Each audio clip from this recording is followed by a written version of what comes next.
Good afternoon, everyone. I hereby call the Board of Governors meeting to order on this Monday, July 22nd, 2024. Before we commence with our meeting, I'd like to ask Christina to provide a brief overview of the meeting procedures and protocols. Welcome, everyone, to the Board of Governors meeting. To access the meeting agenda, please visit our website at www.cccco.edu and go to the About Us tab drop-down menu. Select Board of Governors, then Meeting Schedule, Minutes, and Agenda, and click on the blue Agenda hyperlink. Members of the public wishing to comment on a specific agenda item or during the public forum may do so one of two ways. In-person attendees must complete and submit a comment request card, which is available at the liaison table. Virtual attendees shall use the raise hand feature. If you are calling into the meeting, press *9. Following each item, individuals will have the opportunity to address the board in the order in which they were received. We will begin with in-person public comments, followed by virtual public comments. As a reminder, closed caption is available. Click the CC icon at the bottom of the screen labeled closed caption to read live captioning. This concludes my announcements, President Costa. Thank you. Thank you so much. With that, can you please call the roll? Hildegard B. Aguinaldo. Present. Adrian C. Brown. Present. Casey Chang. Present. Amy Costa. Present. Ricardo de la Fuente. Present. Tom Epstein. Here. Felicia Escobar Carrillo. Nan Gomez Heitzberg. Present. Pamela Haynes. Here. Lieutenant Governor Eleni Kounalakis. Present. Harry Legrand. Here. Jennifer Perry. Bill Rawlings. Present. Mary Salas. Blas Villalobos. Here. Syrian Villavicencio. Here. Joseph Williams. Quorum is established. Thank you. Thank you. With that, I'd like to ask my colleague, Board Member Gomez Heitzberg, to lead us in the Pledge of Allegiance. Salute. I pledge allegiance to the flag of the United States of America and to the republic for which it stands, one nation, under God, indivisible, with liberty and justice for all.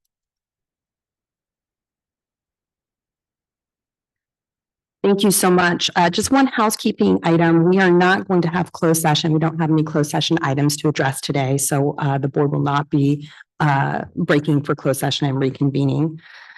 Next up on our standing orders is my president's report, followed by the chancellor's report. And I'm going to be uncharacteristic and actually have a little bit more formal of a report than I generally do.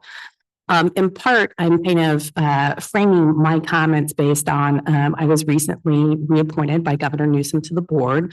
And as some of you know, going through that process, you go through the Senate Rules Committee process, and they give you a pretty extensive questionnaire. And it struck me as really a natural time to think about some of the things that I've worked on the board and some of the things I want to do with the remainder of my time, should I be confirmed by the Senate. And I think I have some finance colleagues here, and I think they will not be surprised that I have a tendency to think about operational matters. And so some of the things that I would really like to focus the remaining of my time on are our tech infrastructure as a system. We've talked about that a lot as a board. Our general infrastructure, and they're here to talk to us about our affordable student housing program, which I've been a huge proponent of. And I want to take this opportunity to thank policymakers for, even in light of a very difficult budget, saving that program and giving us the wherewithal to continue. And then lastly, gender equity. And we've done a lot of work on diversity, equity, and inclusion. But I think there's probably some more work to be done on Title IX and some of those matters. First, I've talked to you all about having become a user of CCC Applies for my son. And I think it's not lost on me that, ironically, we're talking about AI, which is really the next frontier. And we're stuck at first base with CCC Applies. And so I'm going to continue to use, my role here as a platform, which is our beginning introduction to students is not great right now. And that CCC Applies. And we simply must do better. And the time is now. We can't wait. We have digital natives that are seeking out our system, and we have something that's woefully inadequate. And so I'm going to continue to press on that, even if we don't have the resources we had a fairly good budget, actually, all things considered, but we just have to make the time and the space for this. I've often thought, how many people do we just lose in the gauntlet that we have them run through? If we're open access, must be reflected in CCC applies. It has to just be simple. And so I'm going to continue to use my platform to talk about that and work with our districts in partnership to make sure that we have a system reflective of our commitment to equity, inclusion, and access for all of our students. Secondly, I want to thank Assemblymember Fong and his staff and our staff for bringing forward the issue of Title IX. I have been working with the chancellor. She will be talking about it in her remarks, but we are going to form a working group that would include members of the board as well as other constituent groups within the system to talk about it. And I think, my goal is really quite simple, which is we all are committed to making sure that each of our campuses is a safe place for everyone to work at, to study at, to be at as community centers. And when that doesn't occur, we need to make sure that we have a very clear and fair process for what happens when that's not occurring. And I'd like to hear from our districts about what they are doing. I've found during my tenure, there's often districts that are shining beacons of examples. And so I'm sure there's one out there. And also to have a candid conversation with our districts about what some of the hurdles might be and whether or not that requires regulatory or legislative reform. And so I'm looking forward to starting that work in the fall in partnership with our legislative colleagues and obviously the chancellor's office. I, of course, would be remiss if I didn't thank policymakers for passing a really great budget for the community college system in light of all of the many struggles that we had in this budget and really unprecedented economic times that make it very difficult for people to project revenues. And we really did quite well as a system. We'll hear about that a little bit later. And also on the theme of infrastructure, so happy that policymakers put forward educational facilities bond in Prop 2. Obviously, the voters will get to decide, but we certainly know, especially as a board, I was laughing with the chancellor. I can't give advice on pedagogy or coursework, but I think we can all advocate for really these basic building blocks, which is infrastructure, whether it's technology or buildings, to make sure that our students have access to the very best. Lastly, we have some hellos and goodbyes happening. And so I want to first start by welcoming our newest board member De La Fuente. Thank you. Honored to be here serving the students of California and working alongside all of you. Great. Thank you. We look forward to getting to know you better and some of your policy passions. And I'll tell you, you're amongst the best board in all of California, in my humble opinion. And then lastly, as some of you know, Dr. Daisy Gonzalez has recently been selected as the new executive director of the Student Aid Commission. So really continuing some of the wonderful work that she's done here in our system. Just in a sister agency. And so we're running a little bit short on time. So I'm going to ask folks to save their comments regarding Dr. Gonzalez to a reception that we're going to have directly after the board meeting. And the chancellor has prepared a plaque, and we'll talk to at that time about some of her wonderful accomplishments. And, I'm not surprised that we lost somebody so incredibly talented. But nice to have her as part of the extended higher education family. That concludes my remarks. With that, I'm going to turn it over to the chancellor for her report.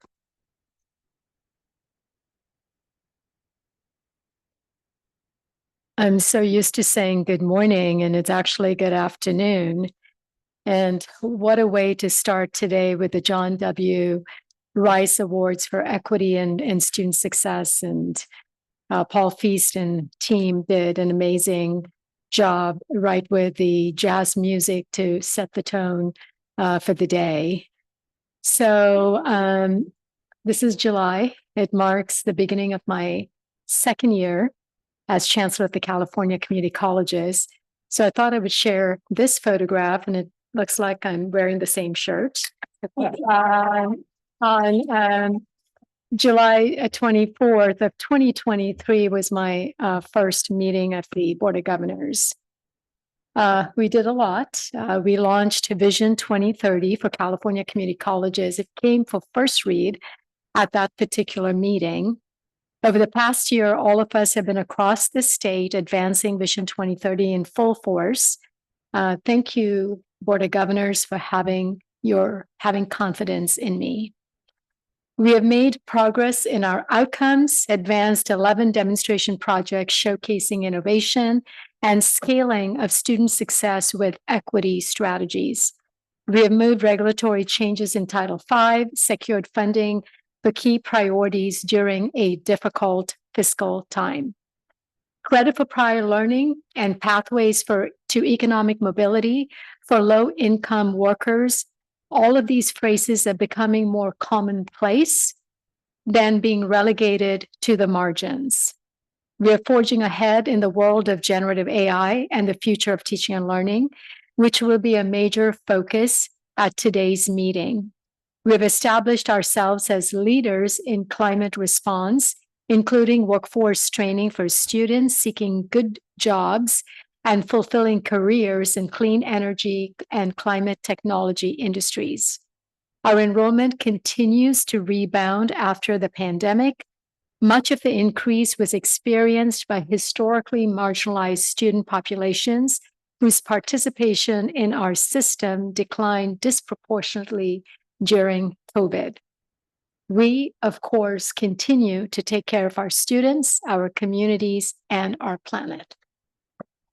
So President Costa already welcomed our newest board member. And I must say that during my conversation with board member De La Fuente, that I almost fell off my chair when he dropped a few phrases in Hindi. I'm looking forward to working with you. Moving to the budget, again, happy to have the Department of Finance here in full force. The budget maintains a cost of living adjustment, enrollment growth funds, and other key elements from the governor's May revision.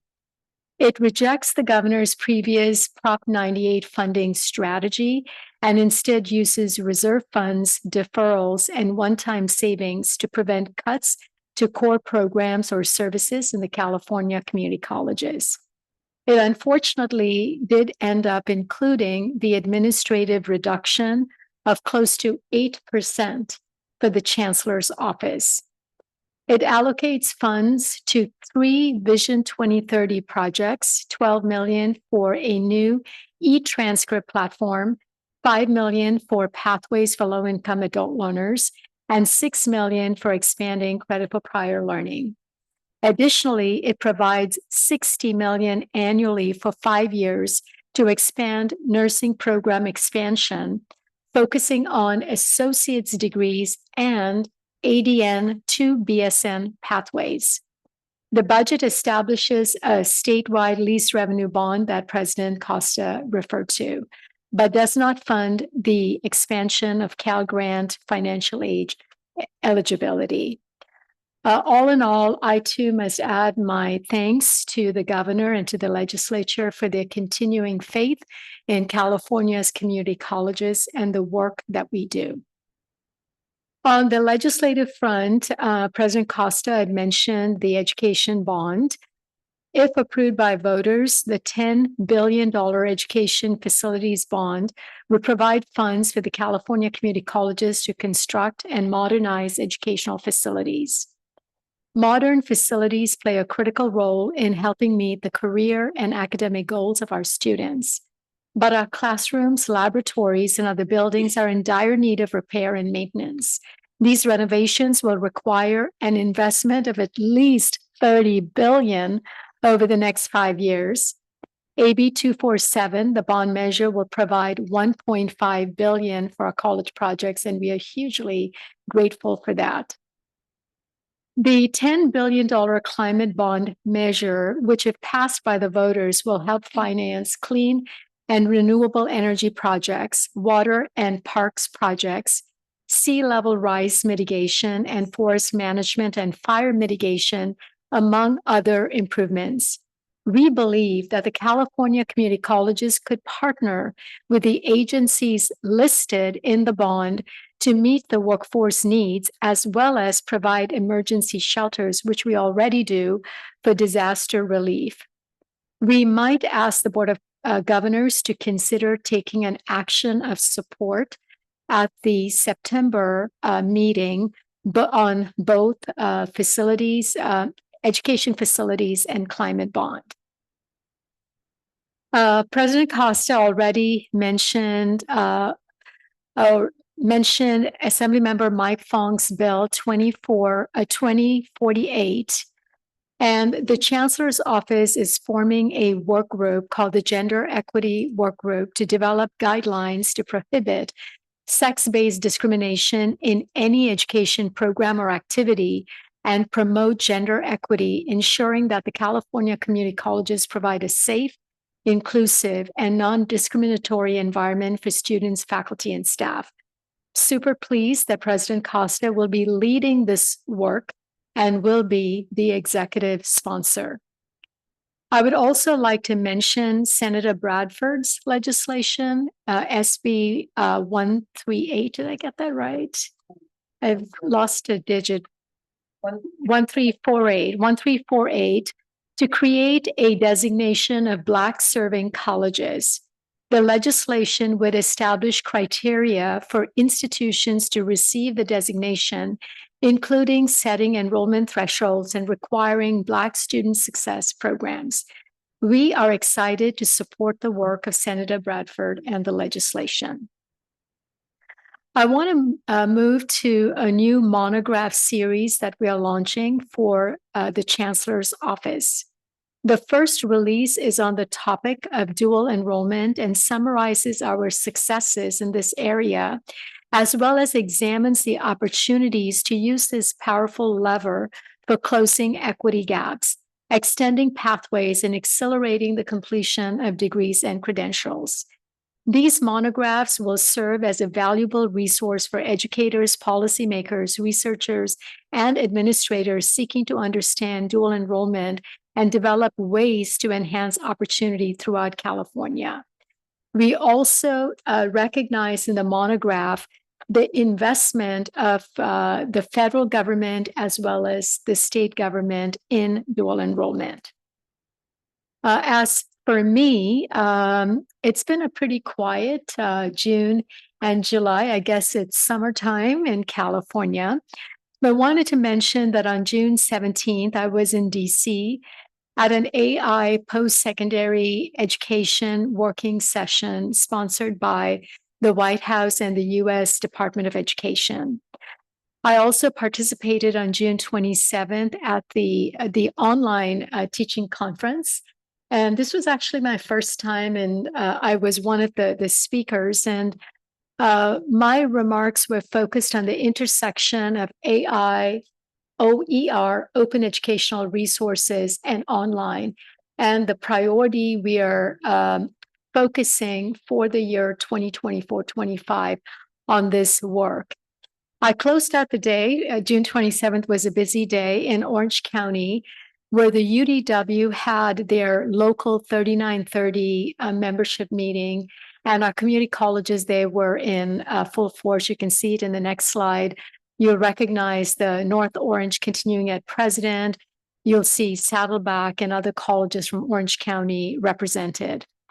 On July 17th, I presented at the Wheelhouse Advancing Leaders Institute and CEO Institute, and I closed out yesterday the League's CEO Leadership Academy and wanted to recognize the good work the League does in providing professional development for our CEOs and our trustees, which is extremely important to keep the leadership of California community colleges at the forefront of our work. We are in a time of transition at the California Community College Chancellor's Office, as President Costa mentioned. And I wanted to recognize Dr. John Hetz for stepping in and helping me out, Mark LaForestier, and all the executive leadership and staff for a phenomenal job in keeping the Chancellor's Office moving swiftly with Vision 2030. Summer is a time for planning and reflection, and we do have a big agenda for the year 2024-25. And yes, President Costa, we heard your marching orders on the technology and infrastructure front on CCC apply. And our time is certainly now. And I do know that when Dr. John Hetz makes a few comments later on in the agenda under the AI topic, he will talk about his work in really investing resources in our technology infrastructure. So as I'm concluding my remarks, I'm actually going to read a formal recognition of Dr. Daisy Gonzalez here, but the remaining remarks will be, and the presentation of the plaque would be at our reception later. So I hope you take some time off to rest and rejuvenate. Our students are expecting 24-25 to be epic. So let's do this, and our time is certainly now. So with that, please hang back and celebrate our Deputy Chancellor Daisy Gonzalez as I share a few words, and as you remember your own interaction with her. It is bittersweet as we say goodbye today to Dr. Daisy Gonzalez. Daisy is departing the Chancellor's office after 6 years, during which time she served as Deputy Chancellor, Acting Chancellor, and Interim Chancellor. I don't think anyone has ever done that. It is, of course, incredibly difficult to say goodbye, but we are thrilled to see Daisy take on college affordability as the new Executive Director for the California Student Aid Commission. To say Daisy is an extraordinary leader, educator, and public servant is an understatement. She has served our system, and most importantly, our students, with courage and with conviction. She was instrumental in the statewide implementation of the Vision for Success and the rapid deployment of Vision 2030. She led our office in colleges through the pandemic, natural disasters, and civil unrest, and did so while overseeing transformational changes in policies across the system. The implementation of the student-centered funding formula, a fully online college, equitable placement, baccalaureate degrees at community colleges, and affordable student housing. Daisy also led the system's diversity, equity, inclusion, and accessibility work, which has produced concrete policy changes to better serve our system's diverse student population by improving hiring practices and campus climate throughout our 116 colleges. Daisy has beat the odds and broken barriers throughout her life and her career. For those who may not know, Daisy is a former foster youth and one of the first in her family to attend college. She's a proud California Community College alum.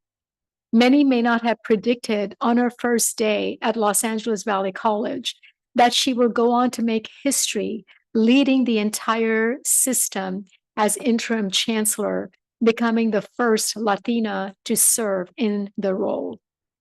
To those of us who know Daisy now, that trajectory is certainly no surprise. Her accomplishments are truly too long and extensive to list in this short amount of time. And thankfully for us, her important work doesn't end here. I have known Daisy for about 6 years now, as we both served as commissioners on the Accreditation Commission. I've been inspired by her steadfast commitment to students and her steadfast commitment to equity. I've enjoyed her smart mind and a big heart as we hung out during dinner and talking, or taking a walk and catching up, or relaxing on the couch outside her office after a Board of Governors meeting and debriefing. When we were in the office together, often our conversation drifted to the peace lily plant I sent Daisy when she was appointed interim chancellor. Daisy named the plant Cleo. The plant truly has a resilient spirit And it is a treat to watch a droopy Cleo spring up to her bright green colors just with a little water, reflecting the resilience of our community college students. Daisy, thank you for your visionary leadership, your compassion, and your unwavering commitment to student success and to equity. You have left an enduring mark on our hearts and minds, and most importantly, on countless California community college students whose lives have changed for the better because of you. Let's all give a round of applause for Dr. Daisy Gonzalez.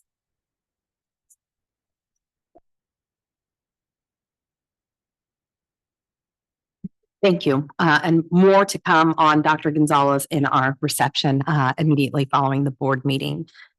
Next up, colleagues, we're going to go to section 3 of the agenda, and we have item 3.1, which is the consent calendar. This is our May 2024 board meeting minutes. Board members, any comments?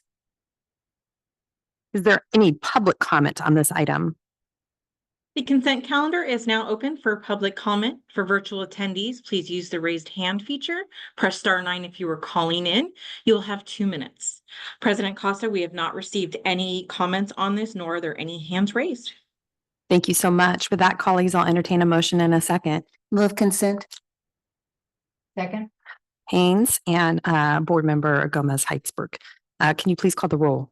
Hildegard Aguinaldo. Aye. Adrian Brown. Aye. Casey Chang. Aye. Amy Costa. Aye. Ricardo de la Fuente. Aye. Tom Epstein. Aye. Nan Gomez Heitzberg. Aye. Pamela Haynes. Aye. Lieutenant Governor Eleni Kounalakis. Aye. Harry Legrand. Aye. Bill Rawlings. Aye. Blas Villalobos. Aye. Syrian Villavicencio. Aye. The motion carries. Great, thank you so much. Next up, we'll move to section 4, the action portion of our agenda. And first up, we have item 4.1, approval of contracts and grants. We have our general counsel here to answer any questions. Colleagues, are there any board comments or questions regarding this item? Wouldn't be a board meeting if I didn't have a comment about the contracts. A couple of things. On the MESA program, I thought the write-up was very interesting. It seems that the success rate is really quite good, but even the overall success rate for students not in MESA also seemed pretty good. It wasn't that big of a difference. And I don't know, I think it'd be interesting to have an agenda item just on the MESA program, or maybe on all the categoricals, and to kind of give us an opportunity to really dive into those. And a couple other things on items, I believe 7 and 8. There were at number 7, it didn't say how many students were served in the goals or in the report on it. And same with number 8, it didn't say how many apprentices were being created, apprenticeships.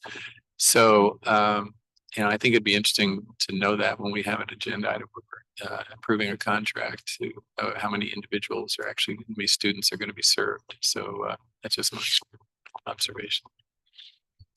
Board member Hayes.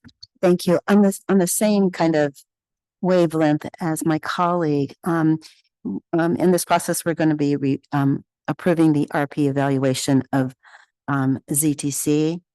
And I think it would also be helpful for the board to have data on how many of our colleges actually have OER ZTC, and what and how has it penetrated or not penetrated down to our students in terms of courses. Now, I recognize that ZTC is really program driven, and it has always focused in on sort of workforce. But I think there are some colleges that may be using the same model in terms of a program, maybe on the general ed side. It'd be helpful to know that, and that give us some idea of what that. For me, I know that for Cosumnes River College, which is in Los Rios, they're at a 70% penetration on OER. My colleague Colleges, not anywhere near that. So having that information lets us know something where students no longer have to pay for books is a big change maker in terms of affordability. Knowing how that penetration really reflects on the 115 colleges might be helpful. Just a brief comment on item 3. I know my college, San Joaquin Delta College, has a middle college, and I am truly grateful for middle college, because I actually teach middle college students, and to see the applicable success rate at 88.96% is very heartening, and to see that there is an increased investment for middle college students is wonderful. But I'd love to see if there was an established, target percentage of what that increase will look like, because I know we're investing around $1,547 and about $131,000. Would love to know ultimately what that target success will look like in the future, given the increased investment there. So just a comment. Thank you. Thank you. I think we have a couple of potential new informational items at a future board meeting. I think both Mark and I were taking notes, so we'll definitely follow up. Thank you. Great. Thank you. Is there any public comment on this item? The public comment period on item 4.1 is now open. We will start with public comment in Sacramento and then move on to virtual comment. President Costa, we have not received any in-person remarks and no hands are raised at this time. Great. Thank you, colleagues. I am willing to entertain a motion and a second on item 4.1. Move. Second. All right. With that, can you please call the roll? Hildegard B. Aguinaldo. Aye. Adrian Brown. Aye. Casey Chang. Aye. Amy Costa. Aye. Ricardo de la Fuente. Aye. Tom Epstein. Nan Gomez Heitzberg. Aye. Pamela Haynes. Aye. Lieutenant Governor Eleni Kounalakis. Aye. Harry Lugland. Aye. Bill Rawlings. Aye. Blas Villalobos. Aye. Syrian Villavicencio. Aye. The motion carries. President Costa, could you let me know who did the second, please? We had Chang with the motion and Villavicencio with the second. Thank you. Thank you. Next up, we have item 4.2, also on our action agenda section of the agenda. It's the proposed regulatory action for extended opportunity programs and services. This is a second reading.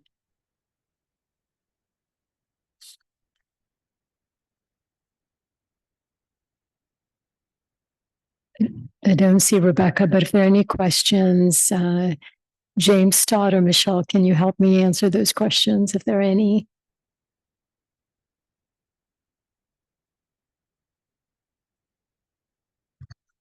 Well, I'll introduce the item. That's kind of dangerous. This is a second reading item. I think you will notice in your agenda materials, there were no public comments offered during the public comment period. There were a couple of clarifying amendments that you'll see in the language, but the proposal is largely similar to what the board heard during the first reading. I see we have some presenters coming up. Do you guys have a formal presentation, or are you just here to answer any questions? Rebecca does have some slides up, and so should be heading over. President Costa, she was actually an attendee at the moment. She's just now pulled over to presentation, so we should be able to get started on this item. Rebecca, can you hear us? Yes, I can. Can you see me? Oh, yeah, I'm actually in the office.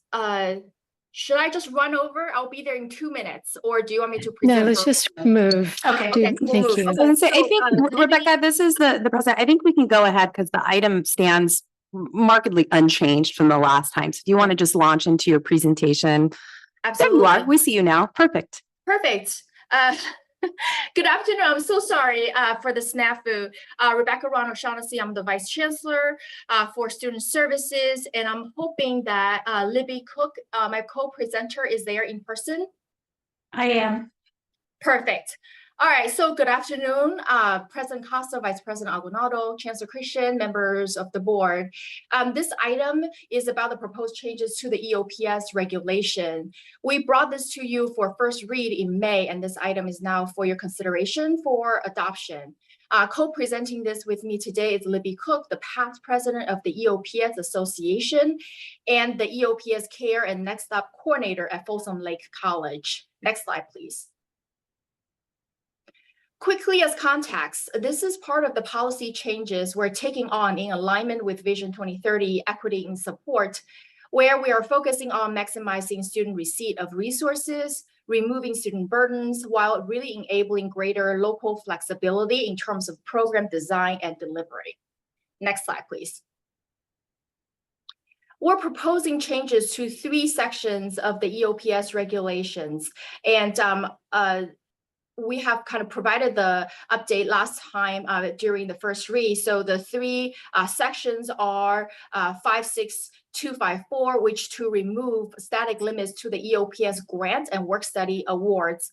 The second one, section 56295, is to provide more flexibility for local EOPS programs to spend program dollars. And the last one, section 56298, is to revise funding allocation reporting timeline to allow for more accurate calculation of allocations. So all the detailed changes to the language is in the digest. Next slide, please. This slide is, it's important to note that we did make 2 additional changes to the language since first read in May, and they are the double underlined sentences, and they're both in section 56254. Changes to subsection A is in response to feedback about making sure that the students have the absolute freedom to determine where and how to spend their EOPS grants. And changes to subsection D is in response to President Casa's ask to clarify the language about grant disbursement, which is in equal shares for each term. Next slide, please. In terms of process, we had an additional 15-day public comment period because of the 2 additional changes I mentioned in the previous slide. We engage in a participatory governance process with the EOPS director associations, a financial aid association, as well as the CIOs and CSSOs, both before the first read and after the first read for the additional changes. We did not receive any comments during the first 45-day period. We did receive 2 comments during the second 15-day period, both indicating strong support for the regulatory action. The 2 comments are from Adela Lopez, chair of the Los Amigos Education Committee of Orange County, and Kendra Ruff, director of EOPS at Antelope Valley College.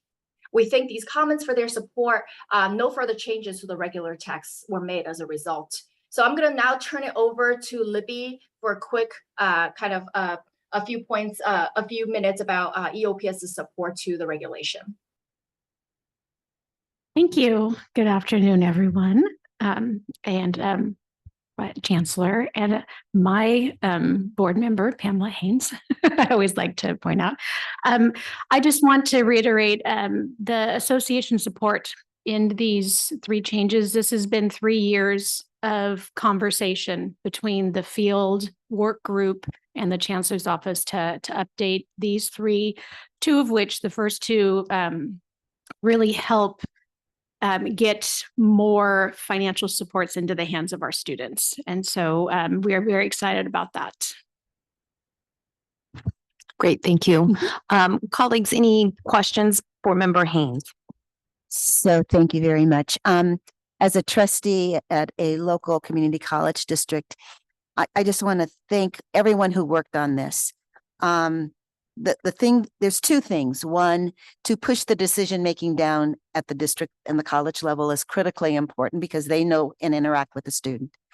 And the 5th, and the second, but probably the most important one, is the flexibility allows for tailoring financial aid and putting it together as a package based on the needs of the students that we serve, and doing it in a way that they get access to these dollars earlier as opposed to later, because they are challenged relative to the funding and the money they get in order to stay in school. So I just want to say a very big thank you. Flexibility and the design of putting together financial aid in a way that it maximizes our students' ability is what we're here and what we're about. So thank you. No question. Just a comment. Any other questions or comments, colleagues? Yes. I just wanted to share similar. sentiments as Member Haynes and emphasize from a student perspective how important it is to have the flexibility to do with your financial aid and support that you're receiving, because everyone's circumstances are unique. I know many students who have succeeded in community college and transferred and graduated because of EOPS and because of support programs. And so I just wanted to say how important this is from a student's perspective. Great, thank you. Seeing no other questions or comments from the board, I'm going to throw it to any public comment on the matter. The public comment period on item 4.2 is now open. We will begin with public comments in Sacramento and then move on to virtual. You will have 2 minutes. We do not have any in public comments, so I will hand it over to my colleague Gary Alexander to begin with virtual public comments. We do have one hand raised. Ornit Lamanaprasert, you have control of your mic and can address the board.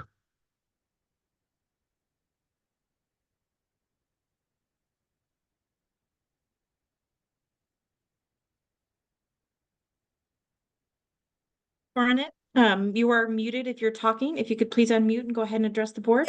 Yes, thank you. Thank you. Can you hear me now? Yes. Great, thank you. Good afternoon, President Costa, Vice President Aguinaldo, Chancellor Christian, and members of the Board of Governors. My name is Ornit Lamanaprasert, and I'm President-elect for the Faculty Association of California Community Colleges, or FAC. FAC firmly supports the proposed Title V revisions regarding the EOPS, as they align with FAC's mission to advocate for students and communities facing systematic barriers. We especially appreciate the collaboration between the Chancellor's Office and the EOPS Association, as this is something that we value.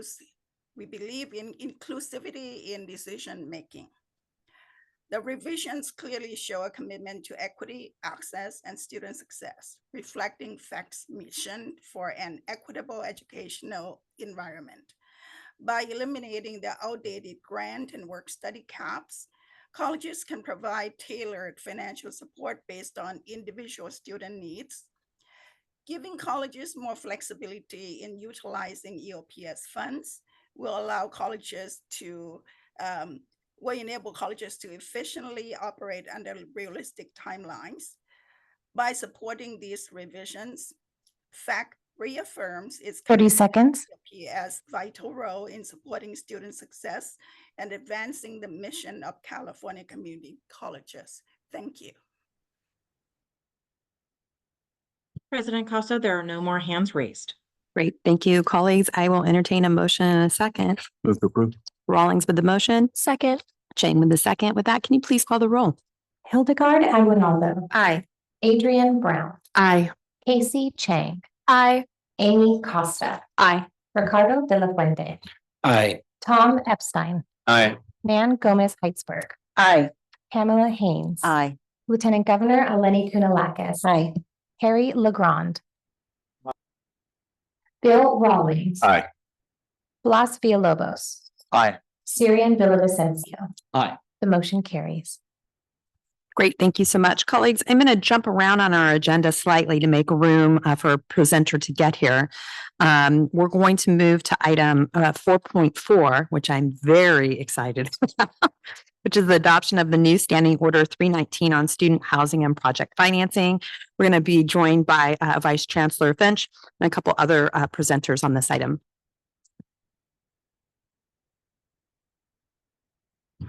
Come on up, Department of Finance. Don't be shy. Board Member Legrand, did you have a comment? You're muted. No, you don't. You're okay. I'm okay. All right. Thank you so much. All right, presenters. All right. Good afternoon, President Costa, Vice President Aguinaldo, Chancellor Christian, and members of the board. I'm Rena Finch, Vice Chancellor of College Finance and Facilities. And I'm joined here with my colleague from the Chancellor's Office, Kathy Lynch, Deputy Counsel, and from the Department of Finance, Alex Anaya Velasquez, who's been working on this program with us. So this action item is being brought to you to address a needed change to Section 319 of the Procedures and Standing Orders, which would provide delegating authority to the chancellor to take necessary actions to implement the Department of Finance's proposal to fund community college student housing projects through the statewide lease revenue bond. So for a little background, in 2022, the legislature established the Higher Education Student Housing and Capacity Expansion Grant Program, which we've been calling the Affordable Student Housing Grant Program. And it was established to provide UC, CSU, and California community colleges an opportunity to apply for student housing grants over a 3-year period with 3 rounds of grant awards. Okay, you've moved to the next slide. Slide 2, this shows a map of the 19 projects that have been approved in the first 2 rounds of this year. These include 2 that I'm going to highlight: Santa Rosa Junior College, already open and occupied, and then Napa Valley College, which is going to be occupied in really just a matter of weeks when the fall semester starts. So let's move to the 3rd slide here and talk a little bit about the need for the statewide lease revenue bond. So you might not have missed the fact that the state has some unique circumstances fiscally this year, a little bit of a revenue situation we're dealing with. And so as part of recognizing that there was this, this revenue decline statewide, Department of Finance proposed shifting all of these projects in the Affordable Student Housing Grant Program to a lease revenue bond structure, which worked fine, easier for our UC and CSU colleagues, but for community colleges, having each of our 19 approved colleges go out for an individual lease revenue bond was going to prove a little bit challenging. And so last summer, we achieved, we worked on a commitment to do a statewide lease revenue bond. And then just a few weeks ago, on July 2nd, SB 155, a trailer bill describing the statewide lease revenue bond, was signed by the governor. So under SB 155, the Board of Governors is going to play a very important role. The Board of Governors is an intermediary between the participating colleges and the State Public Works Board, meaning that the Board of Governors has some administrative responsibilities that are going to be necessary in order to implement this program. So let's move to the next slide. So I just want to reiterate, this is going forward, this lease revenue bond is the only available option to provide state funding for affordable housing, student housing projects at community colleges. This is a bond that's over $804 million. It's including 13 of our college projects, which are listed out here on the slide if you'd like to take a look. The others were either closer to completion or financed through previous allocations. And so this lease revenue bond will focus on these 13. So let's move to the next slide. So the lease revenue bond situation is simple and complex, both at the same time, right? So let's start with just simple. We can all understand this, but one of the first steps we need to take is a real estate due diligence. So we've been working very closely with Department of Finance, the Public Works Board, and individuals at each of our community colleges to really dig through and look at, every easements, titles, everything they have available about the project to make sure that it will fit into the legal requirements of the lease revenue bond structure. Next is the project delivery agreement. So if the project passes the due diligence phase, then the Public Works Board, Community Colleges Board of Governors, and the participating colleges are going to enter into further agreement on project scope, the budget, certifications, weedy little details that are needed. And then the third part, this is where we start to get into the more complex, is the simultaneous agreements. The Public Works Board, the Board of Governors, and the participating colleges are all going to have agreements related to a ground lease, easement agreements, and right of entry to actually develop the housing project itself. So next slide. So a little visual here. We are right now more on the left side of the slide and where we are procedurally.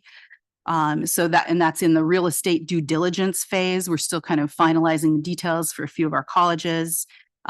looking through their documentation, and then starting to think about those agreements around project cost, scope, and certification for project delivery. And then the 3 simultaneous agreements again, we're going to have a ground lease, an easement agreement, and a right of entry.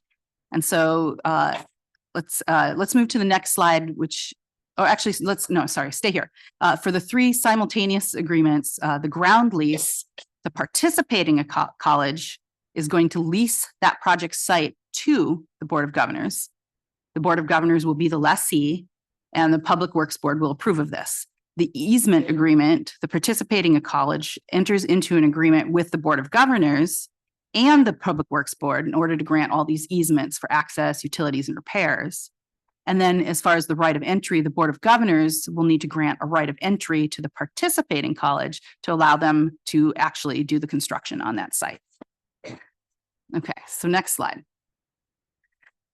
So the lease and financing structure. So we're going to have a lease process where the Public Works Board will be leasing the site and project from the Board of Governors. And the Public Works Board then leases it back to the Board of Governors, and the Board of Governors subleases it to the participating college. Everybody got that? Okay, it's like learning. It's known as a lease back. Yeah. Very common. Yeah.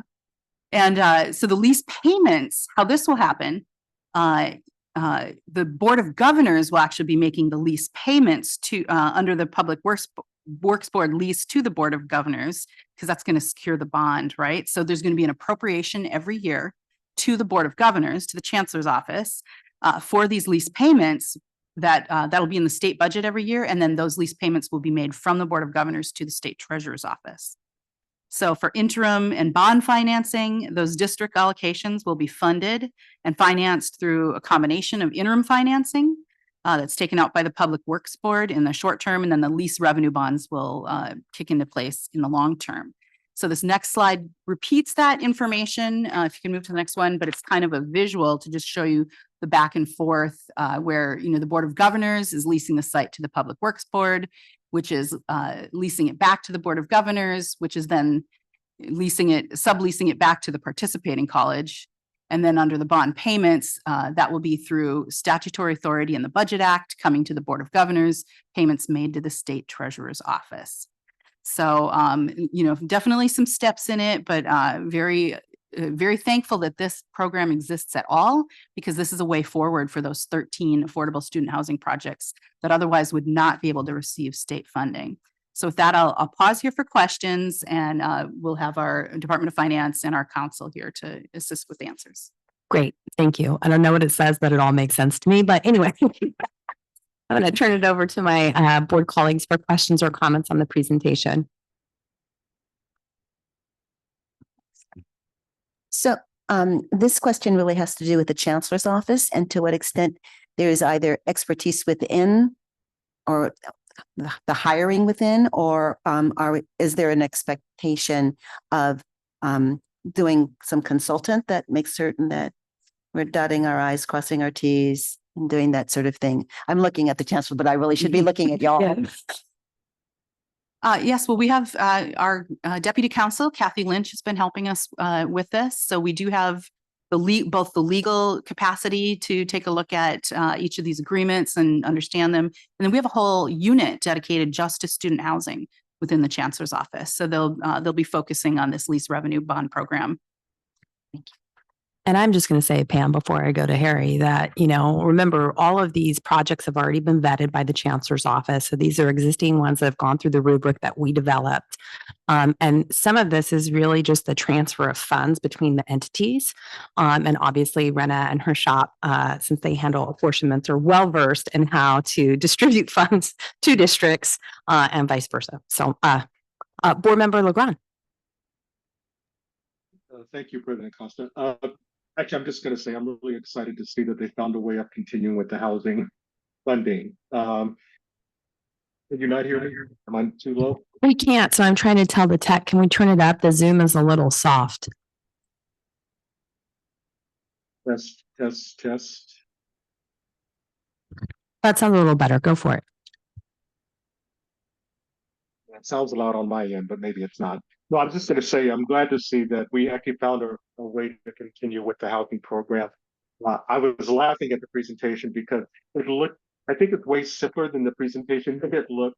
And Amy, I think I really appreciated you saying it's really about kind of the funding transfer, which made it look more complicated than it really is. And I was initially thinking, having run student housing for so many years, about how complicated this seemed. But as I kind of walked through it, I thought, okay, it's behind the curtain stuff that nobody will really see the most part. So kudos and congratulations to us for being able to continue with the housing program. Thank you. One note I want to make about kind of your comments, Board Member Legrand, that the Chancellor and I talked about, and you'll see in the materials, is because these are construction projects, they move at a pretty quick pace. And so you'll see that in the action before us, we're delegating authority to the Chancellor, but I have asked, and they will bring the projects back to us as a board. And that was just to make sure that the projects don't get off timeline. That is the number one enemy in any of these is time. And that costs money. And so they will do their due diligence with the Public Works Board, and then we will be, receive the report as a board. But we talked about that, and this is a unique area where time really does matter. And since we only meet basically on a monthly basis, it didn't really align with the construction timelines. Colleagues, any other questions or comments on this item? Thank you. Let me just commend all the staff and you, Madam Chair, for working on this. It seemed like we were going to have a real problem making sure that those funds made their way in. It sounds very complicated because it is, but it was very masterful work to be able to do this, to make sure that this housing gets built. So thank you. And just in a sense of transparency, Kern Community College District, Bakersfield College is on that list of 10. So do I need to abstain when we vote? Or are we talking about a process which is more general? So I asked that question when I first came on the board. Los Rios, because some of the river colleges on that, and legal told us, we didn't have had no decision in this process, so therefore we're allowed to vote on it. Thank you. You're welcome. Great. With that, is there any members of the public who wish to comment on this item? The public comment period on item 4.4 is now open. We will begin with public comments in Sacramento and then move on to virtual. You will have 2 minutes. I will hand it over to Vice President Aguinaldo to begin with remarks in Sacramento. Thank you very much. We just have one comment from Wendy Burl-Weinkoop.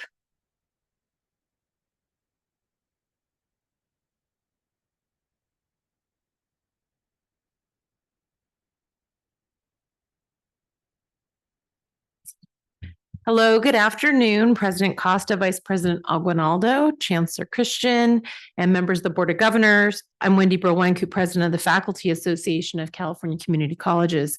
FAC strongly supports building affordable student housing across the California Community College system. Supporting the whole student, including their basic needs, is crucial for student success. We appreciate the collaborative effort to create this leased revenue bond proposal. While complex, it provides a path forward for these vital housing projects. We understand that the annual reapportionment in the state budget will cover the bond costs. It's crucial that, as promised, these funds don't come out of Prop 98 or other local district dollars, ensuring there are already strained district budgets aren't further impacted. The consequence would be even more competition for vital resources focused on student needs in so many areas. So just thinking to the future, we urge the board to advocate strongly in future state budget conversations to ensure that the promised annual apportionment for these bond costs do occur. And this advocacy is crucial to protect both the success of the student housing projects and also our existing educational resources. Thank you for all your hard work on this important issue, and this will greatly benefit both our students and communities. Thank you. Thanks, Wendy. President Costa, there are no other in public remarks, and there are no hands raised at this time. Great, thank you. Colleagues, I will entertain a motion in a second on this item. We have a motion from the Lieutenant Governor. Second. Second by Villalobos. Sorry, he beat you. Board Member Legrand. With that, can you please call the roll? Hildegard Aguinaldo. Aye. Adrian Brown. Aye. Casey Chang. Aye. Amy Costa. Aye. Ricardo de la Fuente, Aye. Tom Epstein, Aye. Nan Gomez Heitzberg, Aye. Pamela Haynes, Aye. Lieutenant Governor Eleni Kunalakis, Aye. Harry Legrand, Aye. Bill Rollins, Aye. Blas Villalobos, Aye. Syrian Villavicencio. Aye. The motion carries. Great. And I want to thank wholeheartedly the Department of Finance for their technical expertise on this. There's no way we could have done this without the expertise of the capital crew as well as the educational services unit. So thank you very much.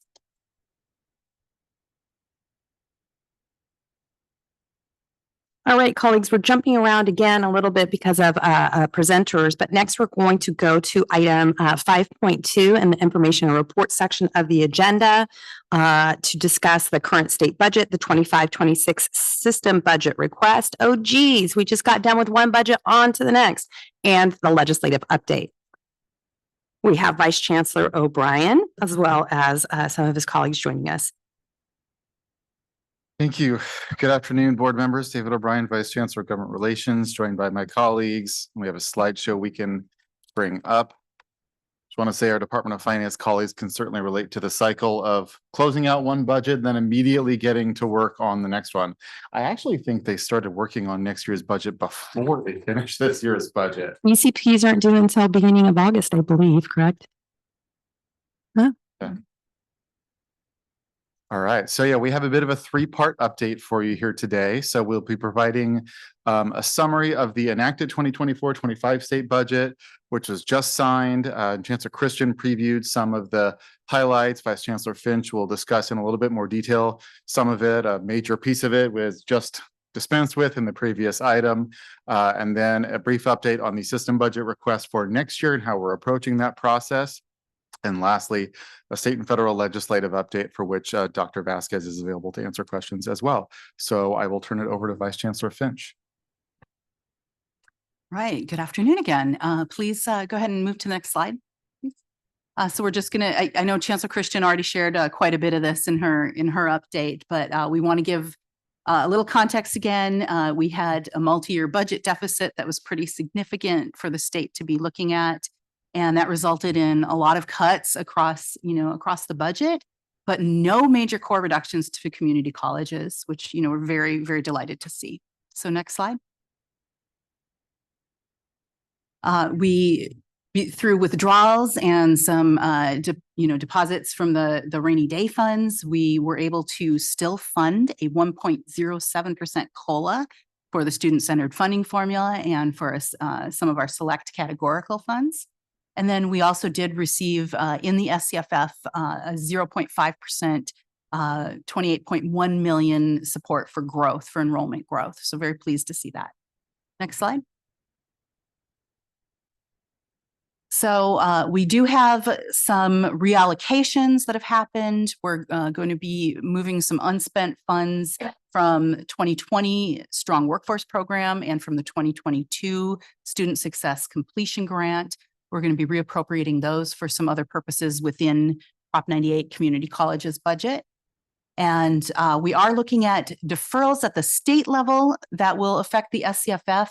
The deferral from 23 to 24 to 24-25 will have no impact on colleges' cash flow whatsoever. We're just, that'll be behind the scenes at the chancellor's office. The deferral next summer, we're still analyzing that. It's compared to the entire funding for the student-centered funding formula, it's somewhat small, but we'll need to see where some actual figures come in to see if that will have any effect. But we'll address that next summer if there's any cash flow deferral for colleges next summer.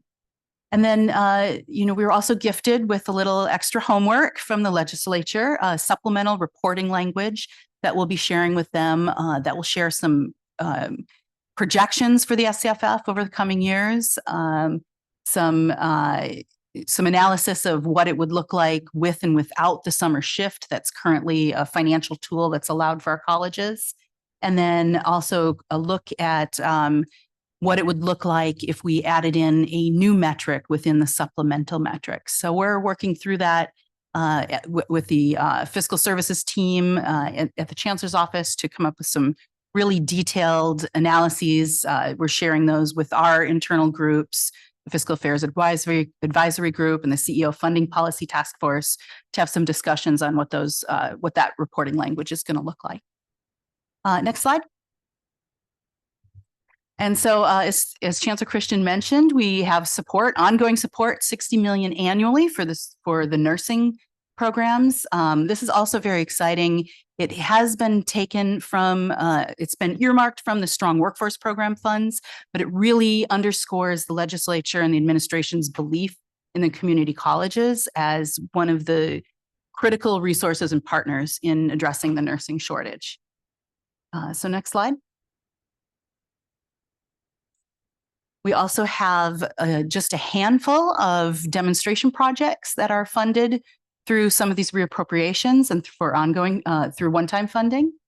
The working learners are very important to our system and to California's overall success. So we've got 3 programs: the E-Transcripts California program, which has been funded in the amount of $12 million to really help offset the costs for connectivity and integration of this platform.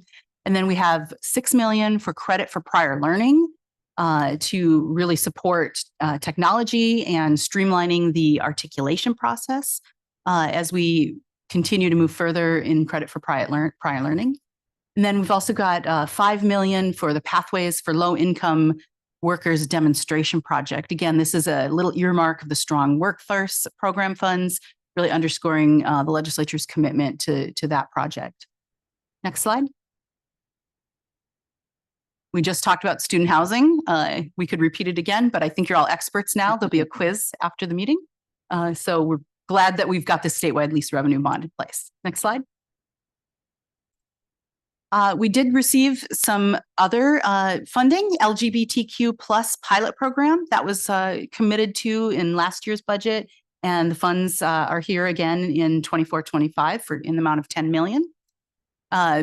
You might have heard there's been a little bit of some issues at Department of Education and students having a little trouble with FAFSA submissions. So we've got $20 million in one-time Proposition 98 funds to help fund FAFSA completion and to facilitate extra support. And then the part-time faculty office hours program, that's increasing the reimbursement rate from 50% to 90% to encourage more participation. However, I don't think we're going to see, we generally get 23.6 million in funding for that annually, and we get claims in the amount of over 60 million. So even if a college is entitled to receive 90%, the funding may not cover up to that amount. So I just want to put a caveat on that, that without quite a bit of additional funding, we're still limited to the amount of funding we have for faculty office hours programs. So next slide. And yes, and again, we're now getting to the sad part of the presentation again to remind you, Cal Grant Reform, not enough revenue this year to fund that, but we're hoping between our efforts and the new executive director over at CSAC, we'll totally fix all of Cal Grant problems and we'll have Cal Grant Reform next year. Let's cross our fingers and hope for that, right? Next slide, please. And then this is the one where I just want to kind of cringe and cry. 8% cut to all state agencies and entities. That includes the Chancellor's office. So that's going to be difficult for our office to absorb. We're definitely looking at every budget line item, every sub-budget line item, thinking where we can save a few dollars here and there. We're not going to be buying pencils this year. But I don't know how far that'll get us, but we're really doing our best to do some creative thinking and see where we can save money, because ultimately, one of the greatest cost drivers of any organization is personnel costs. And so eventually we're going to have to really be thinking strategically how we manage that on a personnel side. And then in 25-26, we'll be seeing a budget drill to come sweep vacant positions. So we'll be looking at this very carefully and providing you all updates throughout the coming year. But I have hope that we can find a lot of places, those gold-plated pencils, not buying those will probably go really far. So for that. Next slide, please. So just want to remind you, the Chancellor's office has a budget news page. And we also issue the joint analysis along with our partners at the League and at ACCA and at ACBO in the system. That joint analysis of the enacted budget is on the Budget News webpage, and along with several other resources, announcements about the upcoming budget workshops, the compendium of allocation and resources, which talks about all the categorical programs and the amount of funding. So there's a lot of good information there. Please check out our webpage and especially the joint analysis. With that, I'll pass it off to Vice Chancellor O'Brien. Thank you very much. And I just want to note that despite the 8% cut, you're getting 100% of our presentation here today. We thought about cutting it off like 92% of the way in and ending it there. But no, I'm going to provide just a few updates on some things kind of coming up on the horizon. So Chancellor Christian talked about the two major bonds that we are going to be tracking that will be on the November general election ballot this year. The K through 14 educational facilities bond will be Proposition 2, and the climate bond will be Proposition 4 on the ballot.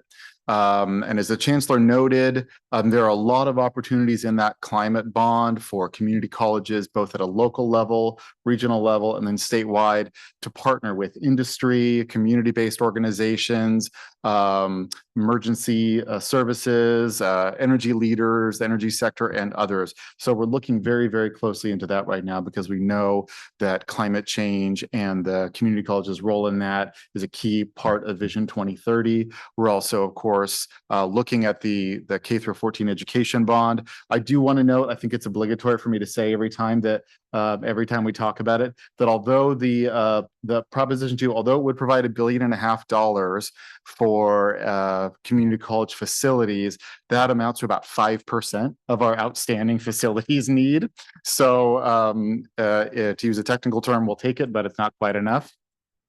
Our plan, board members, just so you're aware, is in September to propose to you resolutions of support from the board for both of these measures. As a reminder, the board has the authority and ability to do that for ballot measures. However, from there, we as a state agency, the Chancellor's office, remain neutral and don't take positions on statewide initiatives. Next slide, please. Then a brief update on the system budget and legislative requests, which we talked about. We are already getting started. As weird as it is every time of this year when we start this, to look at those numbers and realize that we're talking about the budget that will be for 2025, 2026. We are in that phase now. And so what we do every year is we open the process up for submissions from our college and district leaders, from our consultation council partners, and of course, from our chancellor's office leaders. And so we're in the process of accepting submissions now. Closes Friday, August 2nd.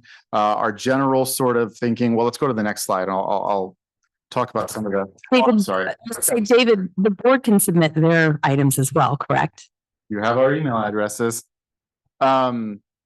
Our general mindset, though, just so you're aware going into this, is framed by Vision 2030 and an awareness of the state's fiscal situation, right? So we're looking at things like demonstration projects or local projects that we know have worked well, have shown results, and are ready to be scaled up. So I can just at least hopefully just safely preview a few of the things we're considering, things like credit for prior learning, our data infrastructure, things like our Rising Scholars programs, right?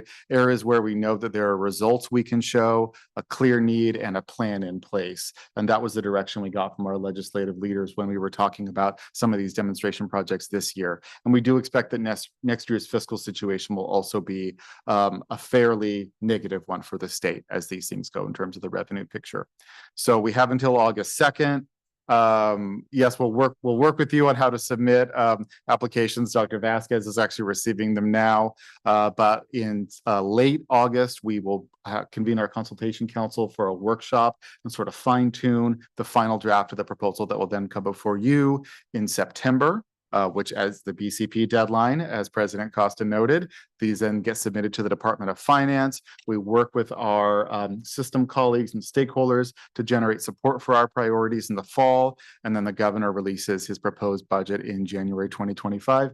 And we start this spring's process all over again. Happy to take any questions on this part of the process, the system budget and legislative request, before we advance to the state and federal update. I may be taking a little bit of your thunder, but I just wanted to on the legislative side, and I know that our chancellor mentioned Senator Bradford's SB 1348. And I just want to bring it to the attention of my colleagues in case they didn't know.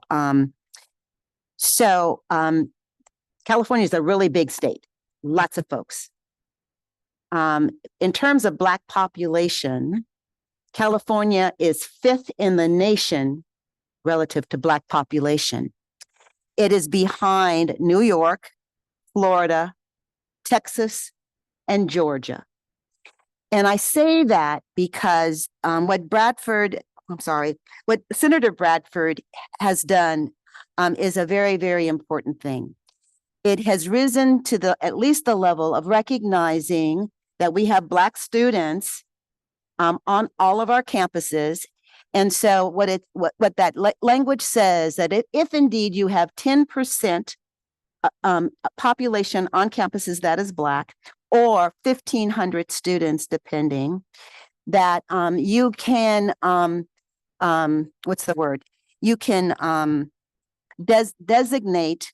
There's some qualifications. Designate your college as a Black serving institution.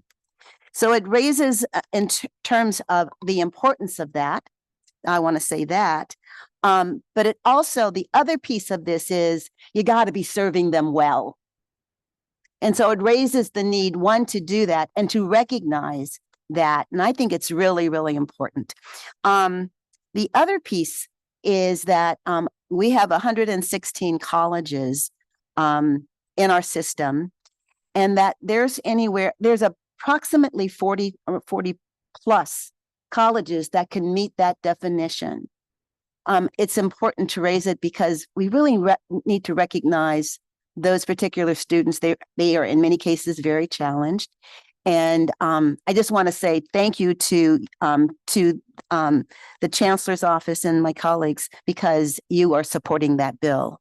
And I think it's just an important statement, because when we talk about 5.5%, it does not sound like a lot. It's a big state. And nationally, it is a lot. Thank you. Thank you so much, Board Member Haynes, for that. And I just want to say on a personal note, last month I had the privilege of attending as a member of the Student Aid Commission, the Student Aid Commission's offsite meeting at Sacramento State, which President Luke Wood has already designated as the first official BSI in California. So that was very exciting. Thank you. Well, we can bring back the slides, and that's a perfect transition. Happy to turn it over to my colleague, Dr. Linda Vasquez, to discuss state and federal legislative update. Thank you, David. One additional note I wanted to add for those of you who are reviewing this system-wide budget and legislative request, including a lot of members of the audience. There are about a dozen questions in the form. And when we crafted this form several years ago, we added those questions based on what we hear from the legislature. What are the questions that they're likely to ask, and the administration? Has this been tried before? What would it cost? What is a long-term strategy? And being able to clearly define the problem is probably one of the most important parts of your submission.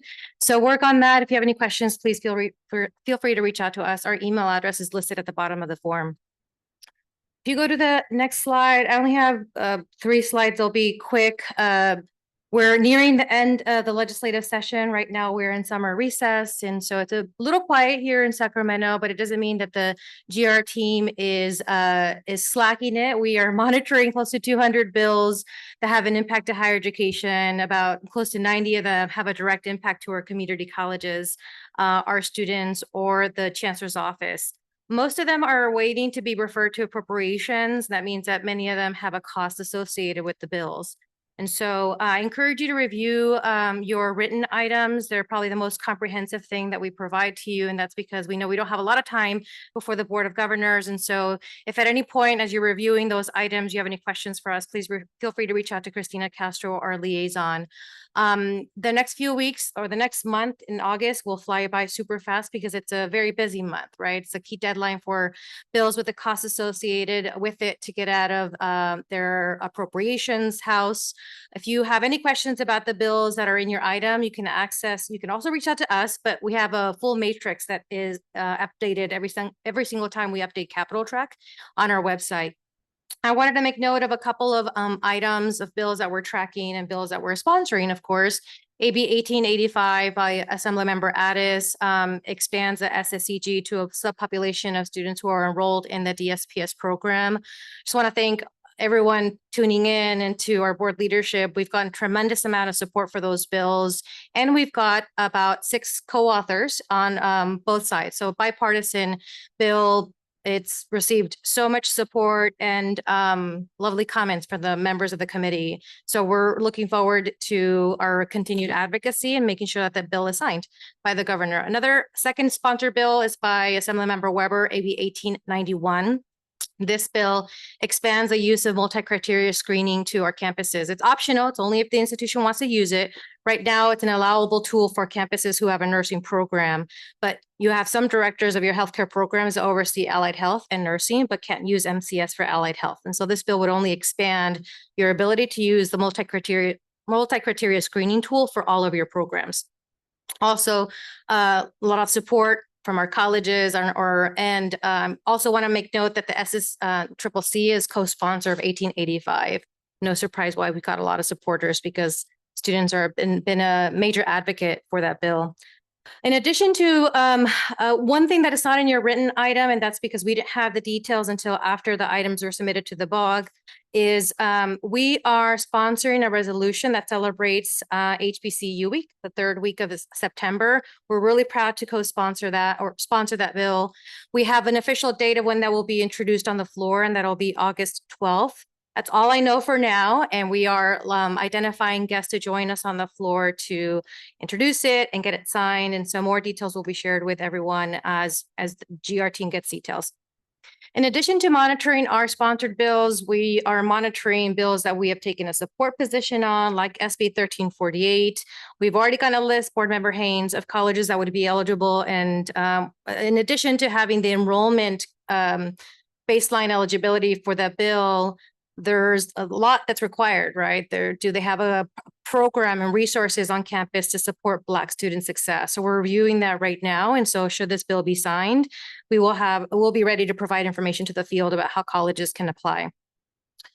We're also monitoring about actually dozens of bills with costs. As I mentioned earlier, most of them are awaiting an appropriations referral. When you look at these bills that we're monitoring of tier 1, there are about a dozen of them that collectively bring on one-time and ongoing costs of close to $100 million. And so some of these bills we don't have any policy concerns about, but there are costs associated. And so if these bills are signed and there's not an appropriations attached to it, resources to help us implement, it will require us to make some difficult decisions about how we divert resources. Every penny counts, as Rena mentioned. And so those are the issues we want to raise to the author's office and key committees of how they will support those policies should they be signed. If you go to the next slide, this just gives you a snapshot on time of where we are in the legislative session. Come around August, our team will be working very hard to put together what we call our chapter legislation report. And so the governor has until the end of September to sign bills. And so in August, once we know what bills make it out of appropriations, we start working on this report. And so our goal is that the first week of October, unless anything crazy happens, we will be ready to release that report. And so as colleges, I encourage all CEOs tuning in, chief student services officers, anyone really that leads a team on campus and is going to be responsible for implementing these policies. This tool will be your best friend because it gives you guidance on what you need to do to start implementing the policy and refers you to the bill requirements. So that'll come soon. Last slide is a note on some federal regulations. I believe we've presented this to you in the past. I'll give you a recap. So let me take a step back. The state establishes a minimum number of clock hours or credit hours for an individual to earn a license, let's say in home health aide or certified nursing assistants. But as a condition of your institutions receiving or being eligible for Title IV, the federal law allows colleges to require more hours than what the state requires for licensure. In fact, up to 150% of whatever the state requires. This has always been a local decision to allow you to go up to the state's minimum requirements. But the Department of Education enacted these regulations in October that removed the 150% rule. And starting July 1st of 2024, our institutions, everyone across the country had to reduce their program clock hours if they were above the 100% threshold. Again, we were expecting them to go into effect in July 1st, and we'd been working very closely with the Department of Education and the governor's office on a solution that provided colleges with more time to implement because it was nearly impossible for us to meet the July 1st deadline. But in June, a coalition of career education schools, mostly for-profit institutions, sued the federal government over these regulations. And in July, district court judge in Texas granted the plaintiffs a motion for preliminary injunction. So what does this mean? It means that the rules prior to July 1st of 2024 remain in effect. And the Department of Education announced that colleges must continue to comply with the old rules until further notice. As we've started to share this, we've gotten a lot of questions, confusion about what it means. So I'll be working with Vice Chancellor Cordova, some guidance for the field. Essentially, the guidance is that whatever you did prior to all of the lawsuit and the regs, whatever your institution did to certify your Title IV eligibility remains in place. Continue your old practice, but we will share some more information for you in case that is helpful. And so CTE deans, CSSOs, CEOs, please work with your departments on campus to determine which programs this would have impacted. Because even if the rules are not moving forward in place, and your institution has a program that requires, say, 300 hours above what the state requires for state licenses, I think that warrants a conversation in your campuses about whether that is student-centered and needed. Because if the state requires a minimum number of hours and you're offering more, I think that warrants a conversation on campus with your leaders and your faculty. That concludes my remarks. Board Member Epstein. Just on that last one, I don't really understand this. I know what gainful employment is, but I don't understand the difference between 100 and 150%. I mean, and which side are we on? Which one affects the for-profit colleges? I mean, I just have trouble understanding. This mostly impacts the for-profits because they were the most notorious for having a way above whatever the state requires. But for way above whatever the state requires for minimum licensure. I'll give you an example. Our LVN programs, the state's minimum number of hours in order for a student to have a license as an LVN has to complete at least 1530 hours. Part of them are on like a theory base, so in classroom, and the other part could be clinical hours. In order for your institution to receive Title IV or be eligible for Title IV, meaning the students could be eligible for a Pell or a direct loan, your campus could offer more than that. So we had some campuses offering 1,800, 2,000 hours. That was allowable under just federal program eligibility. So we had some students completing that because that was whatever the school required, but you don't really need that. You just need 1,530 for state licensure. That makes sense. So who sued to stop this? Do you have the name of it? It's a coalition of CTE schools. It's a coalition of for-profit. They call themselves like in California, they're the California Association of Private Proprietary Schools, which is for-profit colleges. So generally our colleges would be wishing this. You're saying we didn't want it implemented because they weren't ready to go by July 1? I mean, we were in full support of the regulations because we believe that they are good for students, but we didn't have enough time to implement it by the July 1st deadline. The for-profits just didn't want those regulations to begin with. They fiercely protested them even during the public comment period. Because they want to tie up students for more hours. Yeah. Funny. Colleagues, any other questions or comments on the presentation? Oh, our chancellor has a comment. I just want to recognize Linda and David and Brenna. It's been a year, and the three of them have really taken on more responsibilities. And it was my first year kind of going through the budget as chancellor. And this has been kind of a dream team to work with. So let's just give them a round of applause, please. Thank you. I'm just happy today your presentation wasn't, at the end and we're like, we need you to go through volumes of material. Is there any public comment on this item?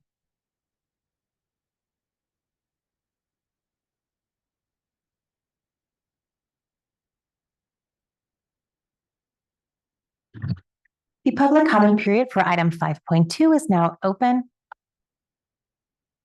We will begin with public comments in Sacramento. You will be given 2 minutes.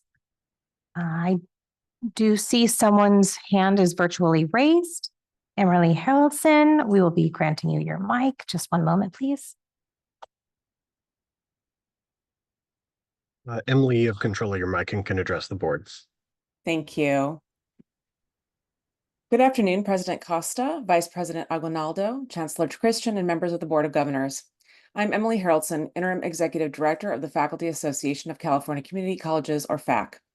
FAC is grateful that the community college district sustained no cuts to major areas and even received a small COLA. However, some programs like MESA did not receive a COLA, and the state still needs to fund Cal Grant reform for our students. As sponsors of AB 2370 that ensures courses are taught by human instructors, we are thrilled that the legislation was signed. We are grateful for the support of Assemblymember Cervantes, the legislature, and Governor Newsom. As AI becomes more prevalent in our lives and professions, it is essential that we value the uniqueness of the human workforce. I'm also pleased to announce that FAC was rated as number 4 in statewide advocacy organizations by Cal Matters. When it comes to getting bills approved, FAC has a 78% success rate. Looking to next year's system budget requests, FAC's priorities align closely with our mission and values to support student success.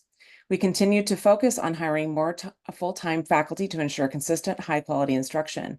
Additionally, as a system, we need to provide specific funding for high-level professional development for part-time faculty, as well as fully funding part-time office hours at the 90% reimbursement rate that was secured this year, enabling them to better engage with students.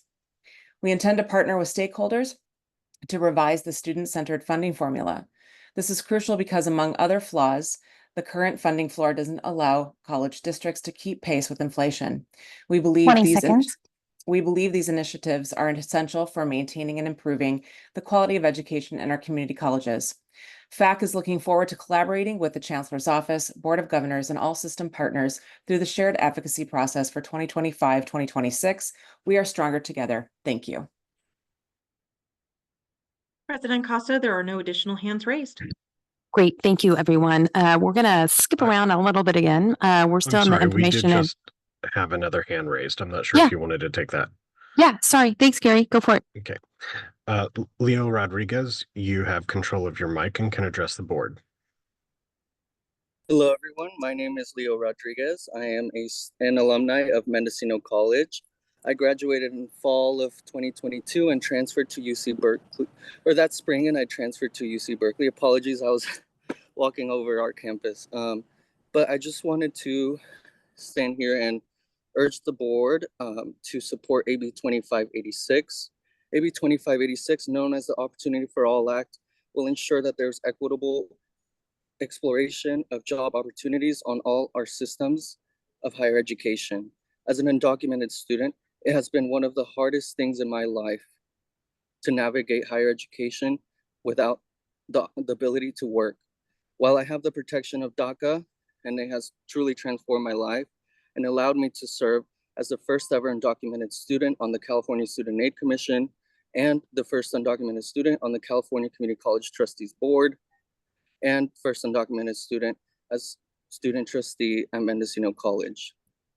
Without DACA and without protections such as 2586, there is no room for us to grow and no room for us to provide what we have and grow to the state of California. It is immeasurable the impact this will have for our communities. And this is the type of legislation that is needed now when there's instability in all our institutions. What we need is bold action, and what we need is someone to take this on and to support it. All undocumented students in California are behind this, and I urge you to support as well. Thank you so much. There are no other hands raised. Okay, great. Thank you so much.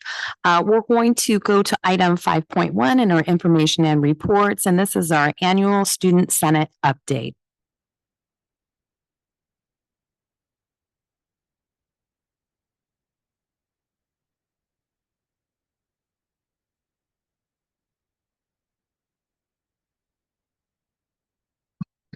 So I'm here. Hi, good afternoon, President Costa, Chancellor Christian, members of the board, Rebecca Rana Shaughnessy, the Vice Chancellor for Student Services. I'm very honored today to introduce the item, which is the annual Student Senate update. Students are the why for all of us here today, and the Student Senate has been a tremendous partner for the Chancellor's office and for the system, and they have shown great leadership, especially in driving legislative changes, providing insight in policy and practices, as well as providing critical voice in the system priorities and emerging issues conversations, pushing us to think differently and creatively to reimagine how we ensure the right structure to deliver educational experience to all students, existing learners, prospective learners, everyone who can benefit from the experience of the California community colleges. So without further ado, I'm going to turn it over to Cassandra Flander Nguyen, the past president of Student Senate. All right. Oh. Hello, everyone. My name is Cassandra Flander Nguyen. I served as the president of the Student Senate for California Community Colleges, and it's my honor to be before you all today to give the annual SSCCC report per our Memorandum of Understanding. So if we could go to the next slide. So first and foremost, the SSCCC placed a large emphasis on diversity, equity, and inclusion. For us, we have an entire internal committee dedicated to this. And this past term, we actually dedicated 2 chapters in our student plan of action towards these efforts. The Chapter 3 was on our Native students, and then Chapter 4 was on our undocumented students. For those of you who were there at our General Assembly 2024, you may have also seen we had a student panel regarding these 2 chapters as well. We also expanded the student panel to include our previous chapters, including Asian Americans, and making sure that all of our chapters are included in hearing the student perspective for all of our General Assembly attendees. Another thing is for our efforts regarding DEI, we also attended the Chancellor's Office DEIA Institute in September, where we were able to have participation in the workshops, and we were also able to have representation by being given the opportunity to discuss and also present to the entire institute on the importance of valuing the student voice, especially when it comes to our efforts in diversity. So that was a great opportunity for us all. And through our collaborative efforts with the Chancellor's Office, we really feel our DEI efforts have really advanced this past term. Next slide. Now, for our partnerships and coalitions, this past term, we also placed large emphasis on making sure our external partners are equally aware of what SSCCC not only is and does, but making sure they're aware of what is currently going on and relevance as well. So first and foremost, we ensured that we had increased student representation at our external partners' conferences. Examples include our FAC Advocacy and Policy Conference, Academic Senate Leadership Institute, CSAW Student Leadership Conference, so on and so forth. But on top of our current external partners, we also expanded our partners as well. For example, we started a new partnership with the California Association of Post-Secondary Education and Disability, CAPED for short, so that we can ensure our disabled students have that organization that will provide them that independent support and being able to have a role in a higher education governance setting. And on top of that, we also ensured we had a presence in the research and planning group conferences and board meetings, or the RP group for short. We gave a report and also are in consistent communication with their leadership to ensure that through the importance of data and making sure that we are using their data and being collaborative with them as well. Now, for conferences, as you may all be aware, you may have seen a lot of SSCCC representation this past term, not only in California, but also at Washington, D.C. as well. This past term, we were in D.C. both February for the Chancellor's February Advocacy, but we were also there in March for the ACCT Leadership Congress as well. And we had a lot of positive feedback from not only our students who are in attendance, but from those who interacted with our students as well. Obviously, as we all are aware, the importance of the student testimony is of paramount when it comes to lobbying on both the state and federal level. And we really saw this in effect when we talked to not only the staffers and congressmen, but being able to interact with them as a group and pod as well was seen as well. So I think that was something that a lot of us were able to take away from it. And going forward, I really anticipate the SSCCC being able to ensure increased student advocacy in that level. Next slide. Now, for student leadership and training, one of our pillars is just making sure that our students are, of course, at the forefront, but we want to ensure that we equip our student leaders with the proper training and resources when they are advocating on the local level as well. Ways that we do this is by first and foremost going to the SBAs themselves or the student body associations, going on their campuses and being on the grounds with their student meetings, making sure that we have a SSCCC representative present. But on top of that, we also ensure our SBA leaders are trained on various aspects of being in governance, such as Brown Act, parliamentary procedure, student 9+1 rights, so on and so forth. This highlights SSCCC's goal towards making sure our leaders are aware of not only being put at the table, but being able to understand and participate in conversations. Because when you're at the table and you have students who are given a seat, but they have no idea how Brown Act works or they have no idea how Parley Pro works, they often are silenced, even though they are technically given a seat at the table. So through this training, we ensure that our SBA leaders will not face this sort of obstacle when they're making sure the student voice is represented. And then on top of that, for all of our events, we had our inaugural Advocacy Academy. So typically the SSCCC hosts a fall event called Professional Development Conference, but this year we actually adjusted it and put a new spin on it, and we called it Advocacy Academy. We want to ensure that our SBA leaders are equipped with the knowledge not only to be leading, but also to be advocating and lobbying as well. So through the Advocacy Academy, we place a large emphasis on our legislation. How can students engage with legislators? What role do students play when it comes to these bills and policies being passed that directly impact them? So Advocacy Academy was an inaugural one, but regardless, we had over 400 attendees and we're sold out. So at capacity, trust me, it was very weird turning away students who wanted to participate, but through that, we had a lot of great feedback on how to not only improve the future advocacy academies, but also hearing about that was the first taste that students got of the SSCCC on a statewide level. And then in the spring, we had our typical General Assembly. Now, General Assembly tends to be our largest event of the year, and it's not only where our election for our statewide and regional officers happen, but it's also where students come together and vote on student-submitted resolutions all throughout the state of California. Now, personally for me, my first SSCCC event was General Assembly last year, where I was actually elected as well. So it's a very full circle moment to be able to talk to all 700 students who are in attendance this past term. And we were also nearly at capacity for this time. So we are definitely learning for next term to make sure we up our capacity and make sure that we can't deny any students to attend. But General Assembly, we had a record-breaking 60 resolutions submitted from students from our typical 20 resolutions in past terms. So this really highlights the engagement that we've had in this past term, and that directly relates to the data of going from 20 resolutions to 60 resolutions. These resolutions, a lot of them were on basic needs, and we all are aware. Students are talking, they're screaming at the importance of basic needs and how a lot of them are having this as an obstacle in their higher education journey.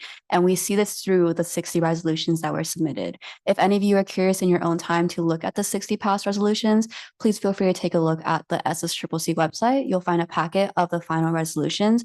And I truly believe this will help guide a lot of your collective efforts if you're ever curious. So feel free to take a look on the website. But General Assembly was overall a great time. And this happened in April.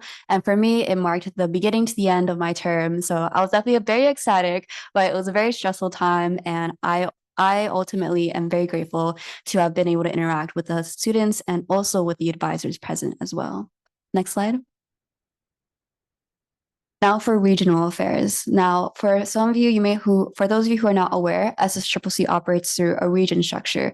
So we are not just operating at the state level and then hope it trickles down. We have a distributed leadership structure to ensure that all areas of California are represented through some sort of leadership.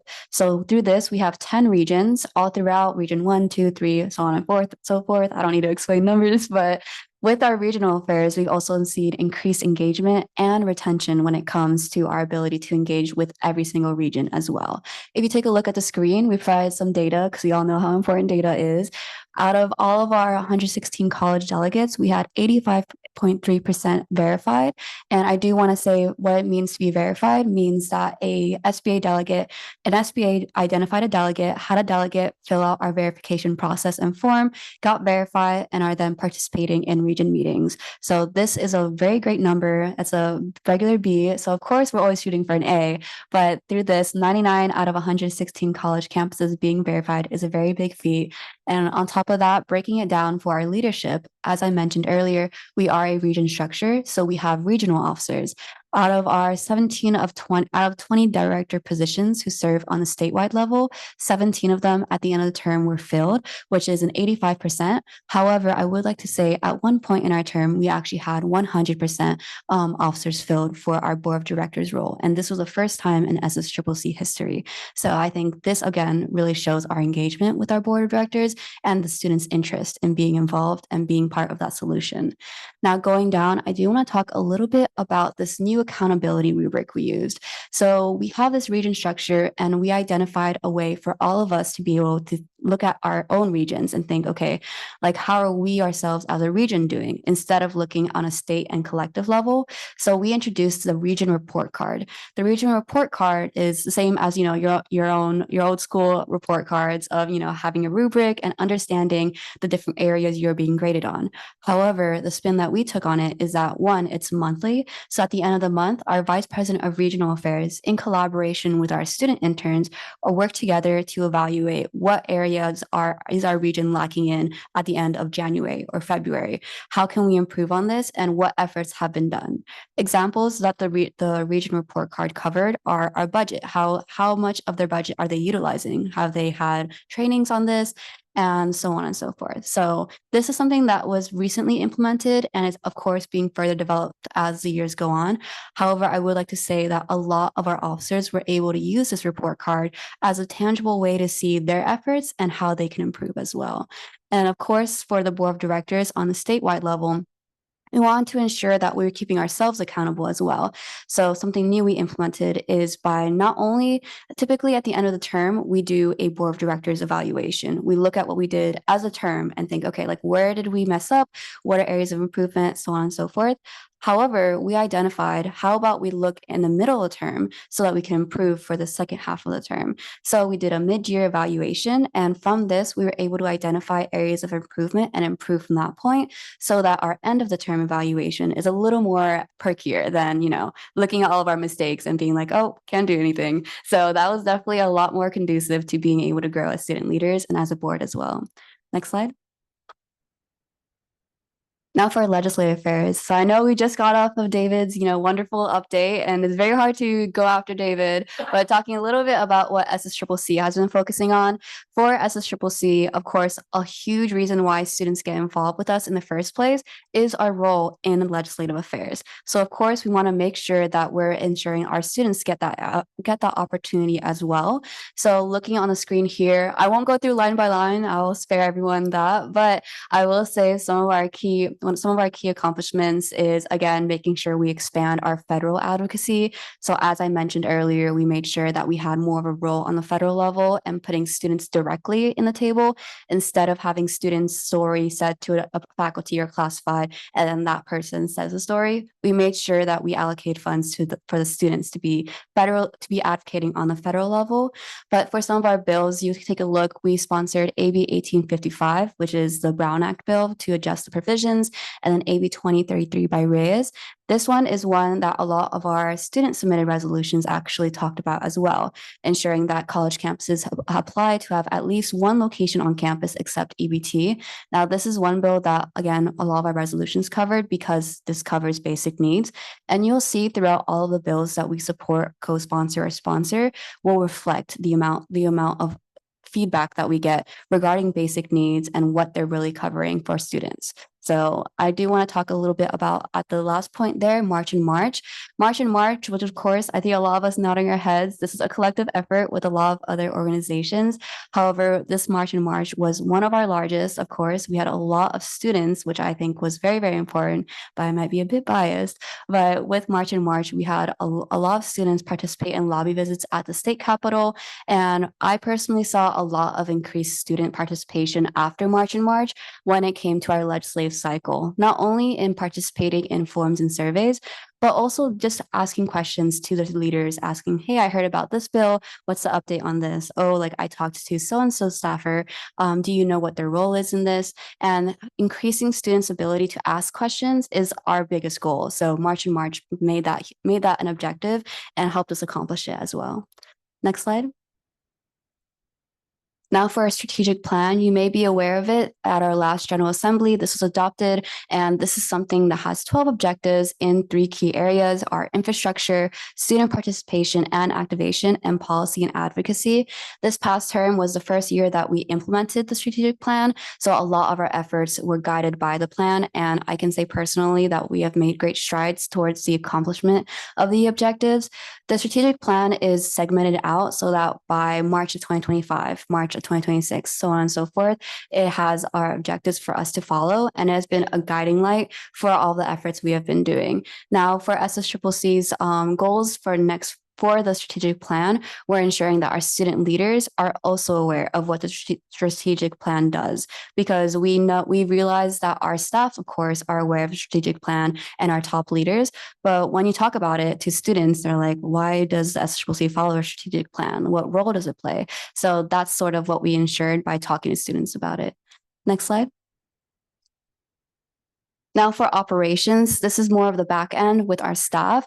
One biggest thing that I can say is this past term, we introduced a new paid student internship program. So this is one that a lot of students really benefited from, not only by just being able to be part of it directly, but being aware that there are opportunities for students to not only contribute to higher education, but contribute while also being properly compensated, because a lot of students, college students, are broke. So with this implementation of the program, we are not only setting the precedent for other higher education industries, organizations to pay their student interns, but we're also ensuring that SSCCC integrates the student perspective, even on the back end with staff operations. So that's been one of great importance.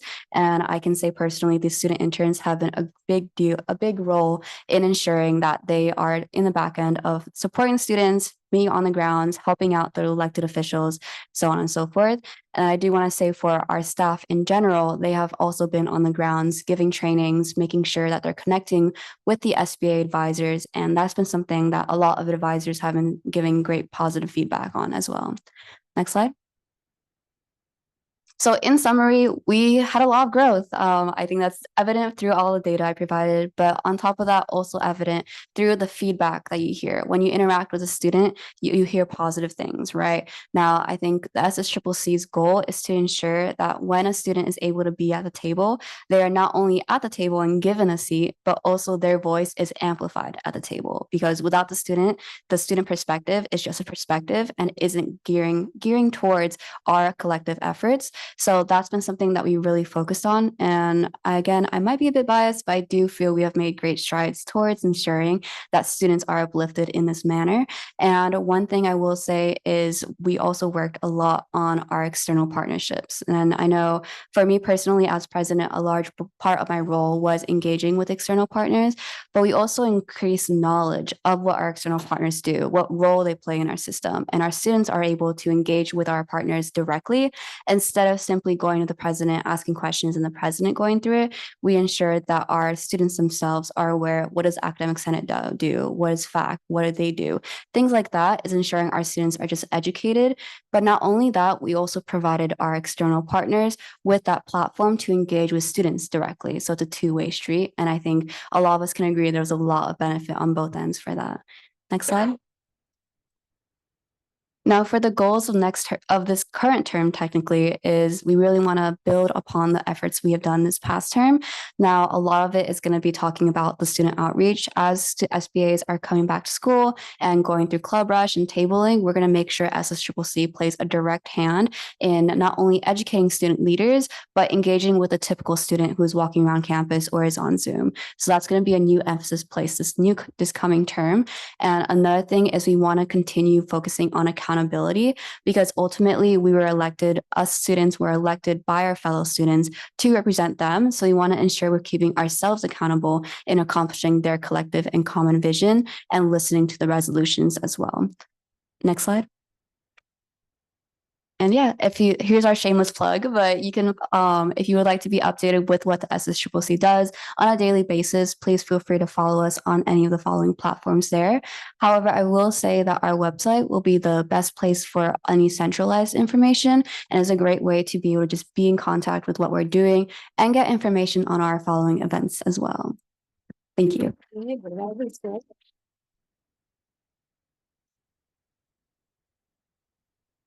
Thank you so much for that report, Cassandra. Colleagues, any questions or comments? Board Member Epstein. First of all, that was an excellent presentation. I really appreciated it. And when the bill was passed, it gave the Student Senate some resources. This is exactly what I think we all would have hoped would come out of it. This great organization with accountability and planning and training and partnerships. And I just think you guys have done a terrific job. Yeah, I want to just echo some of what Board Member Epstein said. Like, I, as an organization, am so thoroughly impressed by the scale, the scope, the systems you've built. And I think in part it started with the legislation and the fee, but also the way you've operationalized it with the strategic plan. I think it really just deserves kudos, and we can really see you guys are cooking with gasoline right now. And that's what we all really wanted was, some stability and a structure to make sure the student voice is always front and center. So thank you for your leadership in that, and an excellent report. Board Member Haynes. So thank you. So we on the Board of Governors get to interact with students much more so than sometimes the general public. And I've had a few friends who have returned to school, and they're younger than me, but they are semi-retired, or they're going for a class, and I'll get a phone call that says, the students I'm with are fabulous. They're helpful, they're thoughtful, and these are sort of unsolicited. And I think it's really important to hear that. We don't always necessarily hear that. And one of the things I say is that when I see students, even the everyday student, I have a relief that when I move on, there's a generation that's coming up that's thoughtful, that's engaging, that understands its role, young, playful, joyful, and want to have a good time. And that's the youthful part. But I have no fear that I'm leaving, and that you guys will follow. Your generation will follow and will do good work. And I just wanted to leave that with you. Board Member LeGrand. I won't repeat what's been said. I just wanted to add one more comment that I'm really continue to be totally impressed. And like Pam said, I know the future's in great hands with the leaders. The one thing that I wanted to comment on was I looked at your visitation to the 116 campuses and where you guys were as far as traveling throughout the state and making sure your engagement with students on a local level was a part of your strategic planning. And that's really to be applauded, because that's a lot of territory to cover. Even as board members, we can't that functioning. So I just wanted to continue to support you in your efforts in engaging students where they are, and in making sure that every one of the 2 million plus students that we have within our system are feeling represented. And I think you guys have done a great job of doing that. So I just wanted to say thank you. Thoroughly impressed with your presentation, former President Nguyen. I'm wondering if there's like term limits, or can you run again? Speaking on behalf of faculty, our students are amazing. I see it every day. I work with students every day, and it's a privilege to not just mentor, but to learn from you, because we have some outstanding students like yourself. I'm sitting right next to Casey here, was a fantastic board member. I just wanted to commend you again with all of the amazing initiatives that you put into place. And I see these new relationships. I know we've had a conversation privately before, and I want to commend you to your outreach here and forging those new relationships with like Umoja, and I see you've attended the Amend conference. And so obviously as an Asian American, Native Hawaiian, Pacific Islander, we talked a little bit about obviously also outreach to other groups, including of course Apache, Puente, and other groups, especially also with the Anapie Student Achievement Program. I think there's a lot of potential there. And so with the new leadership who is coming on board, obviously I know you're going to do the outreach, but your work demonstrates the excellence of our students. And so much kudos to you and your team. And I think you're moving in the right trajectory. And I think we can learn from you, from what we're doing here, obviously as Board of Governors as well. And you are truly inspirational. Thank you. Thanks. Next, I'll open up to the public for any comment on this item. The public comment period on item 5.1 is now open. We will begin with public comments in Sacramento. You'll have 2 minutes. I will hand it over to Vice President Aguinaldo to begin with public remarks in Sacramento. Thank you very much. We have 2 public comments, the first one from Cheryl Aschenbach and the second one from Latanya Parker. If you could approach the podium and speak in that order. Thank you.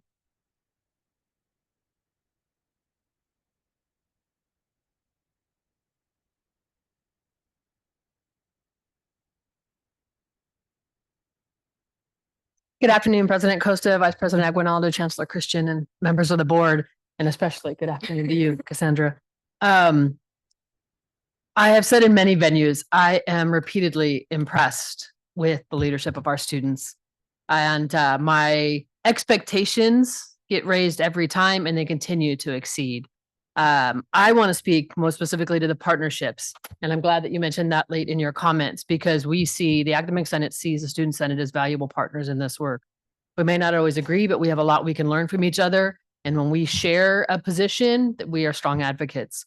And so not just having a regular liaison between organizations, but checking in between our executive directors, connecting at Consultation Council in venues where we are both present and sharing space. I think those are powerful opportunities for students and faculty to collaborate. I want to point out most specifically, in June, we held our annual faculty leadership event. This has been a long time Academic Senate event, but 3 years ago, we were approached about, could the students join for a period of time? You're talking about things like Brown Act basics and budget and governance, and student leaders could benefit from this as well as incoming faculty leaders. And so we did a trial of that a few years ago, fine-tuned a little bit last year, and this was our 3rd year, and I think it was an absolute success. We had just over 100 faculty members in attendance, and I think it was 30 students, simply because we had a cap in our space at 30 for students, and are already planning on having conversations about how we can expand this and perhaps morph a bit to not just be a faculty leadership institute with student presence, but truly a leadership institute that includes collaborative sessions and then the separation where appropriate of faculty leadership and student leadership topics. But absolutely fantastic for our local campus leaders, to all faculty leaders, to be in collaboration with faculty and to think a little bit more, and as well as we think model the potential for collaboration on local campuses, that this isn't just a beneficial statewide approach, this is a beneficial local approach as well. So huge kudos to the work of the Student Senate and the incredible leaders in that space. Good afternoon, Chancellor, as well as Board of Governors. I am Latanya Parker. I serve as the Vice President for the Academic Senate for California Community Colleges. You all have left no room in terms of the comments for the Student Senate, but I do want to commend them on the work that they've done this academic year and their collaborations. As my colleague has just spoken about, I have this past year witnessed as their liaison the intentional and deliberate work around their strategic planning and their collaborations with Academic Senate. And if you were impressed with their presentation on today and you have not attended one of their meetings, you just wait and attend one of their meetings. And I commend them on the academic and professional matters overlap and the work that we've done this academic year. Thank you very much for listening. President Costa, we do not have any hands raised at this time. Okay, thank you so very much. Great presentation, Cassandra. Thank you. We're going to go back to the action section of our agenda, and we are going to hear next item of 4.3, disciplines list revisions, artificial intelligence, nursing, and art. And we will be joined by Vice Chancellor Stanskis along with Cheryl Oschenbach. President Costa, Vice President Aguinaldo, Chancellor Christian, and members of the Board of Governors. I am John Stanskis. I am your Vice Chancellor of Academic Affairs. This is the disciplines list that is run through the Academic Senate for California community colleges to identify the minimum qualifications for faculty in various disciplines.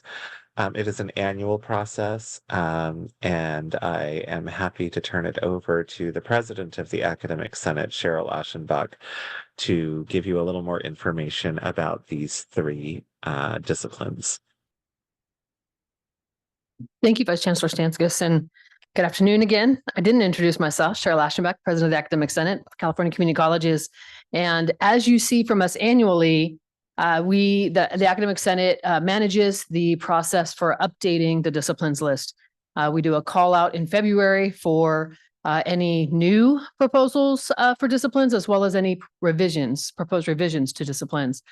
We receive those through September 30th. So that period is open right now. And we have had some conversations with folks asking questions, and I think we'll see a few entering into this process for next year.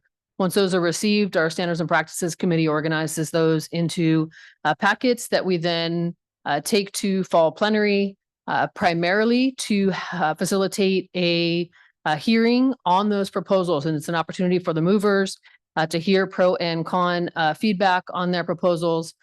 We then process that to see whether feedback warrants moving them into a second hearing at our spring plenary. And then assuming the continued interest, more pros than cons generally, and no need for a huge revision to the proposals, then they go before the body at our spring plenary for approval. And so before you have three revisions that are coming to you as a result of actions taken at spring plenary. One is for a new discipline. Not surprising to set up a couple of the next presentations, but a new discipline of artificial intelligence. I will say that there has been a lot of debate over the last year, particularly in the hearings, and sometimes a little bit discussions in between about what fields or degrees are most suitable for preparation to teach in the field of artificial intelligence. And so this is really, I think, to get us started. I wouldn't be surprised if in the next couple of years we see revisions to this discipline as we continue to learn more about what it means to teach and prepare students in the field of, not just apply the use of artificial intelligence. And so you see that. You also have two revisions. One is in art, which only makes a relatively minor change to the note about what Masters in Fine Arts can be applied to the arts discipline. And although it's a minor change, it can have a large impact because what it's doing is removing the exclusion of video and photography as potential MFA earned disciplines that could teach under the discipline of art. And so it opens our door a little bit more, and all of these always come with justification, support from professional organizations, and this one had strong support through the process. The other is nursing. This came to us from folks in the Bay Area. It also had support from folks in the South to very start. It has to come from multiple regions to some degree to start with. But again, nursing's complicated and always is because we have a set of minimum qualifications and the Board of Registered Nursing has a set of qualifications. And we have this change is proposing and is to the point where we're striking the line or whichever is higher relative to the allowing the minimum qualifications as set by the Board of Registered Nursing. So that when the BRN sets theirs, it's not that we have to hold to a high standard. If they change theirs, it could create confusion and does, particularly in the difference between lecture and lab courses relative to nursing, or clinical and lecture courses or theory courses. But this lets our field be more consistent in their application of what those BRN requirements are. So those are your three. Be happy to answer any questions if you have. Thank you so much. Colleagues, any questions or comments regarding this item? I do, but I'll wait for my colleagues. I think it's just you, Haynes. Thank you. So I really appreciate you including in your process that this can be complicated. And you used nursing as an example. So many of our colleges do have nursing programs, and so I have had folks come in which they had started a nursing program at one college, and then moved and wanted to start up at another college, but some of the minimum qualifications. I'm sorry, faculty who had done that, and then but the requirements were somewhat different. Is that still the case? I mean, we're getting ready. We have $60 million, and and I want us to use it. And I know we all want to use it to the benefit. So, and I'm using it what might appear to be a dirty term, the standardization of curriculum, in a way that that it's not that it's seamless, but that someone isn't dinged because they got this particular training here under these circumstances with a minimum qualification, and they move someplace else, and then sort of that's not accepted. Is there a mediation process? Is there something that they can go and say, you guys figure it out, because I still want to be a teacher. I still want to do this work, and I need to do it here as opposed to where I was.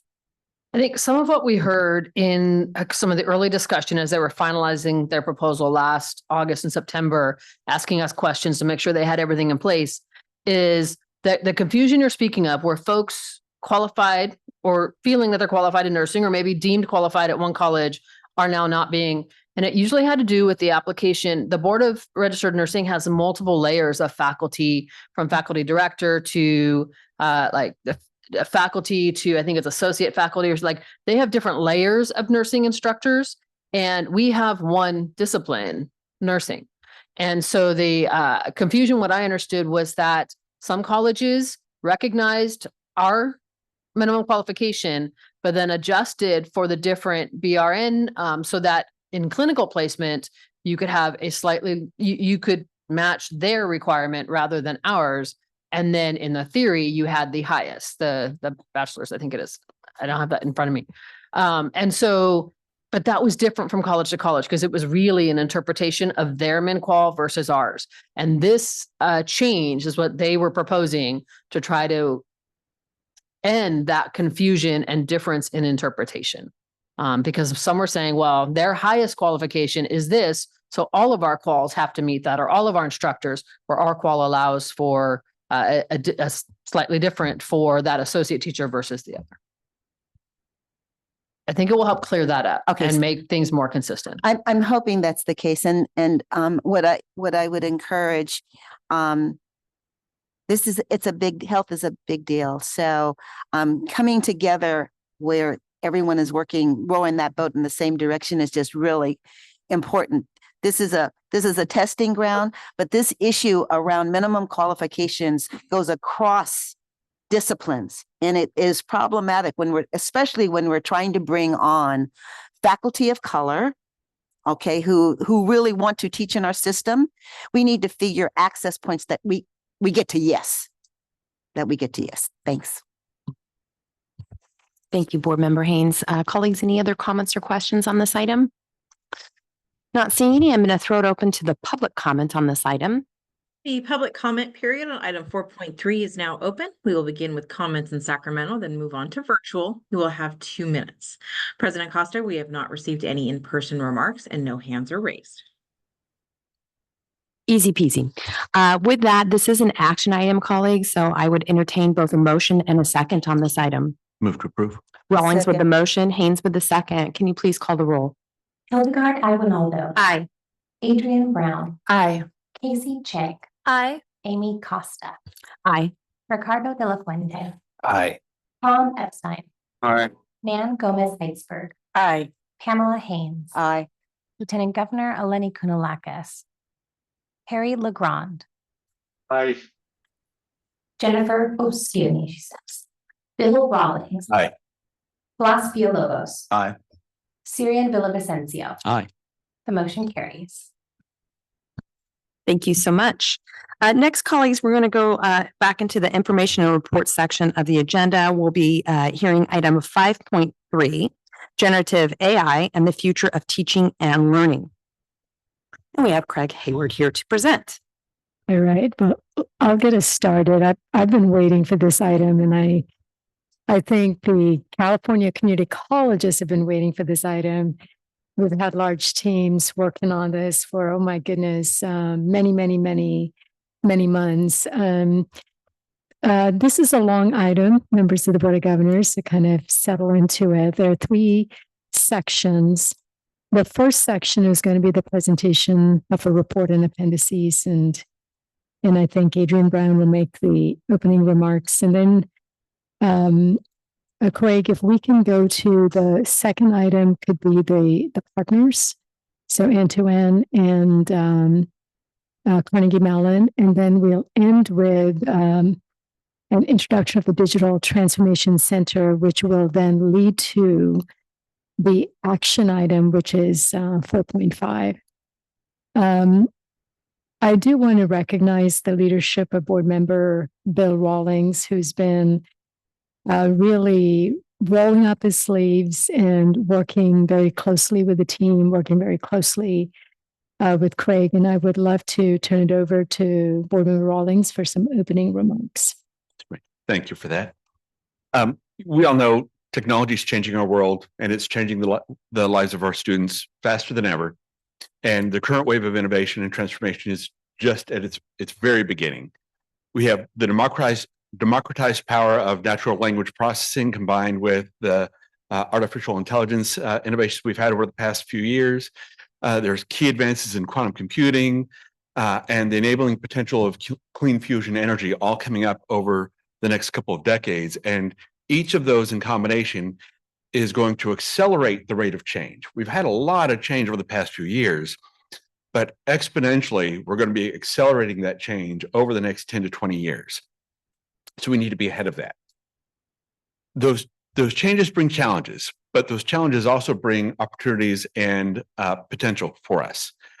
It calls on us to improve our technology and our data infrastructure, work together to develop effective information and data sharing strategies, invest in upskilling our college's workforce, right? Among other things.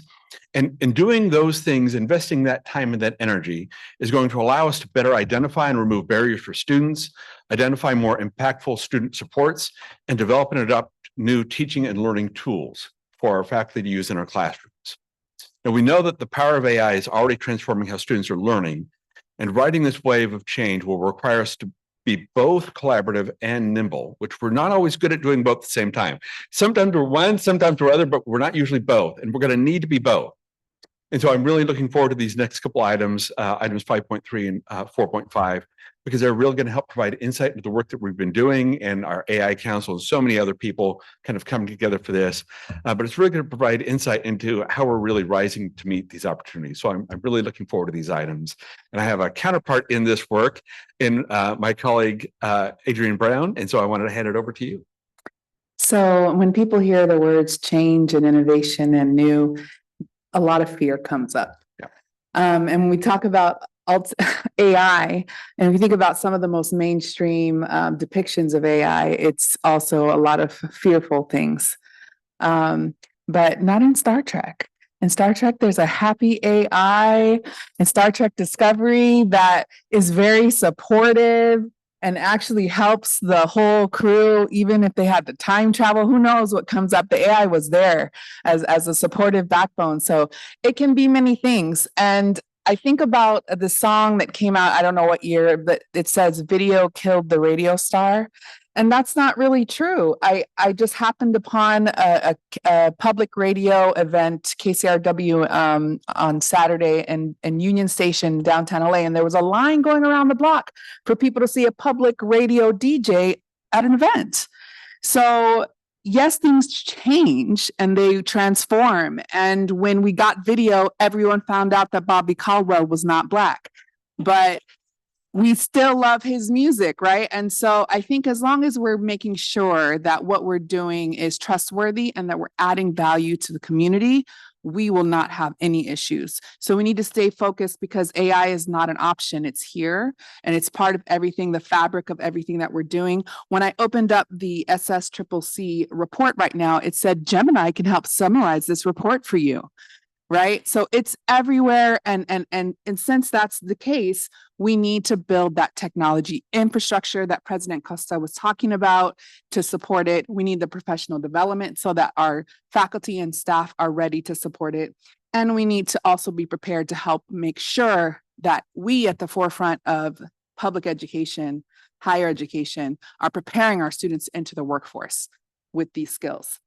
Some of the words that came up during our board retreat were customized, individualized, personalized, adaptive, engaging, and contextualized.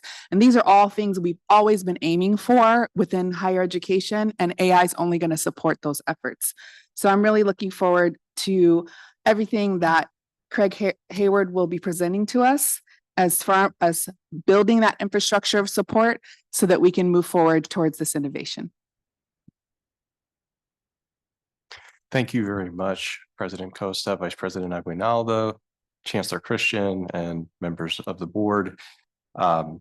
Is it getting hot in here? I think so, because we're just about to talk about AI, and AI is hot, hot, hot. I'm very excited to share with you here today this information item on the systems engagement with generative AI, and in particular, vis-a-vis the future of learning.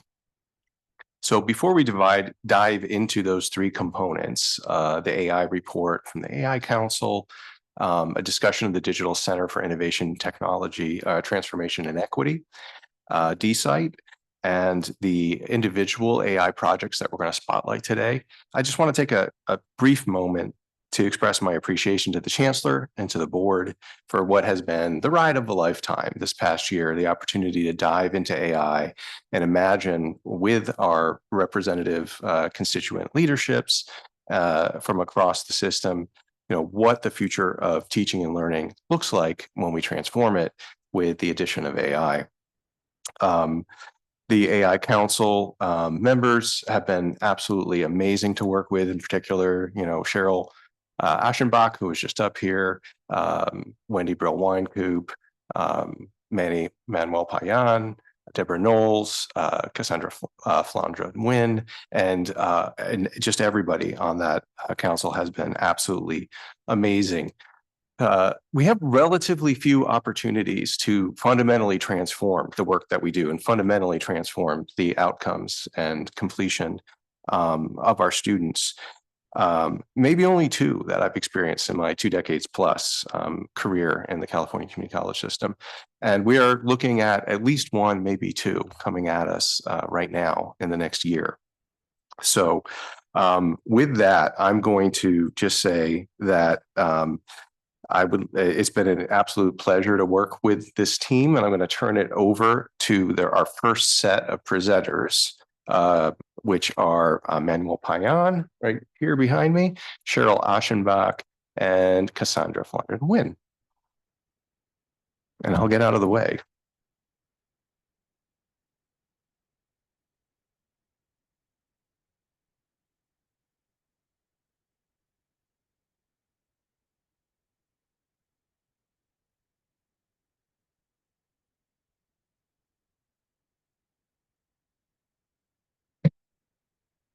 Good afternoon, board members. I'd like to introduce myself. My name is Manuel Payan, and I represent CSEA and Consultation Council.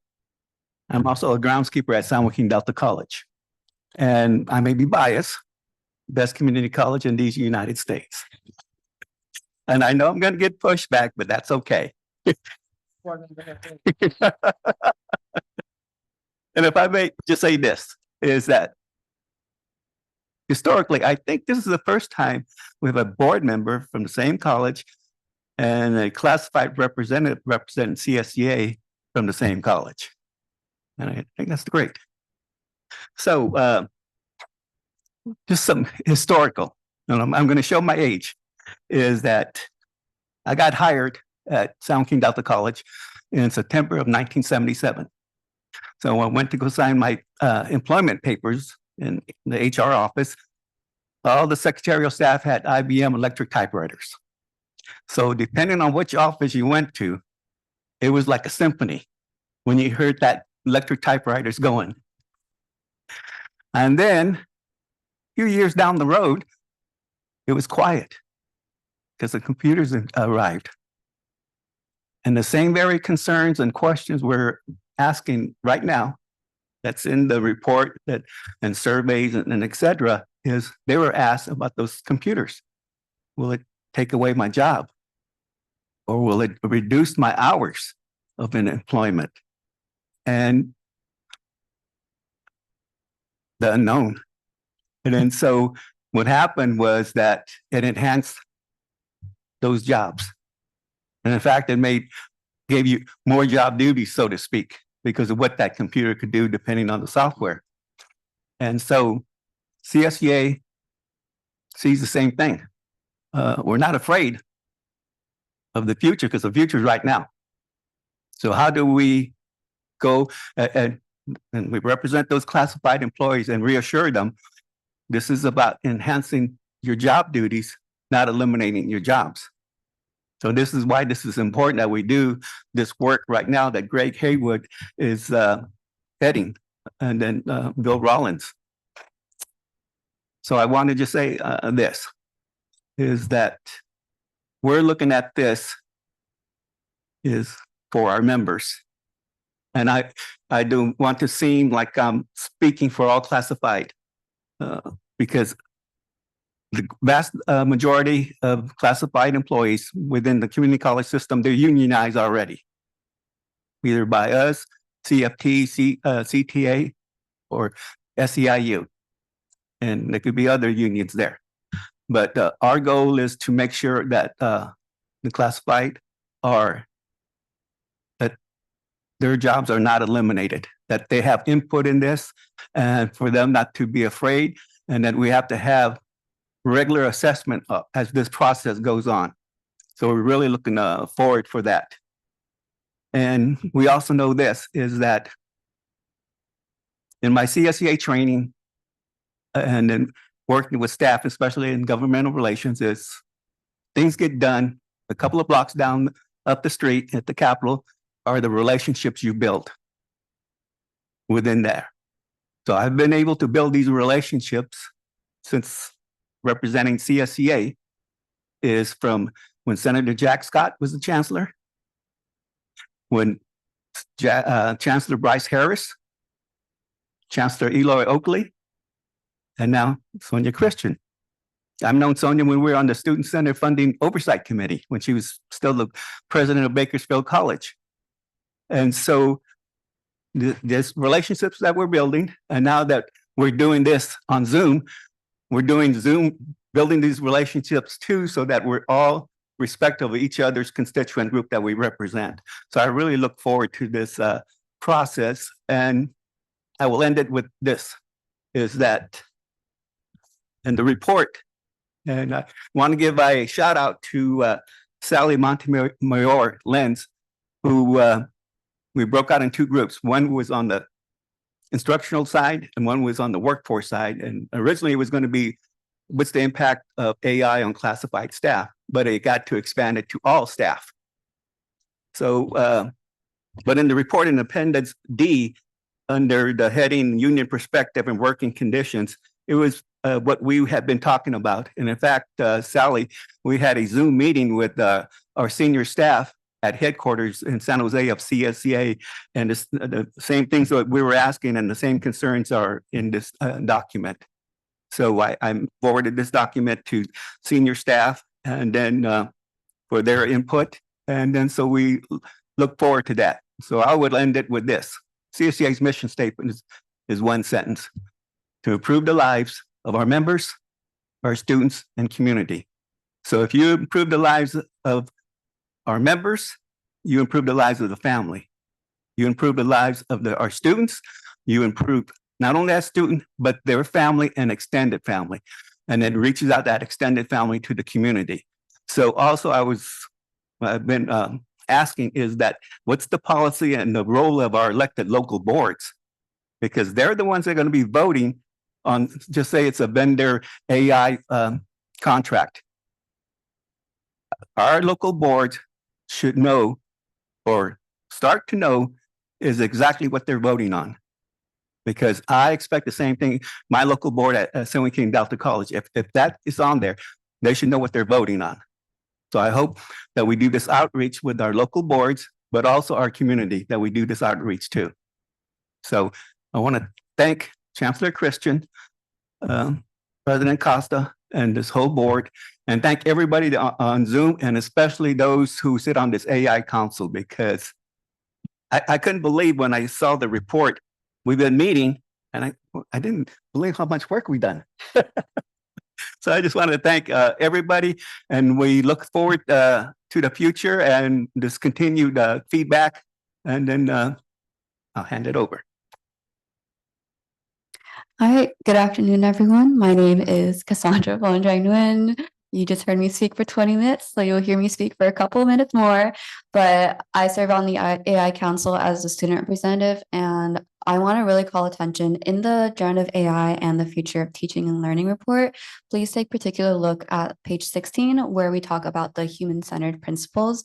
For me, particularly as a student leader, and more importantly, as a student, in this ever-evolving landscape that is higher education, and seeing AI play more and more of a role in not only my ability to do my homework assignments, but my educator's ability to create lesson plans, it's incredibly important that we remember these core and fundamental values and principles as we navigate it through. I think the most important thing for all of us to realize is AI is not something for us to be scared of. We can be aware of its impact and ramifications, but I think we should really look at AI with not only a balance of, understanding its ramifications and how it may hit our system, but also realize that it can be used as a catalyst for positive change and be used as a tool instead of this big scary mechanism that we're all unaware of. I think, as Emmanuel said a couple years ago, we have these new types of technology coming in, and we're all scared of it at that time. But then a couple years passed, we established these same principles and these same fundamental plans, and we take it step by step, and we're able to work with it as a tool and ultimately use it to uplift not only faculty's ability to create these comprehensive lesson plans, but also allow for all students, not just those who are technologically advanced, but all students to be able to leverage this tool in their education as well. For me as a student, one thing I've really noticed in the role of AI, and particularly generative AI, is those who are technologically advanced have the upper hand right now. Because one, there isn't a standardization of what it means to use AI for our students. And two, it's a taboo topic, especially for faculty to discuss it with students, which is understandable because we have students on both ends, students using it to pass off on their homework assignments, and faculty unaware of how to detect AI plagiarism. However, when we have this topic that's not being addressed in a classroom, that means that only those who have this opportunity, who grew up with technology, as opposed to our non-traditional students, they do not get that chance to be able to grow up with the understanding that is fundamental with technology and therefore AI. I've had classmates of my own who are older and non-traditional say, how did you figure out how to use AI? Like, I didn't know we could use AI in this assignment. Questions that for those of my age who may have grown up with this sort of technology may come as second nature, but I've seen so many different types of students get impacted by this because we just don't talk about AI and its role in the classroom. So I think that's something that's of paramount when it comes to these types of discussions. And it's really, really important for all of us to realize that, because we need to talk about it no matter what, whether we talk about our action plan or just the fact that it exists in our classroom. Right now, from the way it is, our students, all types of them, are getting impacted and are being left behind. And it's incredibly frustrating for them when they're being being thrown into the system already with not a proper understanding and the right resources. And on top of that, they have to compete against a computer for their homework assignments. That's something that we really want to be aware of. And moreover, it's incredibly important for all of us to establish these sort of guidelines and standards for not only the use of AI, but the ethical and responsible use of it. We want to make sure that we're respecting our faculty. As students, we want to make sure that our faculty understand we're here to genuinely learn. We're not just trying to get a grade, but we're here to really participate in the curriculum. So we want to work with our faculty and our educators on understanding, okay, like I know for me personally, like I've had some courses that have talked about AI, and from those courses, you can see a higher success rate in just that class alone for all types of students. But when I have some other courses that are very, very strict on the usage of not only AI, but the usage of any electronic devices, then of course you will see the impediment of the success rate when it comes to those who are accustomed to using technology, but also those who are not. So I think we really need to find that balance when it comes to understanding the different types of students we're talking about when talking about the role of AI in the classroom. And we really need to make sure that we empower not only our students in talking about it, but our students, our faculty, our staff, and administrators with the literacy of technology and media when we're moving forward with this plan. And with that, I'll pass it off to Chair. Thank you both. Good afternoon again. Cheryl Ashemak, President of the Academic Senate. I am going to touch on a few pieces, I think most related to the future of teaching and learning and AI's role in that, as well as professional development for AI. And I'm going to first express appreciation to Chancellor Christian, to Craig, to Dawn Davies-Rougeau, see you sitting over there, and to all the members of the AI Council for really doing a lot of discussion about the future. We were our own sci-fi like space. I felt like that's not my favorite genre, but we lived it and I appreciated that. Also, I'm here representing the Academic Senate, but I do want to, and so that brings my lens in academic and professional matters into my comments. But I want to acknowledge that we had quite a bit of faculty representation on the AI Council from the Faculty Association. Wendy's back here. The Council of Chief Librarians had incredible input, particularly around information and media literacy and AI. The CCA and CFT both as our union partners, you know, talking similarly as Manny as to what does this mean for our workforce. And then, of course, us. So lots of different views, but I think one is I appreciated Craig's comment earlier. This is an opportunity to transform education, and the reality is it's going to happen whether we want it to or not. It's already happening.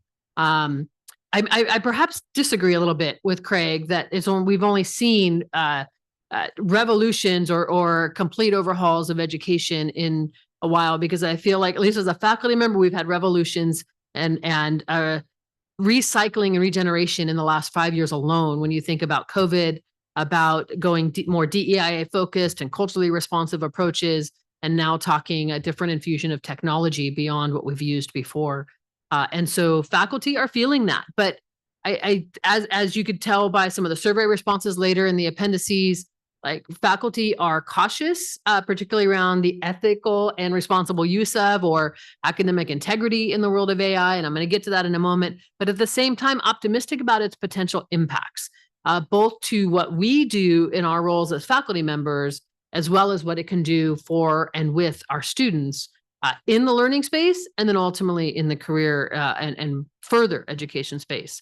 And so those shifts is an incredibly exciting opportunity, bit daunting, certainly. And as we think about what it means to transform education, that isn't just about what we teach, how we teach, but I think most importantly, it's about how do we assess what we teach? How do we ensure that the work that students are doing and the products they're developing in our classes, whether that's an essay, a presentation, or something they've built in art or welding or another space, how do we ensure that those products are in fact the work of the students? And I think to Cassandra's credit, that is where faculty and students can work together to discuss really what are those appropriate uses? How can we best leverage technologies to support that work, as well as to advance critical thinking, because goodness knows our society needs it. And so, you know, where are those opportunities? But that will be part of this transformation, regeneration, recycling of education. I think that academic integrity piece is certainly a part of it. And it can be a little frustrating to hear folks really just worry about the policing of AI in the classroom space. And I get that that comes from a place of fear. And it really does come from that interest. And we want to see students' authentic work. And we can get there as we better understand the technologies that we're going to be working with. And so what are those approaches to setting policy? What are those approaches to building practice and support in our classroom environments so that students can leverage the tools in the way we want them to, intend them to, that then they can replicate and leverage in other spaces as well? That all falls into kind of that transformation, but also that academic integrity and responsible use part. The survey, I think, spoke loudly to that. We cannot do this without professional development. I think those who are in the front of the line are doing that exploration on their own. Many in the middle of the pack certainly have an interest, an intrigue, but aren't quite sure where those best sources for inspiration, support, knowledge, and application of AI necessarily are. And I think that's where we, as a system, as leaders in our different spaces, play a role in helping to bring that to faculty. And as a system that requires resource commitment. And I know the AI Council was the first step in that. More recently, the Academic Senate and the Chancellor's Office, it's noted in the report, have started a conversation with an AI professional development work group, really exploring what do faculty, most specifically and students in our conversation, need, and what does that look like? Where can we pull in resources from elsewhere? What do we need to perhaps develop fresh? Those conversations are just starting, but exciting possibilities to think about that system level impact so that we can get more into the front of the line, a lot more interested and less fearful. The Academic Senate is doing its work. And as I made some comments to our executive committee, our board, back in June, as we start to map out a little bit of vision for this next year. And the tough part is something like artificial intelligence is so new to it, generative anyway, is so new to us in the educational space. At least in the larger ramifications to the everyday faculty member, regardless of their discipline, and it's moving so quickly, it feels like we're behind already. And as an organization tasked with leading some of these efforts, it is hard to feel like we're anything but behind. And so we are ramping up. We did work within a couple of our committees this year to focus in on what are some of the applications of AI and to build some energy around that, what exploration, and then what's some of the policy that we need, perhaps at the college level, perhaps at the system level, but then even at the faculty syllabus level. And there's some highlights in the document, and thank you, Craig, for including those on a policy-related document that the Academic Senate generated and is releasing about, as a faculty member, think about to what degree do you want to encourage or allow the use of generative AI in the classroom? Are you totally open to that? What are the scaffolds? What's the language you need to provide to students in your syllabus to let them know you welcome that? Their use of AI versus are you, somewhere in the middle, or are you completely closed? Like, what's the communication in your syllabus, your own internal policies with students that needs to be very clear, like you cannot use AI for this work. And what does that look like in guidance? And so we are sharing that. There's also some links that made it into the full document for you that speaks to a collection of kind of national resources, crowdsourced, not our own, something that we found as a resource of various faculty sharing not just some of their syllabus policy language, but some of their practices around AI.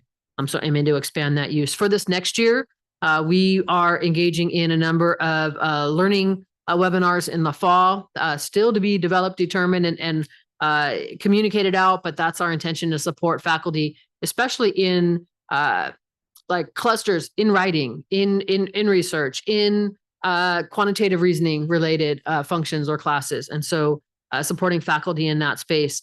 We are planning for an AI-focused academic academy in the spring so that we can bring folks together to talk about the application. How can we use and ideally, experiment a little bit with AI? Another is what are policies? How can we work with the integrity of student work in a world that is supportive of the inclusion of AI? And then the other issues that we explore along the way.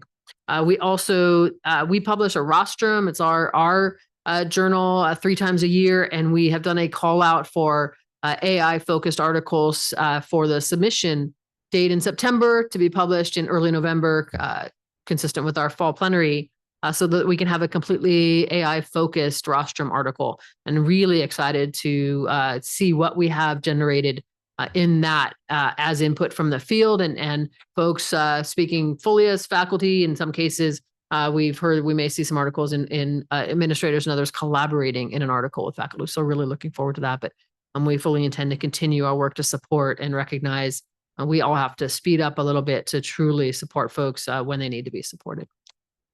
Thank you.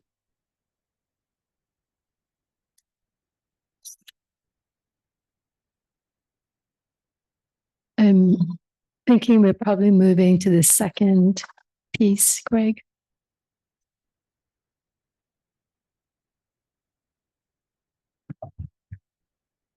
See, I told you the AI Council, that's just 3 of the members of the AI Council. It's just an amazing group, 25 people. Next item, we're going to call up, we have in the room with us, Jory Hadsell, Vice Chancellor of Technology at Foothill De Anza, and he's going to share with us about an AI-powered project that is intended to ensure the integrity of the application and financial aid process. So incredibly important and valuable application of AI. And then joining us online is James Clapper-Gross. He's here. I see him behind you. In person. James. Come on up. Yeah. And James and Vice Chancellor James Todd. So with that, I will turn it over to our special guests. And I believe we have some slides for our first presentation. We do. With Jory Hadsell. Perfect. Thank you. Thank you, Craig. Thank you so much, Chancellor Christian, President Costa, Board of Governors. It's a pleasure to be here with you today to talk about an exciting project that really has the potential, I think, to impact all of our institutions based on the progress that we believe we're making. What it is a partnership between the Foothill De Anza Community College District. Again, Craig introduced me. I forgot to introduce myself. I'm the Vice Chancellor of Technology with the district. We're also partnered with West Valley Mission Community College District and a company called End-to-End Services that has a product, an AI product called LightLeap. And if we could go to the next slide, what this LightLeap product is doing, we've been working to build an AI fraud detection model that can use multiple versions of AI language models and different pieces that are part of the technology infrastructure to really accomplish these objectives. Ultimately, we are trying to use larger data sets to catch fraud at the application stage and through multiple phases of a student's journey or a potential student's journey through our colleges. So the overarching goal really is to save those seats for the students who need them, to protect our colleges and our students and the state, frankly, from the impact of fraud, both application fraud, financial aid fraud, and registration fraud as well. And ultimately, we're creating a system that will increase its accuracy as it gets more data. And the timing for this is launching for the fall 2024 registration cycle. I'll talk a little bit more about that as we go forward. Next slide, please. So why did we choose this partner? One of the reasons that we chose to work with End-to-End Services is because they are a primary partner on the California Virtual Campus Initiative or project. Their API infrastructure is already deployed at over 100 of our California community colleges. And therefore, the technical lift in terms of implementing a fraud detection API, the bar is just that much lower because they're already existing in our technology environments. And so at looking at something that could potentially scale, they're a global company with over 425 customers. They process over 3 million transactions per day. So we felt confident in their ability to partner with us on this journey. Next slide, please. So I wanted to talk just for a moment about what fraud detection looks like without AI, because that's generally where we are right now as a system and in our districts. You can see here on the left, it's a very manual effort. We tend to look at data sets record by record. We look for patterns that we've uncovered as fraudsters change their methodologies. Often they change them faster than we can adapt to them. And so it's a very manual process. We do things like admissions checks, checking at the time of registration, application data coming from CCC Apply has been historically an issue. And we also look at the time that financial aid is dispersed. And we see some patterns. What we're really hopeful about and what we really expect to be a positive outcome of this project is that with AI and with the Lightly product, we will be able to identify fraud clusters that we really can't find as humans. It's really about accessing those large data sets and the way that the fraudulent activities and the fraudulent data clusters, and I'll talk on the next slide about that just a minute. We wanted to be very thoughtful about how to do this. And so we're implementing for fall, still with human reviews. We didn't just go full AI, full automation, because we want to be very mindful of potential false positives, right? We don't want to negatively impact real students, but we want to catch the bad guys. And ultimately, we also want to ensure that the model that we're deploying, which we have a high level of confidence that it will be successful, we want to ensure that that model can learn and improve over time. Because the criminals are using AI against us, we need to have this in our arsenal to defend our colleges and to help our students, our real students, get the access that they need. Next slide, please. So without getting too overly technical on you all, there are a couple of kinds of clusters. I just wanted to give a few examples for you today. On the left side of this graphic, you'll see some of the more traditional kinds of clusters that the model's been able to uncover. These would be things like applications or registrations that have, maybe the same IP address or the same home address or the same phone number or email address. We've seen actually a remarkable ability for the model to help us detect those across a large data set. But what's probably more interesting is the piece on the right side of the graphic, which are these complex clusters where we might detect a number of applications with the same home address that then link to a number of applications that have the same email, but not all the same, that link then to, it goes on and on in terms of the linkages that the AI can do and can do almost immediately. So it's a really great opportunity for us. We see it as a great opportunity to implement a technology that should not present more barriers for our students. We don't want to slow them down in becoming a student, registering for their classes, or worst of all, getting their financial aid access that they need. And so this is just a little bit about how the clusters work. We've run tens of thousands, probably hundreds of thousands now of records between our two districts through the model, and we're really excited about the potential here. If we could go to the next slide, please. So just at a very high level, how this works is in real time. The college or district can trigger an API. That's a modern application interface that can send and receive data between applications. It basically analyzes through the AI models that are embedded and returns a fraud score or recommendation. This is either looks like it is fraud, looks like it's not fraud, or maybe something that needs some manual review. What's important and what goes further than even further than what we're able to do manually right now is that it presents the reasons why. So those A&R technicians, those financial aid technicians, the folks who are on the front lines of trying to help our students don't have to play detective to try to understand why a record might be flagged. This for Foothill de Enza will come up in our internal fraud dashboard that we've developed. And so we're really excited to provide some relief to the folks who have been just day in and day out scouring our databases and our records for fraudulent activity. Next slide, please.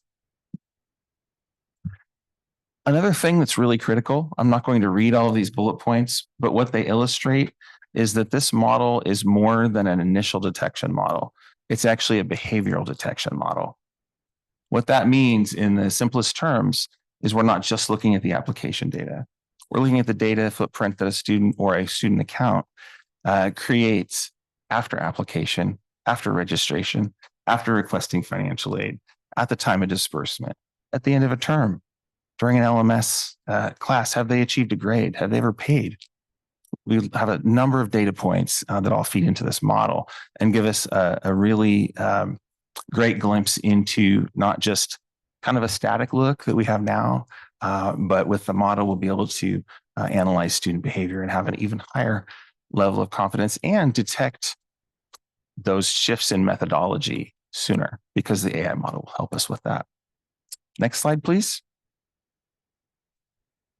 So this is, sort of a funnel. If you were to look at 100% of fraudulent applications that come in with the Light Leap technology from end to end, we are able to detect more of those at the application stage.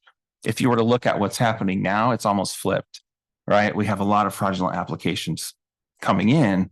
We have to detect them at registration. We have to detect them at financial aid and FAFSA and all those other pieces. So we see this as a real benefit to our institutions to be able to hold those seats open so they don't fill with fraudulent students, right? Focus our staff's time on providing financial aid assistance to real students who actually need them and probably could use, in some cases, a little more personal guidance, right, from those staff. And then, of course, we know some will slip through. Nothing is perfect, but we believe over time that accuracy will get even better. Next slide, please. And so this is really just an idea of, if these two districts coming together, working with an innovative partner, are able to deploy, and we'll find out here in the next couple of weeks. The API was delivered last week. It's going into production this week for us. And as we start fall registration, we're going to know really quickly how it works and how we can adapt and further improve the model so that coming, probably as soon as September, we'll have some really excellent data that can potentially inform system-wide solutions if that's the way that the Chancellor's Office and the Board of Governors would like to go. We want to find the fraud once, have a way to identify it in multiple institutions so that each district, each college is not chasing, sort of the same folks. So just lastly, to wrap up on the next slide here, again, some of this I already mentioned, but our status is, again, into production in July. Looking at it through the fall cycle, we want to be careful and we want to make sure that we formalize the results so that we have good data and good research behind this, and then look at those opportunities to scale more broadly. With that, I will wrap up, and if you have any questions, I'm happy to answer them. Jory is going to be very popular in the system if this is solved. Board Member Epstein, did you have a question before we start with our next presenter? We haven't talked about this in a while, but how big is this problem right now? No.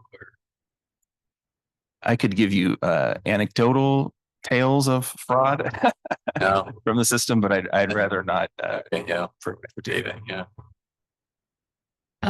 At both CEO events that I was at, both at the Wheelhouse and at the League, this has been a question. CEOs are struggling with it. It is a manual process. Every district trying to do what they have to do. Now, at the Chancellor's Office, we've done some remarkable work. The first attempt was to try to get reports so we have a sense of the magnitude. And then we have deployed a technology called ID.me, and when students have to select to do ID.me, and it narrows down the population, the universe of checking that needs to happen. So we've been focused on getting the word out there. I'm actually super excited.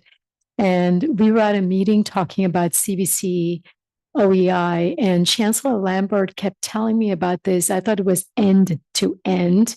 So we were at a meeting for CCC OEI, and Jory was sitting in on the meeting, and I said, "What is this end to end, Jory?" And then he was telling me about this project for the fall.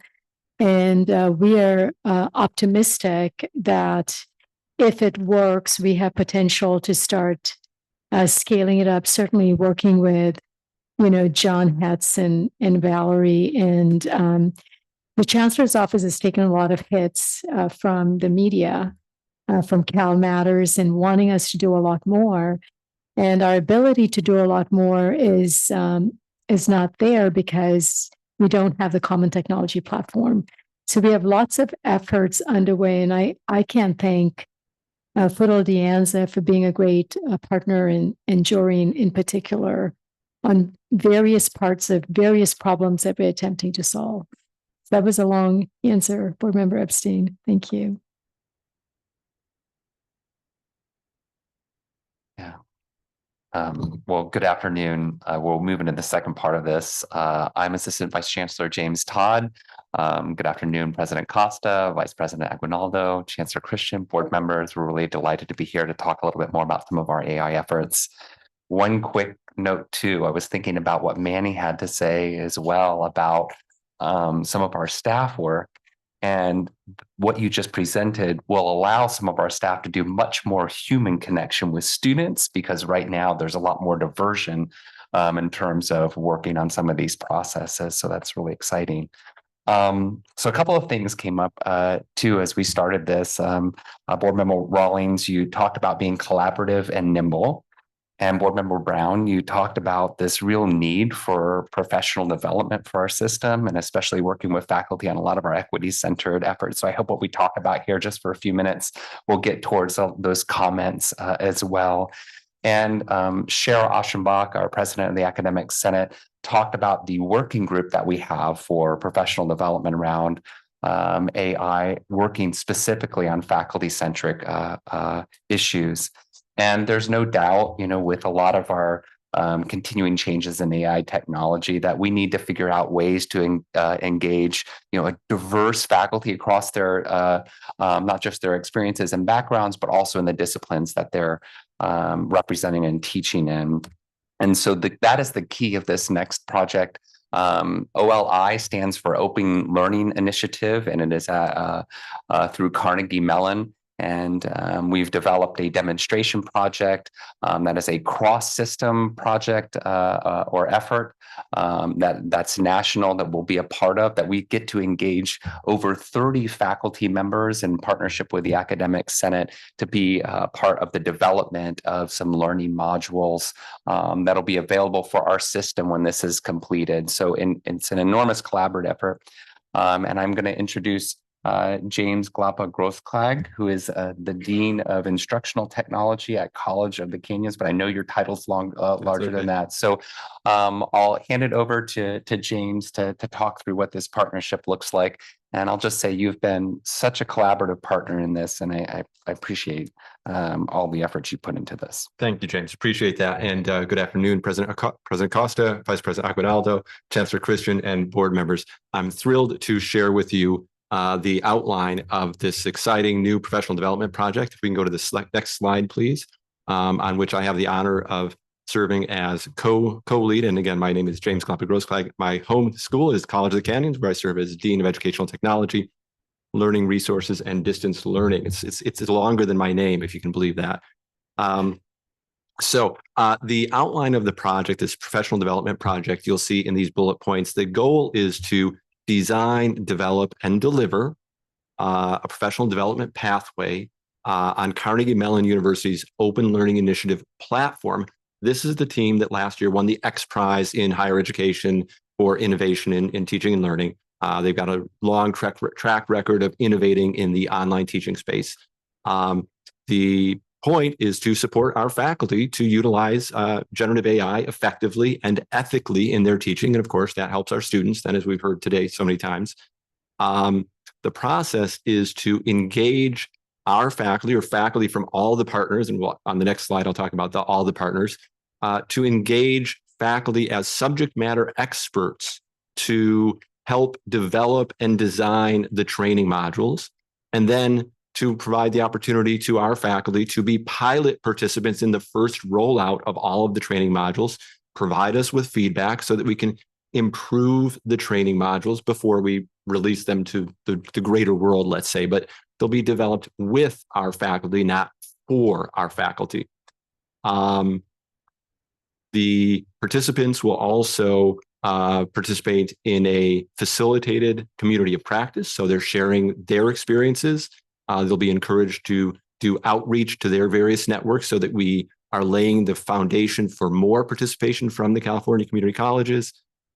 We also have a goal of designing a digital credential around this that will fit in the different systems that our partners represent. And again, I'll talk about the partners on the next slide.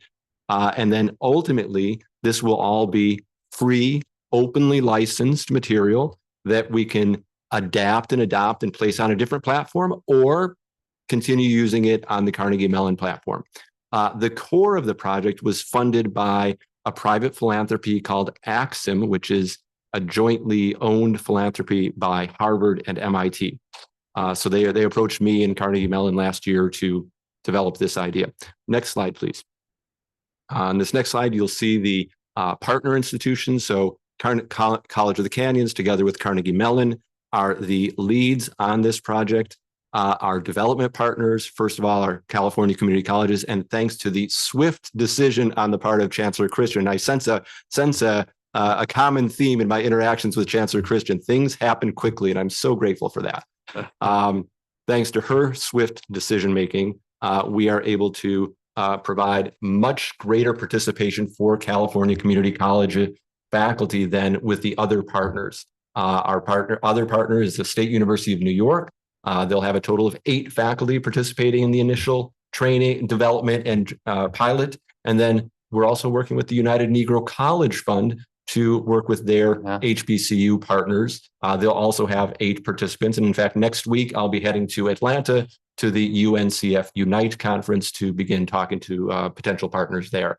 And I'm very grateful to Academic Senate President Aschenbach for the Academic Senate's agreement to help facilitate the recruitment of faculty throughout our system to participate in that. And again, the ultimate outcome will be training modules that are free, openly licensed. So a year from now, we hope that those will be ready to roll, but they'll be ready to roll based on the input from our community here, as well as our partners across the country. And that leads me to sort of our guiding principles around this. Number one, we want to develop training with the community and with our faculty, not for them, not dumping it out of a box for them. We're doing this together.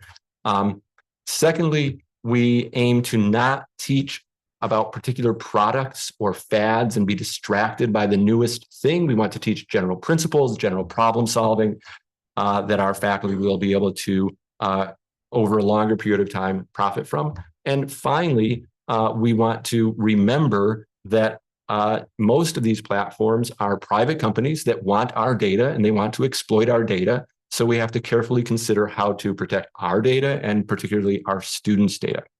With that, those are the sketches. That's the outline of the project. I'm really thrilled that my home team, the California Community Colleges, will have a greater representation than the other partners. So thank you.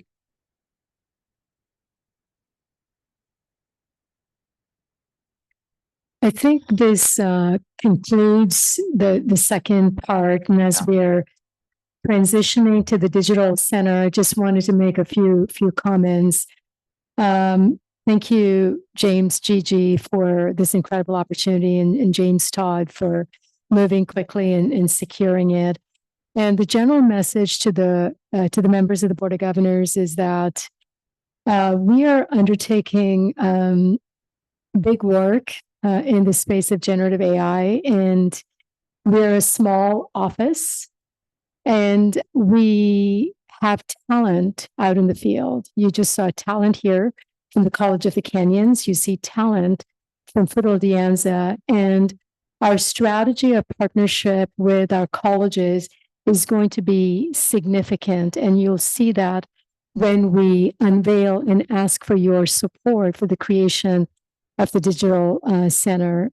So thank you, and with that, we'll transition to the next item as Craig and I think Mark are going to be approaching the presenter table. Before we go to that item, but come on up, Craig and Mark, I wanted to also recognize Cheryl and Wendy and Manny, Eric and others. I mean, we started this generative AI conversation with no idea where it was going to go. And we kind of jumped in, as we do in the California community colleges, you know, just fully engaging in it. And here we are with an incredible report and incredible projects, because we trust our different partners to do the right thing. And together, the whole is definitely bigger than the sum of its parts. So moving into item number 3,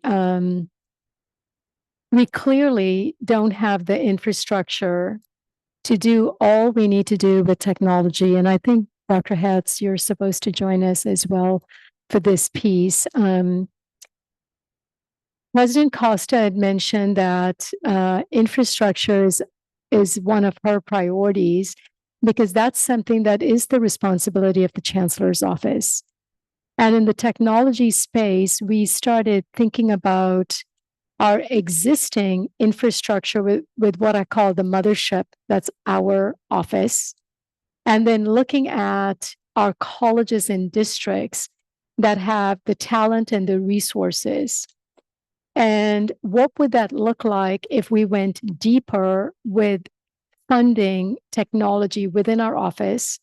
What does it look like if we created a structure, a partnership structure, where we could draw on resources from the districts who are willing to take a leap of faith with us?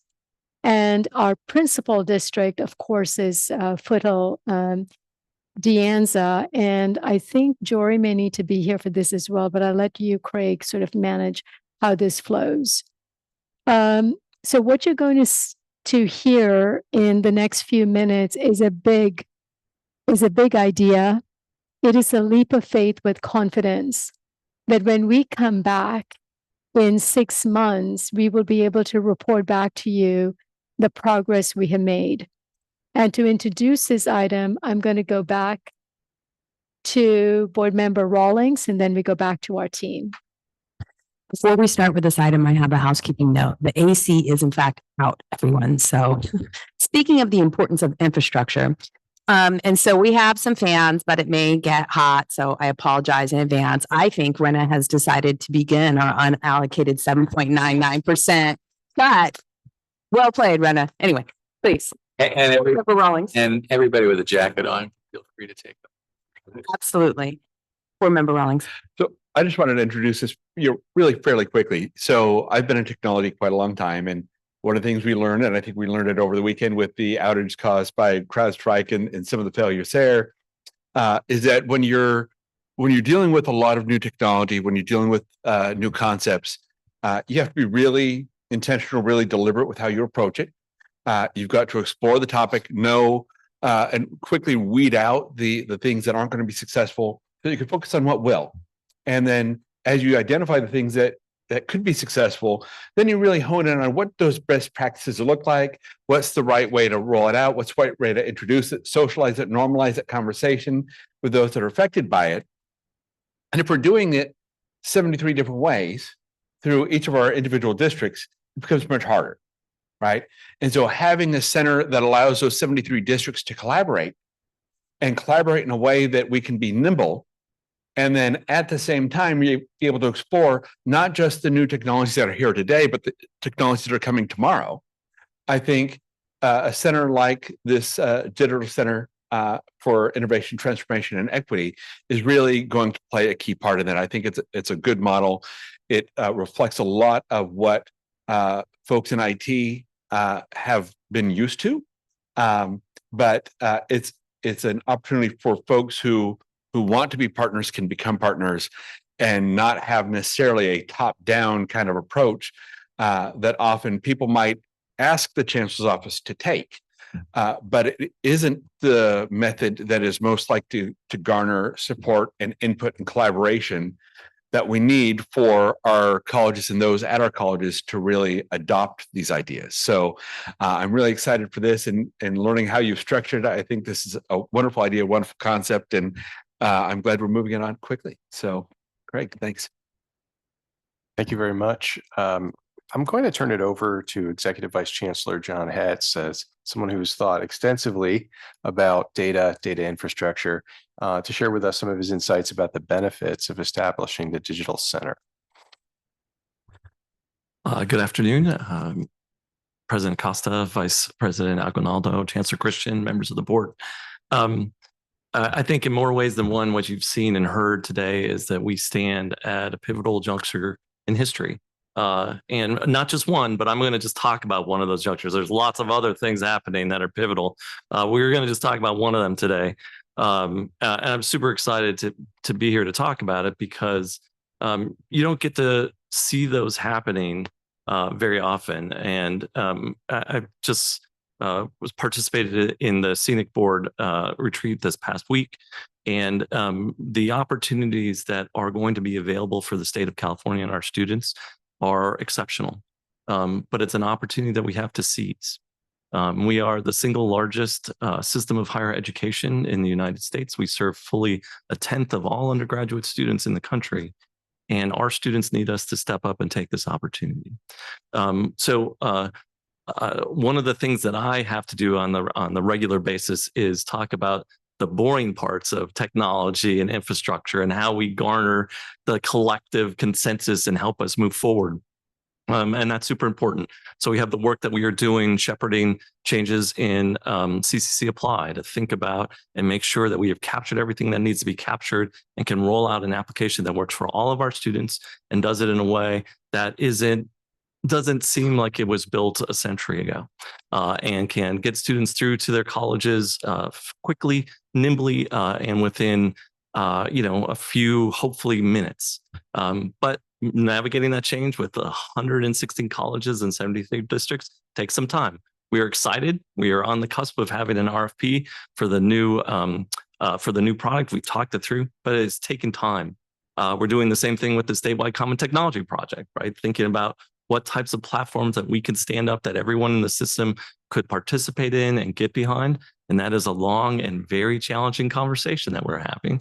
And it takes time to bring that to consensus. But we can't do all of our projects that way, right? And what the Digital Center is about is being able to stand up an opportunity so that we can seize this moment, right? There are moments that have happened in our recent past, the advent of personal computers, the emergence of the World Wide Web, the emergence of social media. Each one of those things was a moment that California was able to seize and lead. And this is another one, right? And this is our opportunity to try and create a place where we can collaborate and innovate and do so quickly and use that to incubate opportunities for our system and for our students. I think one of the things that's really pivotally important, and it's in the name of the center, and that is centering equity in this effort. And the reason that's important is if you look across many of the most dire complaints about artificial intelligence, they focus on the data on which those things have been built and who has been involved in building those things, right? And that leads to all kinds of exceptionally problematic errors. We have the opportunity with a very diverse student set and a very diverse set of educators to actually help lead equitable development of AI that informs appropriately the direction that education should go and not let it be the way education is so often shaped by the folks in the Ivy League who largely serve, the traditional folks who have had every advantage. This is our opportunity to seize this not just for the students of California, but for the people of the world so that artificial intelligence is actually achieving what we hope. So along those lines, the Chancellor's Office under your leadership has already started to invest in folks that can help support this from our side. So we've already hired a data enterprise architect. We are in the process of finalizing a vice chancellor of information technology and security, and we will continue to explore how we can build our internal capacity to support this work within the constraints that you heard at length earlier today. But we continue to explore how we can use our existing team and continue to build that so that we can provide the Chancellor's Office part of the collaboration here and work towards technology that can be developed on behalf of all of our students. Thank you so much, Executive Vice Chancellor John Hetz. With that, I'm going to turn it over to Vice Chancellor of Technology at Foothill De Anza, Joria Hetzel, again, to speak with us. And I believe we have a slide to share here about some of the concepts of the way the Digital Center will put these grand ideas, this big idea, into practice. Thank you so much, Craig. And Chancellor Lambert wanted to be with you today. He was unfortunately affected by the travel issues related to the global technology outage, and I believe is deplaning in Washington, D.C. as we speak. So he sends his regrets. So I will do my best to cover the remarks that he was going to give you today. We do have a slide here that we'll pull up that really talks about two curves. The curve that you'll see for community colleges through the industrial era, and then a curve through the digital curve into the digital era. We're in a transition phase, as was mentioned a few minutes ago, and I think it's really important to recognize and be thankful for the efforts that have gotten us to where we are. And to Executive Vice Chancellor Hetz and his team, we owe a huge debt of gratitude for the work that you do on our technology infrastructure system wide. We know it's not easy, and I just wanted to recognize you and your team for that great work. But this idea of collaboration and being nimble, I want to thank the Chancellor, again, thank Member Rawlings, Member Brown, and others who had a role in, I think thank Craig and the AI Council as well for really getting us to this point in this critical conversation around how we can use AI going forward, for student equity and benefit, for institutional equity and benefit, and we really are at a transformation point. So what I wanted to share a little bit of sort of to get you thinking today, and I know the AC is out here in the room, so for those of you on Zoom, you're lucky. Hopefully your AC works. I'm going to dial up the enthusiasm a little bit here to get us through the warm part of the day here. As we transition to that digital era curve, there are 6 critical gaps that I want you to think about. 6 critical gaps that we are going to try to close. I'll list them and then I'll just touch on each one briefly. Educational achievement, technology, diversity, equity, and inclusion, sustainability, skills, and physical and mental well-being. And I think these are in line with a lot of the work that the AI Council has done and the Academic Senate and others in really using those human-centered principles that are outlined there. So when we think about the educational achievement gap, it'll be critical for us to think about, ensuring access to quality education, integrating digital literacy into our curriculum so that everyone can thrive in the digital era. This is going to include providing equal opportunities to education and AI to all of our citizens, regardless of their background, and preparing students for a technology-driven world by teaching them digital skills. It's also worth noting, as we're seeing AI, just kind of emerge and take root across a lot of the population.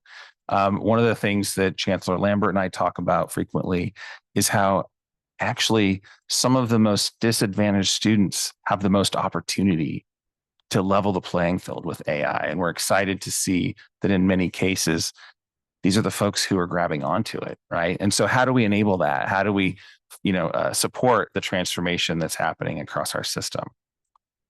In terms of the technology gap, every citizen should have a foundation in digital technologies. That includes AI, mobile technologies. These are the 4 superpowers, folks.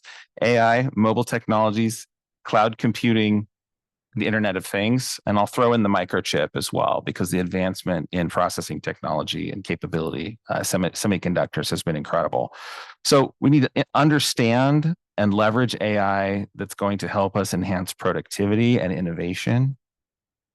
It's going to ensure widespread access to and proficiency with mobile technologies and those superpowers that I mentioned before, and really integrate it into daily life for a smarter, more connected living experience that recognizes this technology can become the backbone of our modern technology.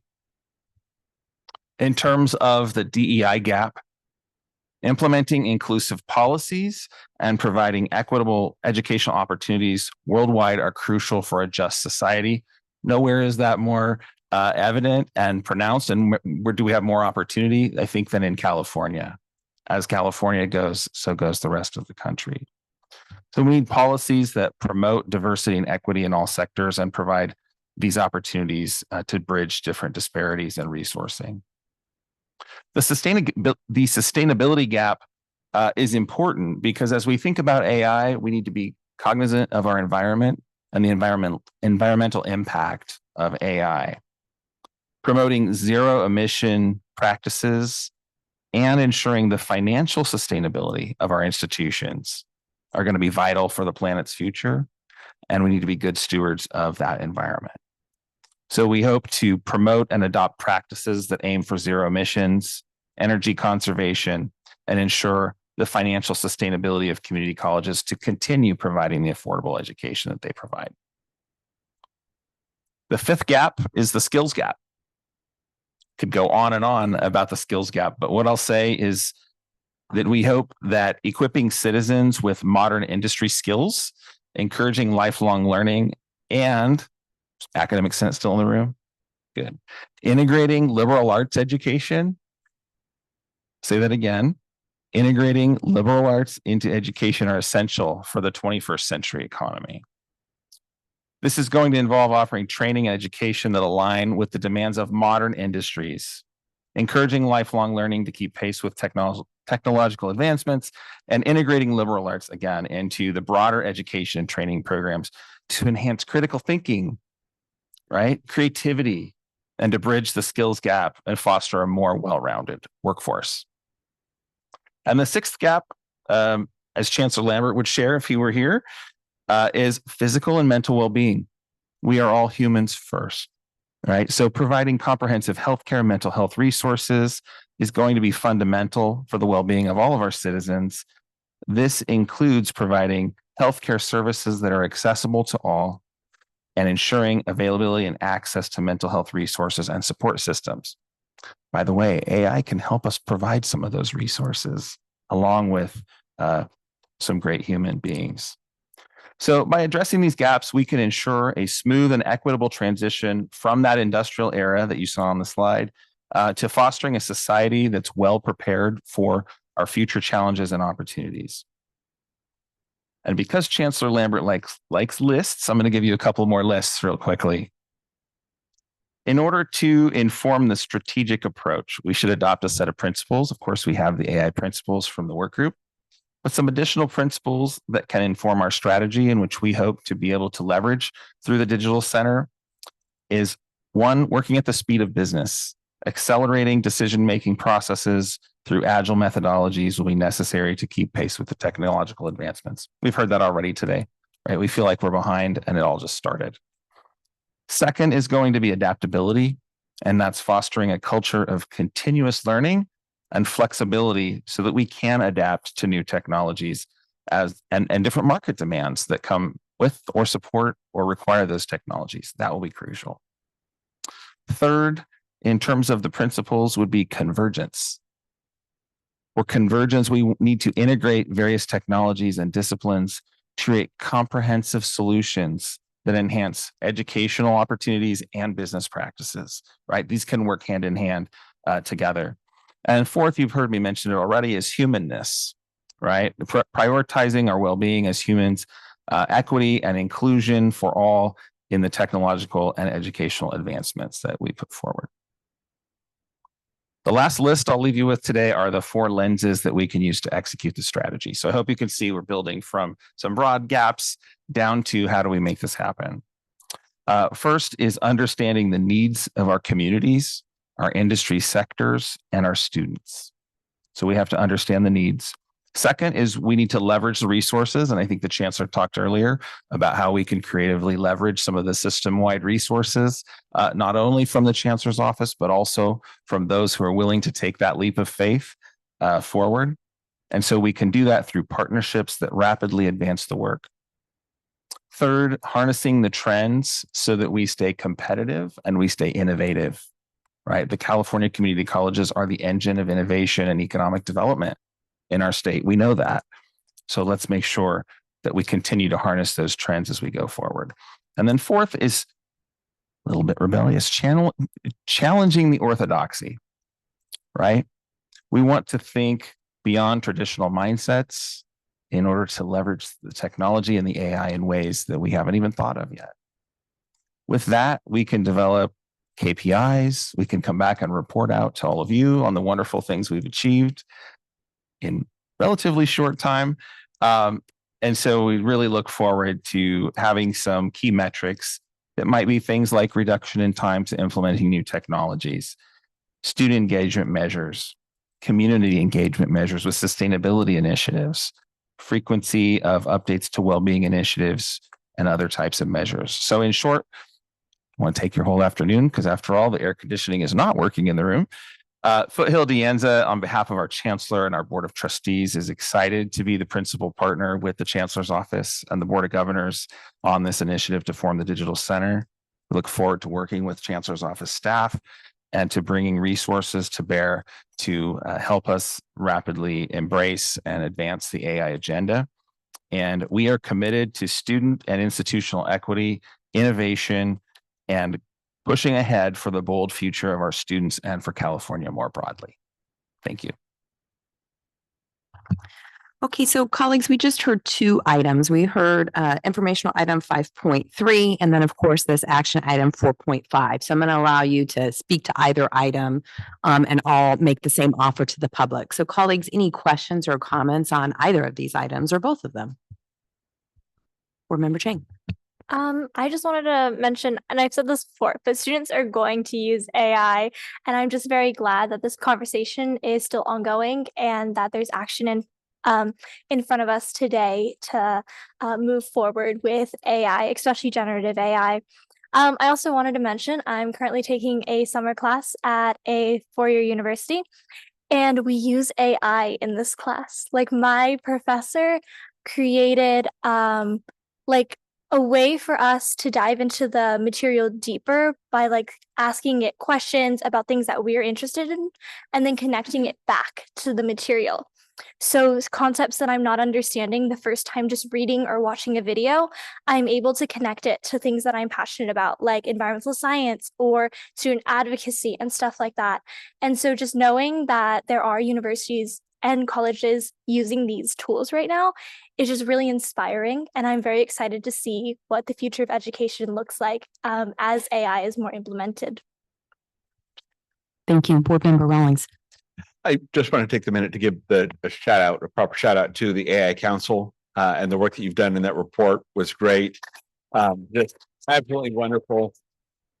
And also to the Academic Senate, particularly the guides that they have provided to their membership there, particularly where they gave examples of language to include in syllabi for their students, so it can help set a framework around if you include this language, here's kind of what you're talking about, here's what you would do, and how the students will interpret that. I think that really makes it within reach of a lot of our faculty. I think that's a huge benefit for our faculty out there now, is having those kind of examples and how they might adopt AI in their classroom or not, and how you can communicate that clearly to your students that you're not. Right. I think that was an amazing first step, and really this just the very front edge of what we're about to experience over the next several years.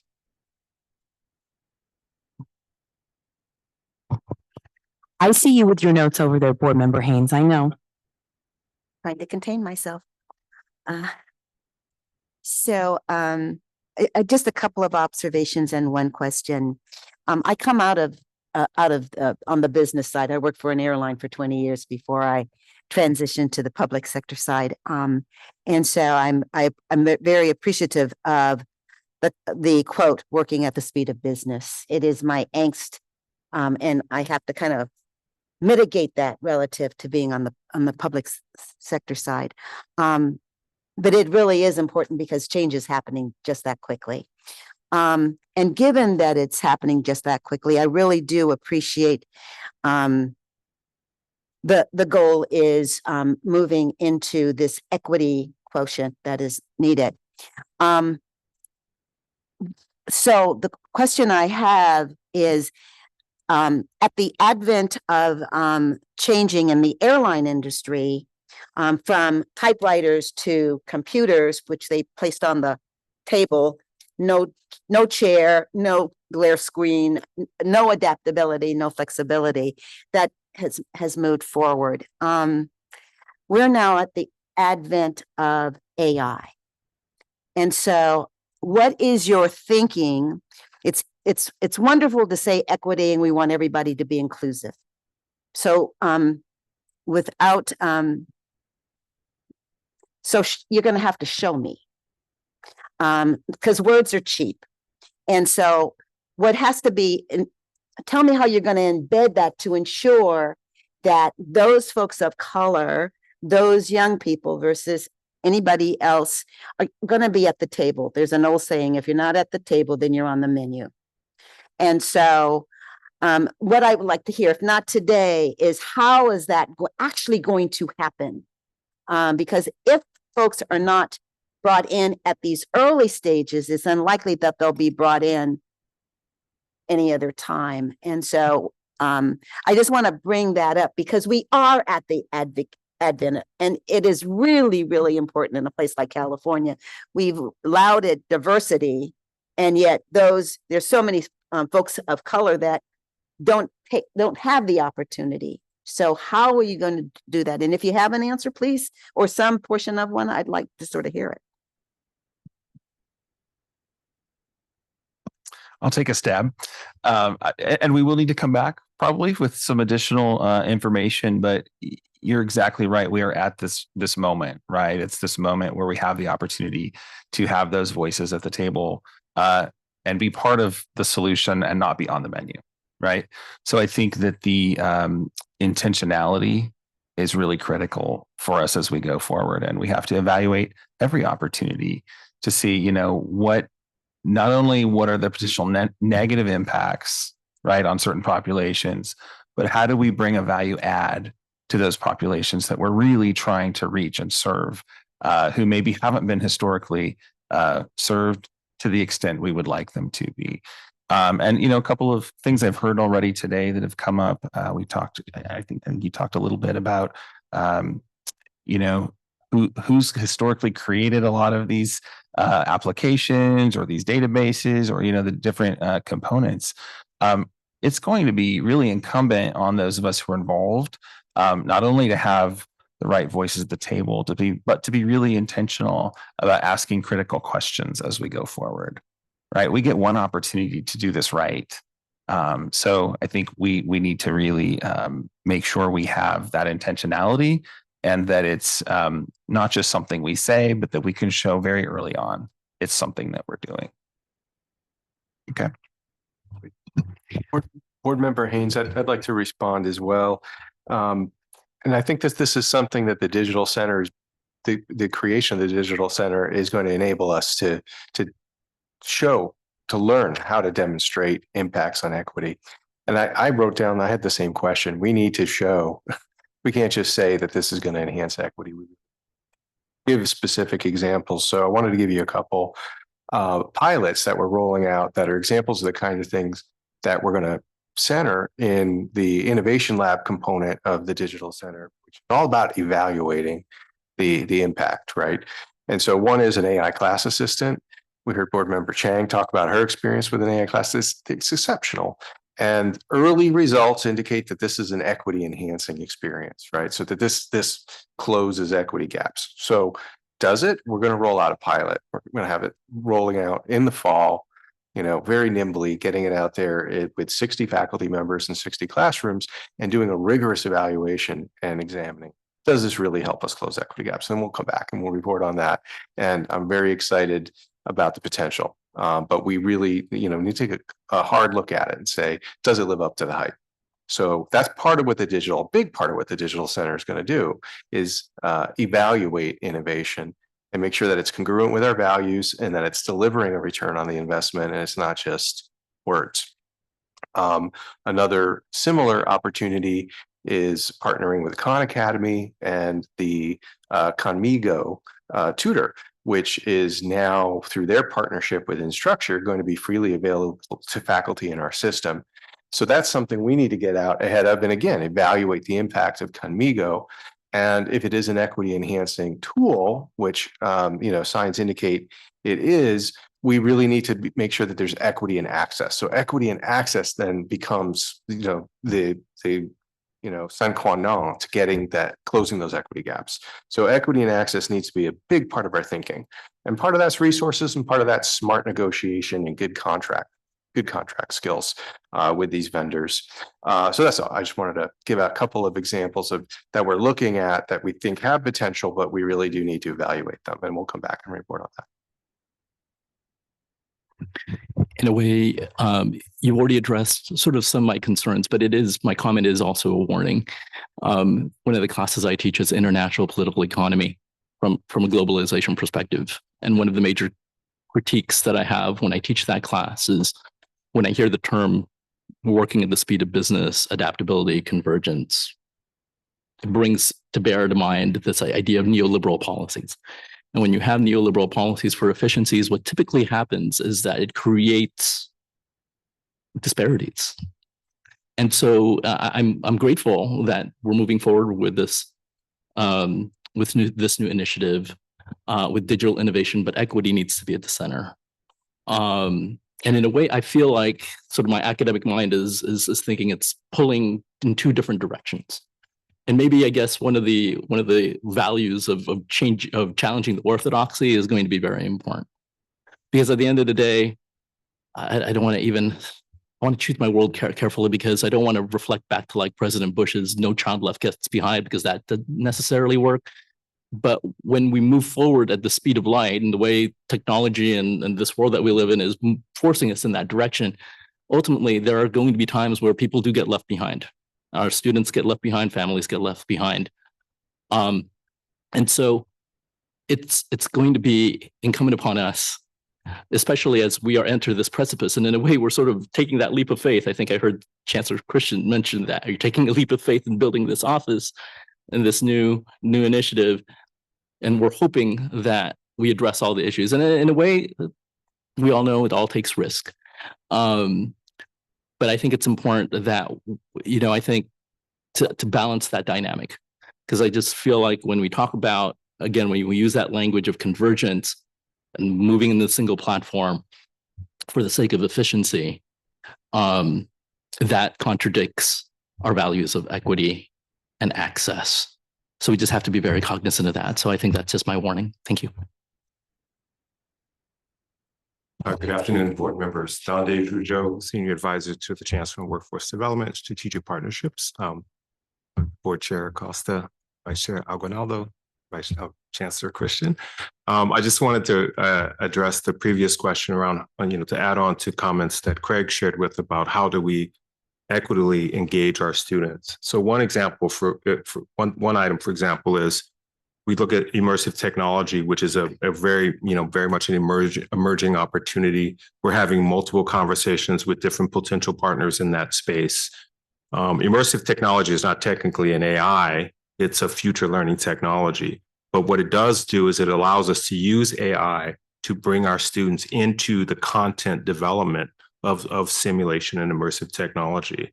So for example, we were just recently at a site visit at Dreamscape, where we got to really do even more immersive than what you all got to sample at your retreat.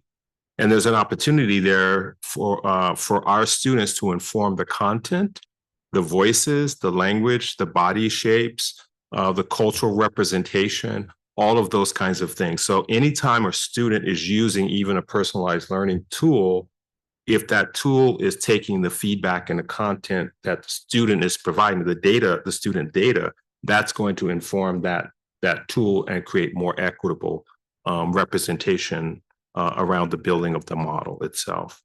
And so we've also been talking about small language models. So as all of these different tools are rolled out, more small language models will be opportunities for us to really engage our students and bring their diversity into all of these different platforms that we're using to ensure that we're driving that. With nearly 2 million students, another 6.8 out in the horizon, we really have a huge opportunity to set the stage and the standard for the globe.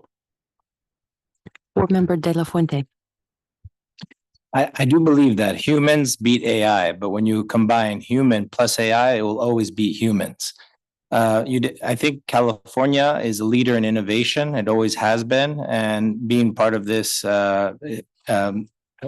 crossroads in the education system, AI is disrupting all industries.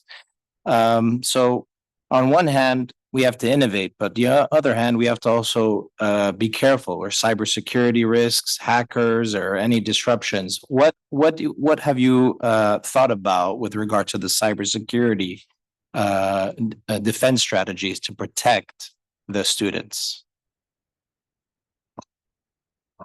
I'll lead off with that. I think that's part of the intentionality and having certain standards that have to be a part of this effort. So,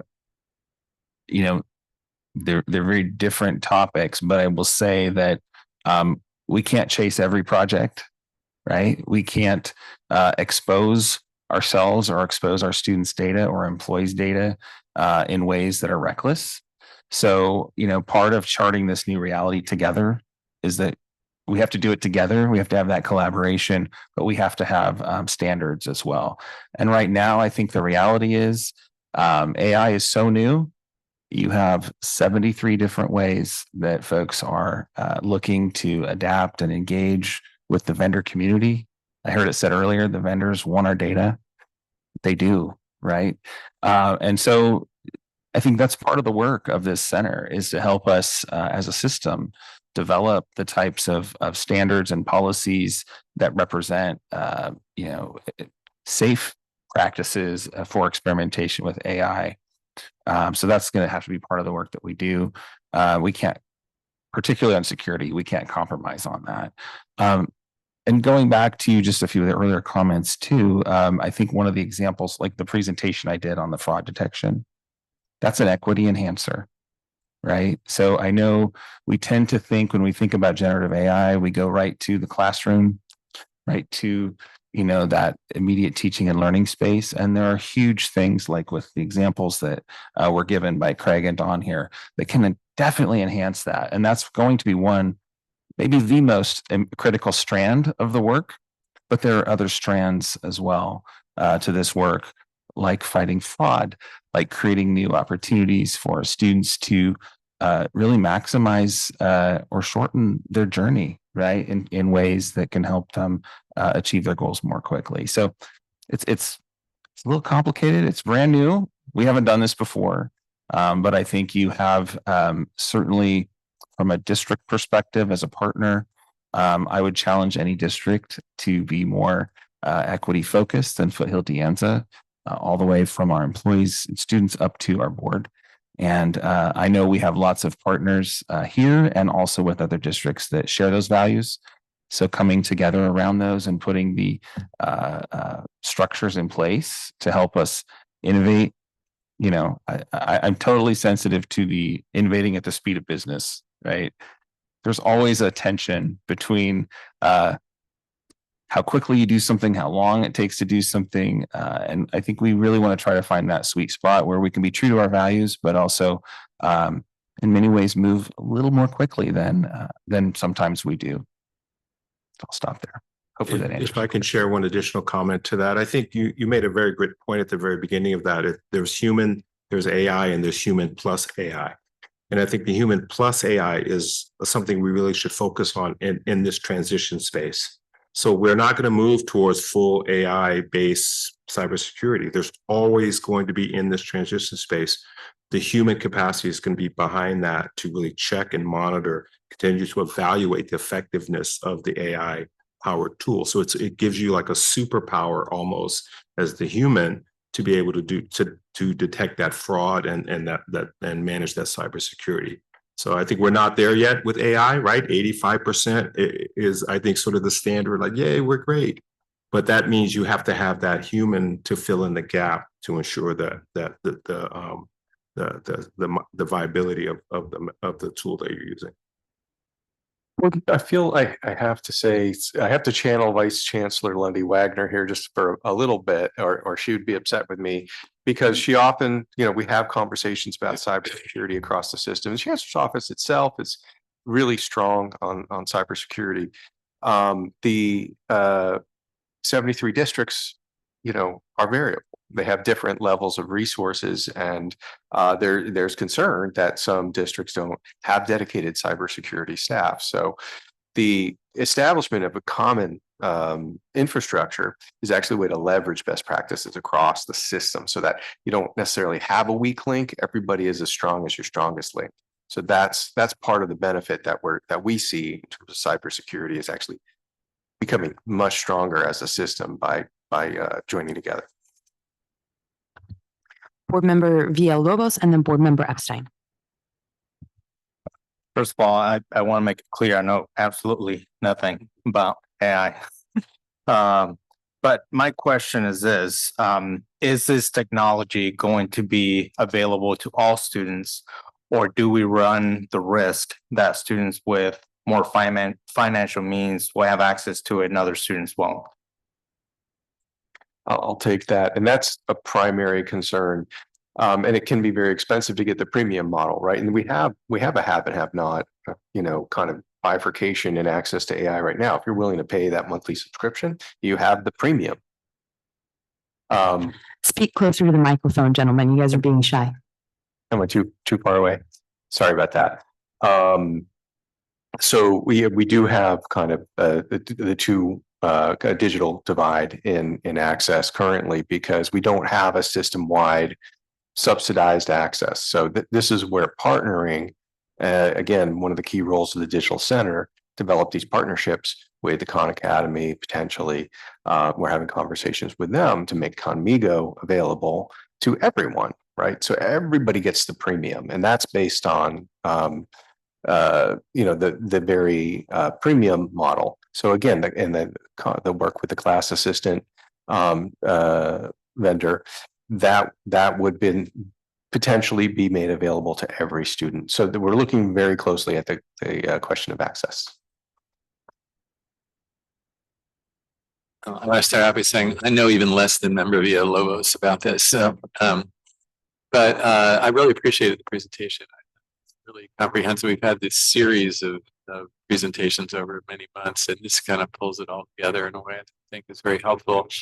And I did want to strongly endorse this board resolution. I think this is an important idea. I think we have to run as fast as we can on this, and I think it requires coordination from the Chancellor's office, and I'm excited about the resolution.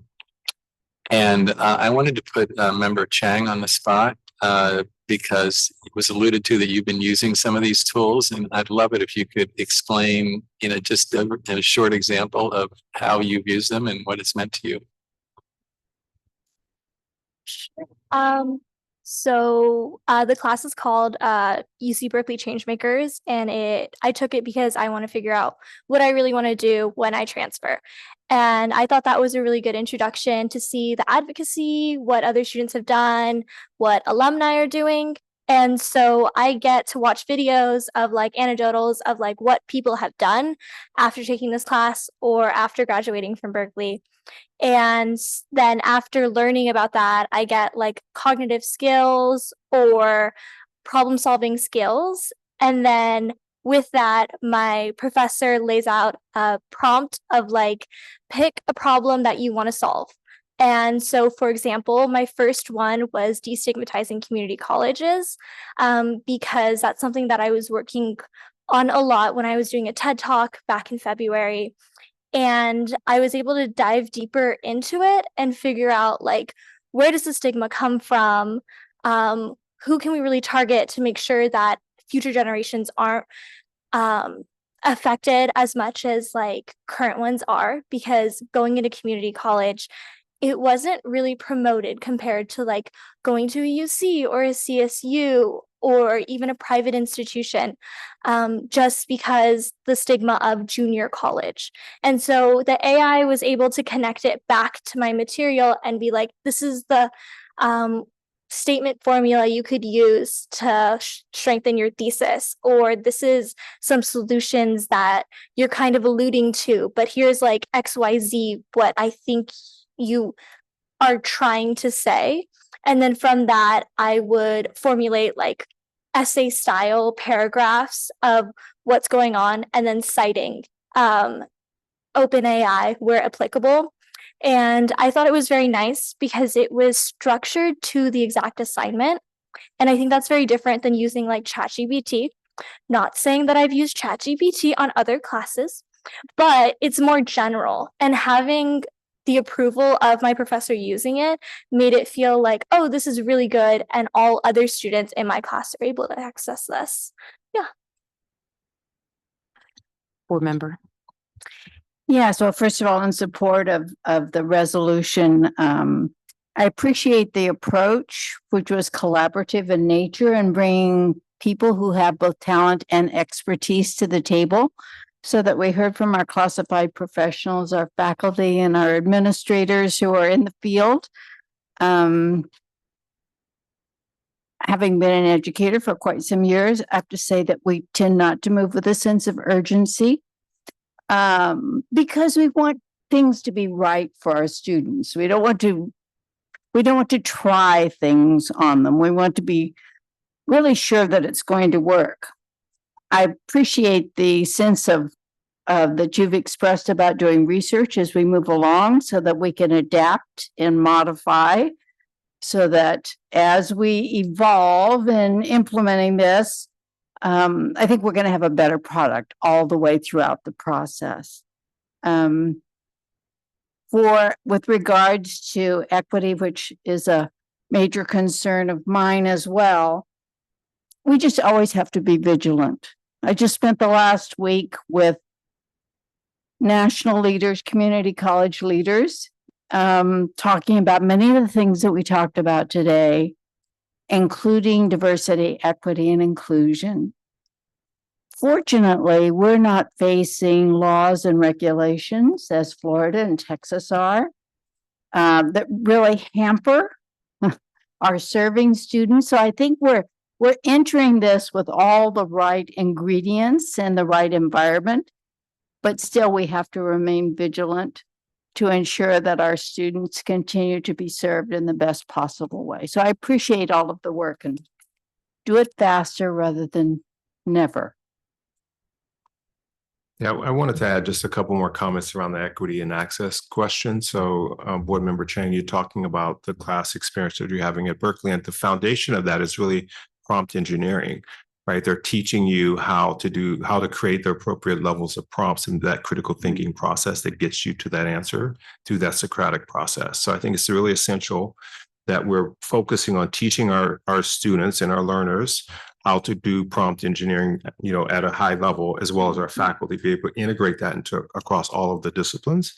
The second piece I want to bring to the table is thinking about our industry partners in the workforce development side, who are already using AI to create greater efficiencies in the workforce, in the production, in all of their industries. So how do we ensure that we are continuing to engaging with our employer advisory groups, our workforce development boards, et cetera, who are already utilizing that, and they can bring that across all of our industry sector career education curricula. So just add that as an additional point. Thank you. Board Member Legrand. I just want to make sure that I miss it. Was that a previous slide that you were involving the United Negro College Fund as well as some HBCUs in this AI process, or was that a previous item? I kind of got lost, but I would think that was be interesting to hear what their thoughts are as you move along. Yeah, that was one of the AI projects. So that's the same general information item, but a different section. So that's the Carnegie Mellon Online Learning Initiative. Board Member Brown. So I can share from the faculty perspective and as a counselor, one particular story that has to do with the cybersecurity aspect. I noticed, because I'm a counselor and I teach a college and career planning class, the students that are enrolled in my class, they're both my students as an instructor, but also as a counselor. So that means I look into their student records. So I noticed a pattern of students who were enrolled in a strange combination of low enrolled classes. So they taught this AI to send out requests for permission numbers to low enrolled classes and to also submit an assignment on the Canvas system.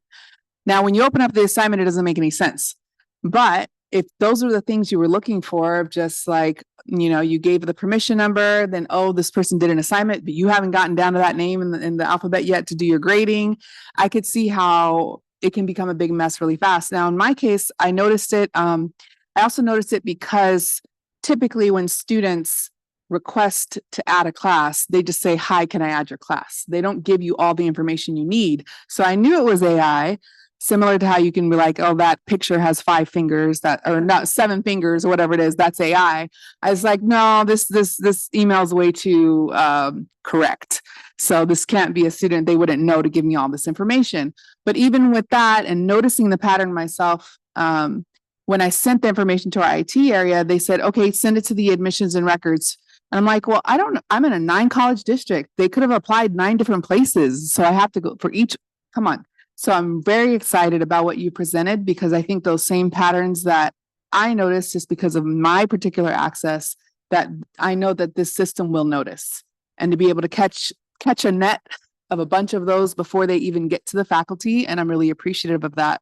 And then at the board retreat, I had the opportunity to engage with the immersive technology and thinking about diversity of students and different things. The instructor is only thinking from their own perspective if they're designing every aspect of what the fake patient, right, is going to do. But if AI is involved, when I asked a question that the instructor didn't anticipate, the fake little human couldn't answer it. But if AI is involved, it can. So I'm just seeing how that's going to be so wonderful for our diverse students, because there's going to be things that the instructor never would have thought of, but the students are going to think of. And there's so much technology that students are already engaged in, no matter what, even though there's the huge digital divide. Talking about video games are worldwide, right? There's ways that people figure out how to use technology when they need it. Telephone, when you call a place and you need help, what do? They press 00000. They're going to get right past our bots somehow, some way to get what they need. Students are going to figure that out but we can't have it only be certain ones. So I'm really excited about this idea of making it statewide, making it structured, systematizing it so that we can have the power of all of us together. And of course, California is the best place for this to happen. This is where most of this technology is born. So of course, this will leverage us to be able to have better industry partnerships also to solve for these issues, because everywhere I go now, I'm seeing at the airport, they had a little digital checkout, right? You go in and in a convenience store, they've got a little digital checkout. You go to the healthcare, right? You got a digital check, and you have the option. You can stand in line physically, or you can do this, right? And we think about accessibility and all that. We want to keep the old options open, but open up the new ones at the same time. So I'm very much in support of this, as you can tell, and I'm excited about what's to come. Thanks. So I'm going to try and bring it all home here real quick, Craig. Hearing all of my colleagues' comments, and I'm very mindful of some of the potential pitfalls, but I think it's important to remember that technology in and of itself is neutral. It is how we utilize it and what the systems are around it. When the Gutenberg press was invented in the 1400s, nobody would have foresaw that it led to widespread literacy in Europe and the Protestant Reformation. There are equally bad things, the printing press was used in propaganda in Nazi Germany. And so what I think is imperative for us is to have the governance with the intentionality that you spoke about, because the fact of the matter is there are implications none of us have even thought of right now in this technology that could be much further down the road. And bringing it back to Star Trek, believe it or not, I'm listening to a book by a tech journalist called The Burn Book, an IT love story. I highly recommend it. Author's name is Swisher, and the philosophy is that in tech, generally you have one of two philosophies. You're either Star Trek or Star Wars. Star Wars has the consolidation of power in one, the Emperor, and they use it to build the Death Star. Bad. Star Trek is everyone's on the ship. We're all going to these lands and exploring and trying to figure it out. And so I believe that the center is the Star Trek version, which is what we want. Live long and prosper. So anyway, but I do think it's that intentionality and understanding, you know, and the nimbleness and the agility to see these things as they unfold. And so to me, you know, having this structure is really just brilliant. And I just want to thank everyone for working on this because I think it will help give us those guardrails as we go forward in this journey. With that, I'm going to open it up for public comment on both the informational item as well as the action item. And that is item 4.5 as well as item 5.3. The public comment period in item 4.5 and 5.3 is now open. We will begin with comments in Sacramento and move on to virtual. You will have 2 minutes. I will hand it over to Vice President Aguinaldo to begin with public remarks in Sacramento. Thank you very much. We have 2 public comments, one from Wendy Brill-Weinkoop and the other one from Eric Kalimagi. Please approach the podium and speak in that order.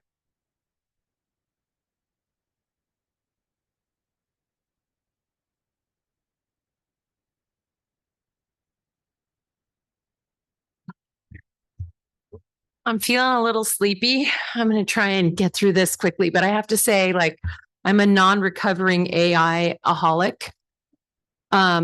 I do use it in work and I use it in my class and I encourage my students to use it. And I think it's about guidance. And so we're not all against it. Anyway, FAC appreciates partnering with the Chancellor's Office this year, exploring how emerging technologies like generative AI will impact teaching and learning in our system. And we commend the forward-thinking approach to establishing this digital center. As this initiative moves forward, FAC respectfully requests to be included as an ongoing consultation partner along with other system stakeholders. Our organization brings valuable faculty perspectives and is committed to continuing collaboration on these important points. FAC would like to highlight a few areas for thoughtful consideration as we develop digital center policies. We want to ensure equitable access to technology for all students across our diverse system.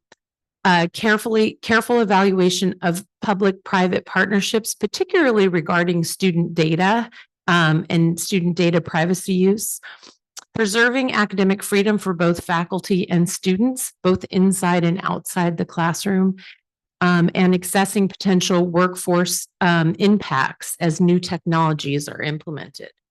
So FAC stands ready to partner in addressing these complex issues. We believe faculty voices will be critical in realizing the full potential of technology innovation while upholding the core values of our system. Thank you very much. Good afternoon, President Costa, Vice President Aguinaldo, Chancellor Christian, members of the board. I'm Eric Kalimagi. I'm the president of the Community College Association. You know, you're talking about innovation, transformation, and equity. This is good stuff. You could name it the Digital Center for good stuff. But what stuff exactly? We really don't know quite yet where AI development will go. We know that it's likely to have large-scale change, much as the internet did. I was thinking back to 25 years ago, my home college had 2 T1 lines with a total throughput of 3 megabytes per second. Right then, Wi-Fi wasn't in most computers. Many classrooms had no internet access. Faculty were firmly prohibited from streaming audio. Apple Computer nearly went bankrupt, but my college bought a room full of Bondi Blue G3 suitcase workstations anyways, and board member Rawlings then had to maintain them and update them one at a time. So over the years, we learned and adapted, and now we're making similarly large changes. There's a number of standards out there, including the NEA standards for AI, which I won't read to you because I only have 2 minutes. But imagine a couple of possible AI applications. Say sensors attached to an athlete's joints, helping athletes get a better golf swing, or thermal cameras and sensors providing immediate feedback to a welding student. This might be our future, but it also might not be. Sometimes shiny things aren't actually valuable. Sometimes it's more work or more cost than it's worth.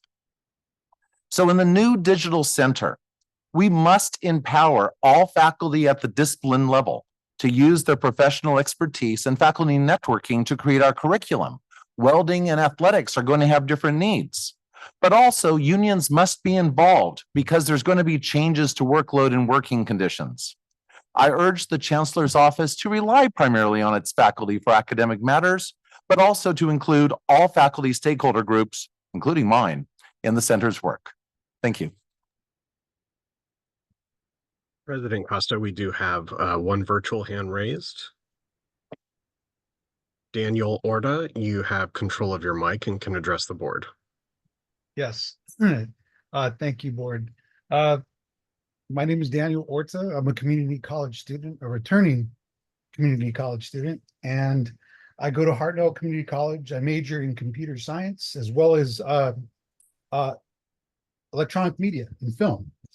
One of my most favorite subject is computer science. And I got to tell you that this is really a momentous occasion to establish a digital center of this sort.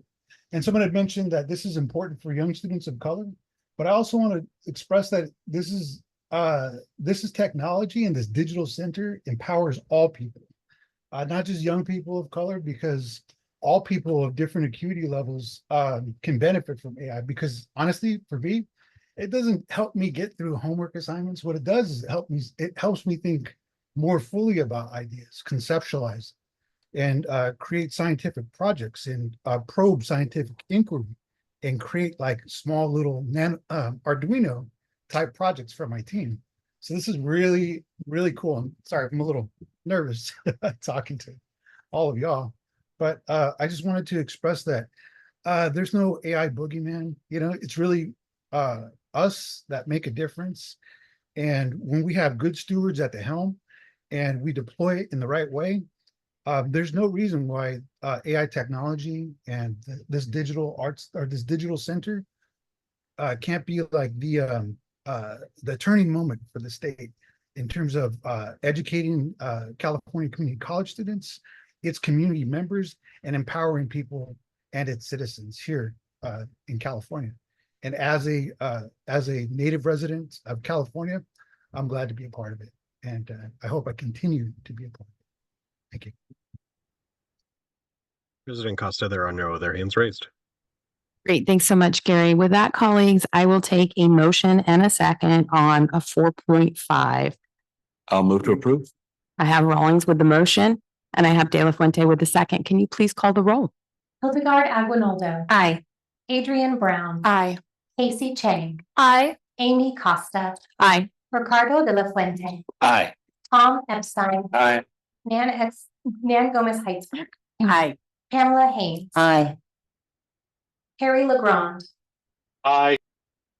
Bill Rawlings. Aye. Blas Villalobos. Aye.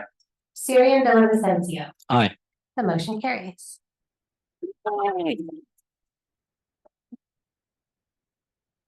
Wonderful. Colleagues, we have just a couple of items left on our agenda. Next up, we have item 5.4, which is an informational item on the baccalaureate degree program update.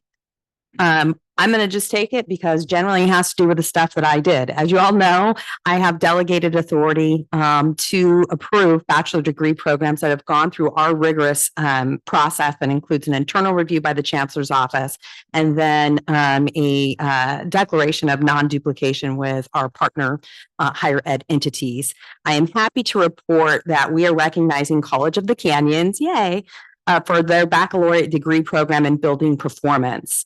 Students enrolled in this program will learn how to examine the effects of environmental factors and resource consumption on the performance of building projects using a variety of analytical and simulation methodologies. Graduates will be prepared to help architectural projects achieve code compliance, improve building performance, and attain sustainable rating system certification. To date, colleagues, we have 41 bachelor degree programs approved at 34 of our community colleges.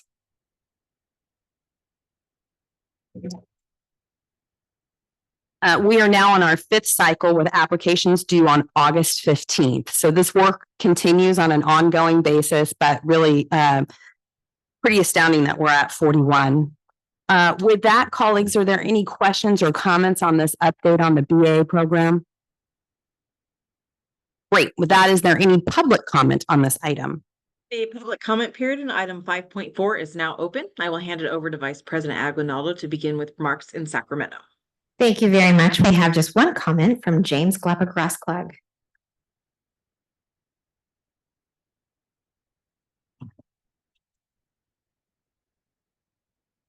So thank you very much. Once again, James Galapagos, College of the Canyons, President Costa, Vice President Aguinaldo, Chancellor Christian, and board members. I want to on behalf of College of the Canyons, and in particular, personally on behalf of our Vice President of Instruction, Dr. Omar Torres, I wish to express our thanks to you for approving the baccalaureate degree in Bachelor of Science in Building Performance. We are grateful for the ongoing support that all California community colleges and all of our students will receive through this program. Thanks to the Board of Governors and the Chancellor's Office in moving this important baccalaureate degree program forward so that we can best support workforce needs while ensuring that we are promoting economic and social mobility for our students. Thank you again. President Costa, there are no other public remarks on this item.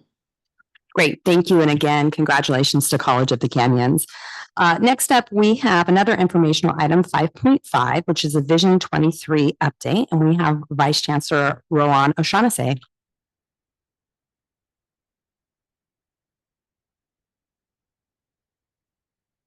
Well, good afternoon again, President Costa, Vice President Aguinaldo, Chancellor Christian. Can I ask you, I think that microphone has an issue. Can you maybe scoot over? I can do that. That particular mic has not been working well today. Thank you so much. Is it better? Okay. Oh, wow. It's Much better. All right. So I'm Rebecca Rowan O'Shaughnessy, Vice Chancellor of Student Services. On behalf of my fellow Chancellor's Office colleagues, I'm presenting to you the July 2024 version of the Vision 2030 update. We will be providing kind of these biannual basis updates to you around kind of the progress that we have made in Vision 2030. So 1 year ago, we launched Vision 2030 under the vision and leadership of all of you and Chancellor Christian. Since then, we have been busy at work through demonstration projects where we really launch new ideas, mature strategies, and then for those with tested practices and identify solutions that we institutionalize them, right, and scale them system-wide. So I would like to see, I would like to think of this kind of institutional systems change work that we're doing that really are creating structural changes forever for all the learners, right? And at the same, so I think of this as kind of the hard work, the steady work moving forward. But at the same time, we have these very agile, nimble demonstration projects that continue to feed in these tested solutions to really support those structural changes. So that's exactly kind of the structure that we have provided in terms of the biannual update. So what you are seeing in the digest, I think it's a 14-page document where we have organized our work in two ways. One is really the collection of highlighted examples of system-wide activities organized through our four spheres of engagement, right? So people, system, policy, and resources. And then at the same time, we also provided a detailed summary and intended outcomes of the 11 demonstration projects that we have launched, and many of them are in parts of the implementation, and there are more coming online as we continue to see problems we want to solve and really try to identify the problem statements and make sure we really, at the end of the day, use testing our hypotheses at the end of the day, creating social and economic mobilities for our students. So the detail in the report, detail update is in the report for your reference, but I'm happy to answer any questions you may have. I think have Vice Chancellor Cordova here, and I think Vice Chancellor Stanskas virtually to answer any questions in detail that's under their area as well. Great, thank you so much. Colleagues, any questions or comments regarding this report? Must be a great report. Is there any public comment on this particular item? Item 5.5 is now open for public comment. President Costa, we have not received any in-person comments and no hands are raised. What a report. The report or the fan. Thank you so much for your presentation. Good report when there's no question, guys. Next up, we have item 5.6, if there are any board member reports. All right, I'm not seeing any. With that, of course, board member Yeah, we have some times. I just wanted to give a shout out. You don't have to take it, but okay. I just wanted to give a shout out to our general counsel who's off to Fantasyland, I guess. And we look forward to staying in touch with Lou and learning more about the industry you're about to legalize. So enjoyed working with you. Best of luck.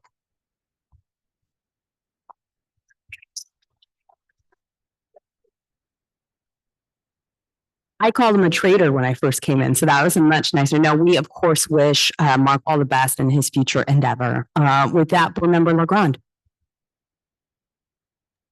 Yeah, since I'm between you and a reception, let me be brief. Hello from the Pacific Northwest. Just a few things. Thank you again for your confidence in approving my appointment to the Community College Foundation. I attended my first meeting last month. I've already been appointed to the Advisory Committee on DEI, so they're putting me to work, and they just recently asked me to serve on the Ad Hoc Committee for Strategic Advising for State and Federal Advocacy. So I will continue to be busy serving you all.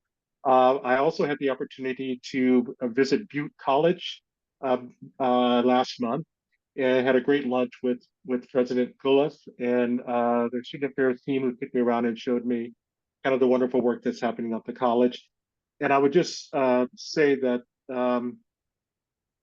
I really do applaud the foundation for the work that they do to support 2023. We got a pretty extensive report at the last meeting about what they were doing. And there's a few areas that they're really continuing support that I wanted to just highlight.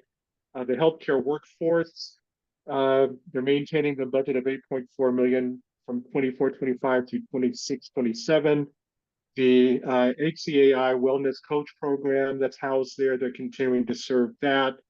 Strong Workforce Program, there's $5 million in one-time funding that will support the implementation of a low-income working demonstration project. And finally, the LGBTQ plus pilot program, which has $10 million for the second year of that program to restate it to foster an inclusive and supportive environment for all students. So I just wanted to highlight some of the work of the foundation today, and that concludes my report. Thank you so much for that report. All right, I'm not seeing any other colleagues raise their hands. So with that, I will member of the public that wishes to address the board. The public forum is now open. President Costa, we have not received any in-person comments nor, and one hand just kidding. They went back down. We have one hand raised, so I'll hand it over to Gary. Osmar Enriquez, you have control of your mic and can address the board.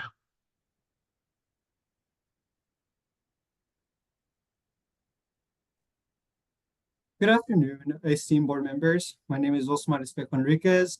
I'm a communication major at the Santa Rosa Junior College. I stand before you today with a deep sense of urgency and hope, seeking on behalf of countless students like myself who strive for a future filled with opportunities.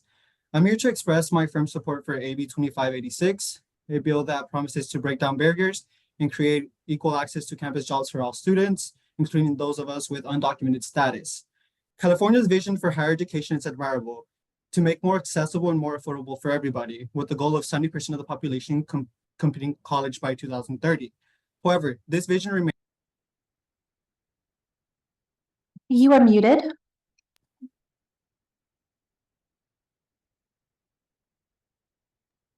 Osmar, can you hear us? Yes. Okay, go ahead, please. From my own journey, I understand the transformative power of campus jobs. There are more than just employment. They provide access to a combination of academic understanding and practical practices. AB 2586 holds the potential to unlock these opportunities for undocumented students, allowing us to achieve the independent financial standing and acquire a crucial experience through required success in our study and future careers. While the federal law of 1986 restricts the hiring of undocumented individuals, this does not apply to state employers, which are colleges and universities. Our educational institutions have the power to choose inclusivity and empowerment over exclusion and limitation. Passing AB 2586 would be a profound statement on California's values, affirming that every student, regardless of their immigration status, deserves a chance to thrive. This is a testament to our collective commitment to equality, opportunity, and the belief that our dreams are worth investing in. I urge you to support AB 2586, not just for the immediate impact it will have on our lives, but for the enduring message it sends about who we are as a state and as a society. Let us be the beacon of hope and progress for all. Thank you. President Costa, there are no other hands raised. Great. I'd just like to invite everyone to join us on the third floor for a reception honoring Dr. Daisy Gonzalez. With that, the hour is 4:55 and the business of the Board of Governors has concluded.